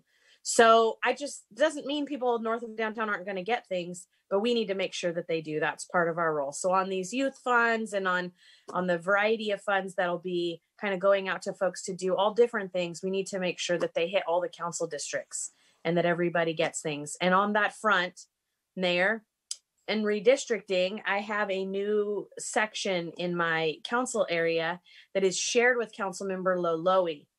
And I have spent some time speaking with those folks. And Councilmember Loloe and I need funding to address the top ask of that community. We really need to be able to do outreach and code enforcement work deeply in that community. And so I am asking for $500,000 to do that with District 1 and District 2, which would increase your budget here by $1.5 million, Mayor, and a request that the other programs be tracked not only for the outcomes base, but also for mapping across the city, that funds get spent in every district, which I hope you will take that as a friendly amendment, because I don't want to leave any women and children behind, and I don't want to leave North Sac behind. So, Mayor, sorry, go ahead. I was just going to say, it's, first of all, I am always going to not just support, but fight for more resources for homeless men and women, and especially women and children. But I do think that $1 million is what we can do now in the context of this $27 million plan, and adding more to the $27 million would not be prudent because Mayor, I'm not going to support a plan that underfunds women and children and gives more money. No, wait a minute. It does not underfund women and children. It does, because it reduces what we did last year, so we'd have to end contracts. We're not reducing anything. We could have put zero in it, and we still would have been funding a lot of women and children's programs. But we funded $2 million worth of women and children's programs last year, which means we have to unfund them. And those are the programs that when Councilmember Valenzuela or Councilmember Vang at their homeless facilities, mostly women and children, when we find women and children in the middle of the night, the people that we're paying to come and pick up those families with babies from the tents encampments or from the shelter at Meadowview, those are the people we're paying with those $2 million. If we stop giving them that money, then we will stop having a location, we'll stop having wraparound services for infants on our streets. That's who's doing that work right now. Okay. I hear you. Okay. So, and again. It doesn't change your dynamic that much. It does, because we don't have a balanced budget in FY 22-23, at least according to our Department of Finance. And that means we would need to rearrange money within the 27. And I think we've got a very good package right now. That's my opinion, but there's a motion. Who made the motion? Councilmember Guerra. So you can address your. Okay, so Councilmember Guerra, I'm asking you to expand the Women and Children's funding to $2 million and to add $500,000 for the North Sac areas of District 1 and District 2 for their outreach and code enforcement. That's their number one request to Councilmember Laloe and myself. Can you accept those changes? I appreciate those. Let me ask a question here to Daryl. You meant, Mr. Mayor, you mentioned that by moving that, adding an additional 1.5, we're off on 23-24. Yeah, we are. And of course, remember the comment about North Sacramento, North River is just not true. Through the ARP process, of course, which is green money, just like all the other money, we allocated $5 million to Northgate Boulevard, $5 million to Del Paso Boulevard. This is one part of the process here. It's the mid-year budget. Mayor, the only thing I asked on that is that you just include them in the citywide funds, that you make sure that Northgate, Stanford Settlement. No, we will do that. I didn't ask for anything there. Only that they be included on the citywide efforts. Well, you asked for $500,000 out of the blue, so I did, but that's specific to the number one ask for the new part of District 1 and District 2, which is code enforcement and outreach. I don't think that's a lot to ask in comparison to what's left in this budget. I didn't do a memo. I was focused on the last item. But hopefully you can take that out of the housing trust fund, which you were putting $10 million into, and it doesn't reduce your budget that much. Okay, and it doesn't change your out years. I'm not supportive of these requests. That's up to you as the maker of the motion. No, I appreciate that. And let me ask this, Howard or Emily. We're one on the processing. The last time we did this, how soon did we process the contracts for the $2 million? Because I made the motion for the $2 million last time. You did, Councilmember Guerra. That's right. I think it took a couple of months for us to get through the contracting and working out all the details. I don't remember all the specifics, but there were a few hiccups that should probably go smoother this time around because we ironed them out. So I would say at least 60 days, 90 days, maybe. Okay, so because I guess my question was, well, why not put the 1.5 already and start budgeting that in the next fiscal 2022-23 budget? Like, what is that? How much does that shift us here? That way, at least we have a balanced budget and we're already looking at getting that contract out. Well, that $27 million that we set out in reserve for the out years does just that. So based on what we're doing right now, what gets approved, it'll roll out into the future years. So if you're saying that we should put 1.5 next year, it'll create a hole now or a hole later if we don't reduce amount in some of the other category. And if, for instance, where Vice Mayor Ashby is saying that we go to the Housing Trust Fund, we reduce that by 1.5, then all the math works. But if we don't reduce any of the categories, we're going to be overspent by 1.5 based on what we know today. Right.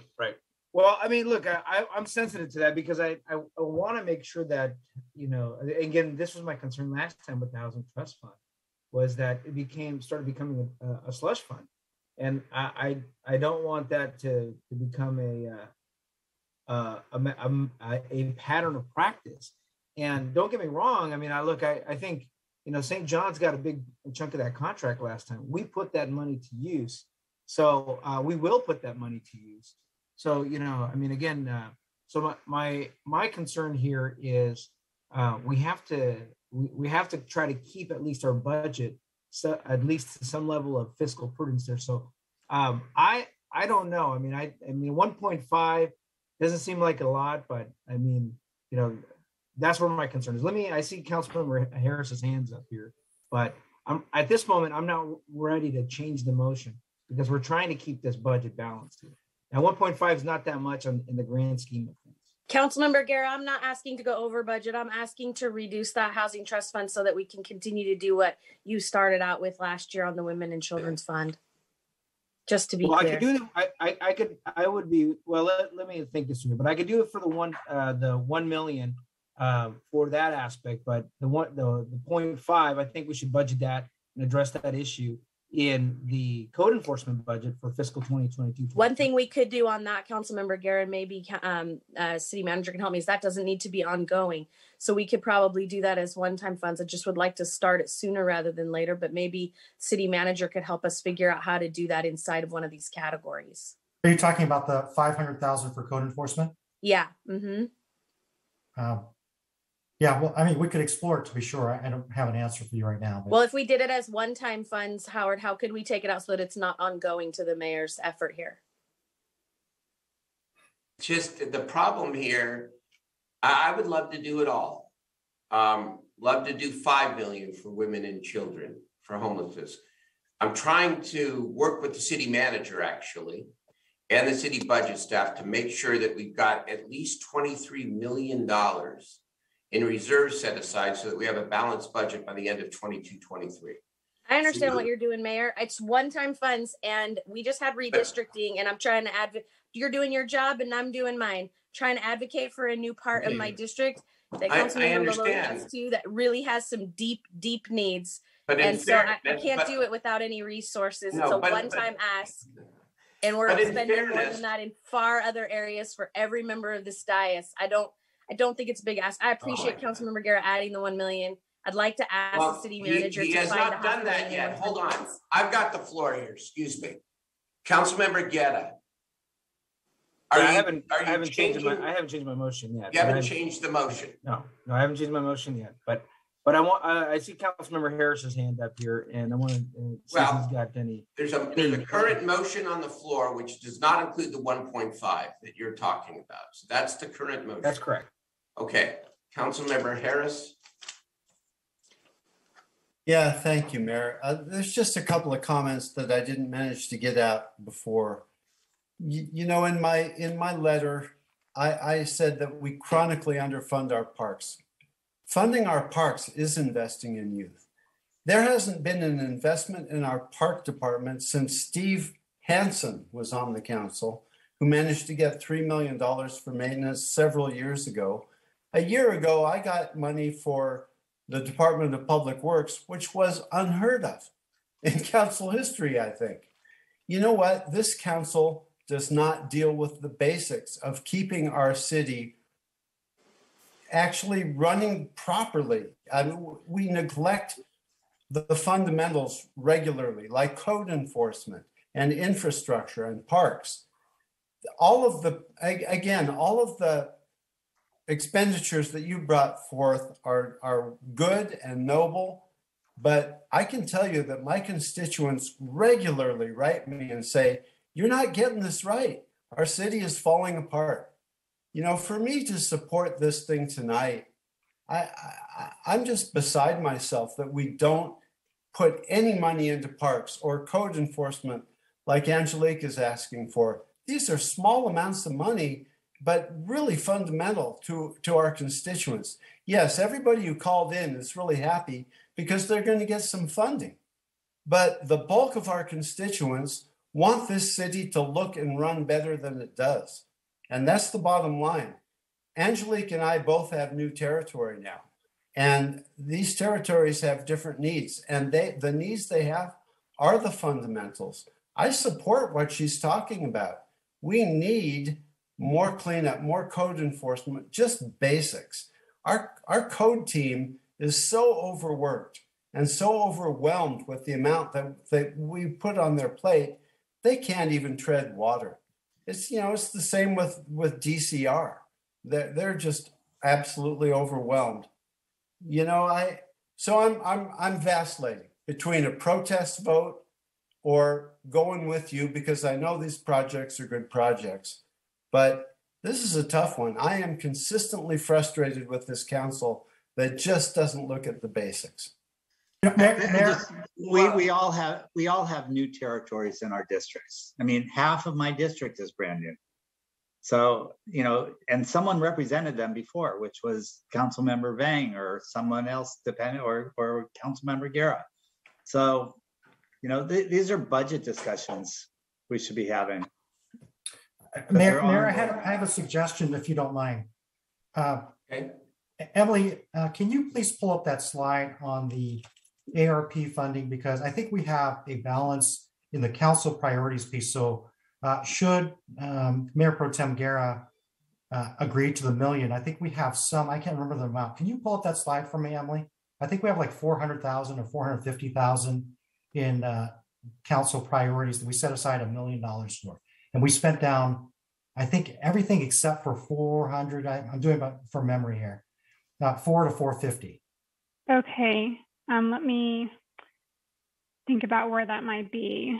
Can you give me a moment while I fish around and maybe text Marthala? Okay. Do you know the answer to this? Yeah, it's slide 4, Emily, and the presentation. It's the ARPA mid-year revisions. Okay, let me. And the council initiatives is from the $1 million that were set aside in the mayor's memo for ARPA allocations. And Howard's correct. We've allocated 550,000 here, so that leaves 450,000 remaining in that bucket. So why don't we, Councilman Guerra, why don't you take the 450 and put it into additional funding for women and children and homelessness? That would be 1.45, and that would be, you know, meeting in the middle. I'd be fine with that. Well, but this is ARPA money. So Laney, can we do that? We can. You can. You can. Yes, we can. Okay, good. Well, if we could do that, look, I feel much more comfortable doing that. And as much as I would, you know, want to support code enforcement, and I've asked for code enforcement since the first day I came on council, because I agree with you, you know, Jeff. It's like those are critical needs, and so I've advocated for it over. But in a mid-year budget discussion, when we're talking about one-time allocations, that's what concerns me. It's not that should be a conversation that I think you're right. Peter's team is stretched thin. Like they don't have the resources to be doing the code work in the evenings, all those issues that we're having a challenge with. But I think those are fiscal year conversations that we have to be talking about in our budget, not in a mid-year budget when we have this one-time money. And it seems like a lot in a small amount, but that's kind of where I feel about that. And I'd like to, I'll amend my motion to use the balance of the ARPA funding to go to women and children. And because that is something that we can do. Yeah. Mayor, so can I just understand then? So I asked for a friendly amendment, and what I'm hearing from Councilmember Guerra is he's not willing to put the 2 million in, but he is willing to take this 450 and add it and not do the 500,000 for the North Sac folks. So right. I'm going to make a substitute motion then, Mayor.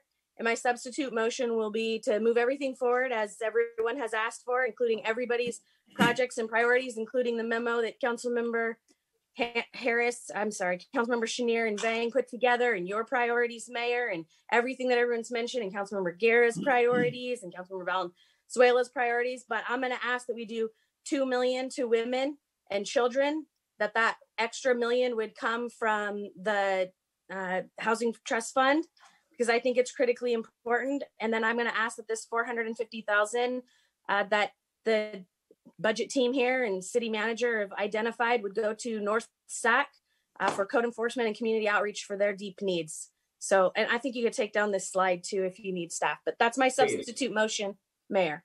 That's a substitute motion. Okay. Is there a second on the substitute motion? I second that. Lowy seconds that. Okay, I mean, I think we should go with the Guerra motion as amended to add the 450, but you know, either way, it's going to be a good night for the city. So let's call the roll on the substitute motion. Thank you. Vice Mayor Ashby? Yes. Councilmember Laloe? Aye. Councilmember Harris? Aye. Councilmember Valenzuela? Yes. Councilmember Chenier? No. Mayor Pro Tem Guerra? No. Councilmember Jennings? No. Councilmember Vang?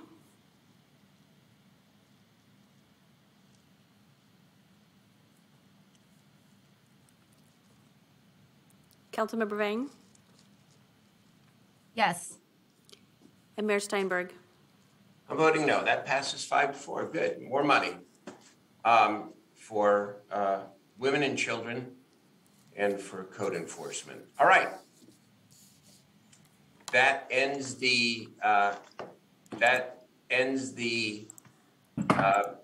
formal part of the agenda. Are there council ideas or questions? Mr. Mayor, if I may, I do have board and commission appointments to read into the record. To the Sacramento Youth Commission, Kimora Morley, Adaya Obul, and Anita White. Thank you.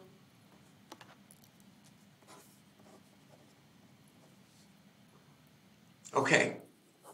Editor, public testimony on items not on the agenda. I have two hands raised. The first one is phone number 4366. Okay, Mr. Davis, it's been a long night, please. Could you wait until the next meeting? We'd really appreciate it. Not really. I've been waiting. Not really. I'd like to talk. Go ahead. Okay. First of all, I never waste time, so it's only 2 minutes. First of all, I'd like to say I'd like to send a shout out to City Councilman Jeff Harris and one of his staff members, Stephanie. They actually participated in helping us go viral. I have to give all the shouts to the millennials. Our cheesecakes went viral in Los Angeles during the Super Bowl. They went viral in the Bay Area, and they went viral in Sacramento. So I want to thank City Councilman Jeff Harris for not only talking about us, but patronizing us. That's how you survive and make a living in this city. So thank you to him. I also would like to thank him tonight for asking the city manager to convey his perspective. We need to hear more of that. Thank you. I want to send a shout out to City Councilwoman Valenzuela.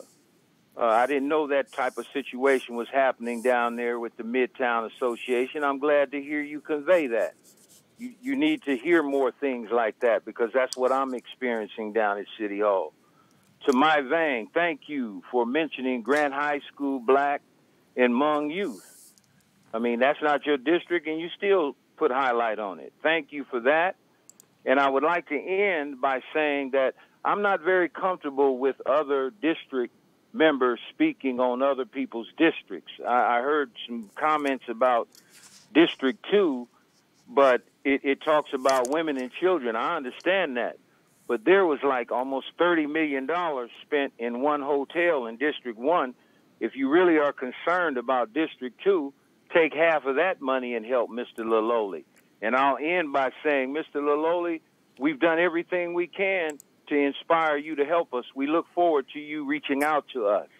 And thank you, Mayor, and that's less than 2 minutes. Thank you for your comments. Our final speaker this evening is another phone number, last four digits 0103.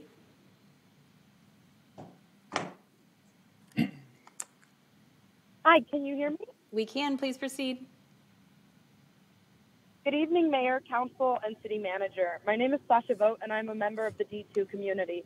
Last week, I shared with you community concerns regarding a private use agreement between the city and a private pay daycare provider. Due to community pushback, YPCE has now issued a community survey that unfortunately is framed, perhaps unintentionally, by a narrative that is misleading and contains many inaccuracies and false statements, the most serious of which include outlining a set plan to provide priority D2 enrollment for low-income child care services into a fully licensed child care program. This is in direct conflict with statements made by the provider at a recent meeting with the city and the community. As such, I urge the city to rescind the survey in its current form and negate any associated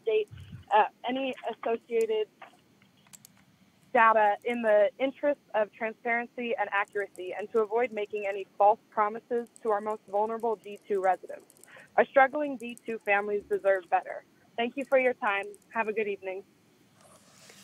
Thank you for your comments. Mayor, I have no more speakers. Okay, council ideas, questions. Mr. Harris, Ms. Vang. Yeah, Mayor, I would like to tell my colleagues that the H Street Bridge has been successfully renamed as the Taro O'Sullivan Memorial Bridge. We had a very nice celebration a week ago, following the wishes of the O'Sullivan family. I'd like to thank Councilmember Guerra for supporting me in that effort. I thank Ron Payne and Joe Payne and Josh Pane for bringing the idea forward and fighting for it. I'm very proud that those signs stand on that bridge. They're beautiful, and everybody who crosses it, thousands of people a day, will remember the spirit of Tara O'Sullivan and what she gave to the city. I'd also like to take this opportunity to thank Tim Swanson, our PIO, because he was really very essential in helping pulling this celebration together. So Tim, thanks a lot. And all of you, go across the H Street Bridge and feel a little pride in our community. Good, thank you, Jeff. Councilmember Vang? Mayor, I just wanted to just provide some quick updates. Oh, my camera's off. Just wanted to let folks know that we have a Team Up to Clean Up happening this Friday at Nedra Court. So if you can join us, that would be great. We're doing it around 3:30. Feel free to message my office at district8@cityofsacramento.org if you want to help us. We do 4 annual Team Up to Clean Up every year in District 8. Also, next week, I just personally wanted to invite all of my colleagues and the public to our first State of District 8 at the Sam and Bonnie Pinnell Community Center from 10 to 12. We're also going to be recognizing and honoring various youth, community leaders, organization that has helped make District 8 a great place to live, work, and play. And those are my updates for right now, Mayor. I think that's it. Okay, and are you going to adjourn in memory, Councilmember? I am, afterwards. Yeah. Okay, Councilmember Guerra, or Mayor Pro Tem Guerra. Thank you, Mr. Mayor, for the log here. I'd like to add on the law and legislation log to put together a policy or a structure for creating a gradient fee structure and exploring options on the Stockton Boulevard area to catalyze some of the development where there are still challenges there. That corridor from Alhambra to 47th Avenue. Now, we tried this gradient fee structure in the 65th Folsom Boulevard Transit Village area. And I remember when a lot of that was just warehouses and vacant areas there. And now it's we see a lot of activity on that area. And Councilmember Harris and I have represented both of those sides there. But I think the gradient fee structure system allows us to help those that are starting off be able to get some activity going. Also, I wanted to bring this up during the budget discussion, but I wanted to wait after that to not separate the two. But in the budget and audit committee, we talked about looking at our fire department budget, and similar to the efforts we're doing to diversify the force and recruit new folks, also looking at how we can create a program and help fund the expansion of the emergency services and ambulatory services program there. We're experiencing a significant amount of wall time right now where many of our folks in the fire department can't get from their next call to another one. And a lot of it is putting that pressure on our current staff. So I'd like to make sure we put that on there. When the time is appropriate, I think, looking at the latter part of the spring when we get into budget discussions would be helpful. And that's for the budget and audit committee if we can agendize on that area. So with that, thank you, Mr. City Manager, and thank you, Mr. Mayor. Looking forward to seeing everybody tomorrow at the Aggie Square groundbreaking for a great celebration of a lot of success. Absolutely. Councilmember Laloe. Thank you, Mr. Mayor. I just have a quick question from Howard. What is the process to lease city facilities to private entities? I was wondering, what is the policy, and is there a policy distinction between a community club house versus a community center? It depends, really. And I've been getting a lot of email traffic just like you. I've not had time to circle back with staff on this, but generally speaking, if we have facilities that are underutilized and there's been a request for types of services in a particular community center or clubhouse, we're going to prioritize that. And also what we do is if we do execute a contract like we have in this situation that you're speaking of, we do prioritize D2 residents. So I will look into that further and provide some more information once I get briefed from staff. Great, I appreciate it. Thank you very much. Okay, I do have one. Last week's climate workshop, which Councilmember Harris referenced, there are many opportunities to come up with local matches. I'm going to talk about some of this at State of the Downtown address next week.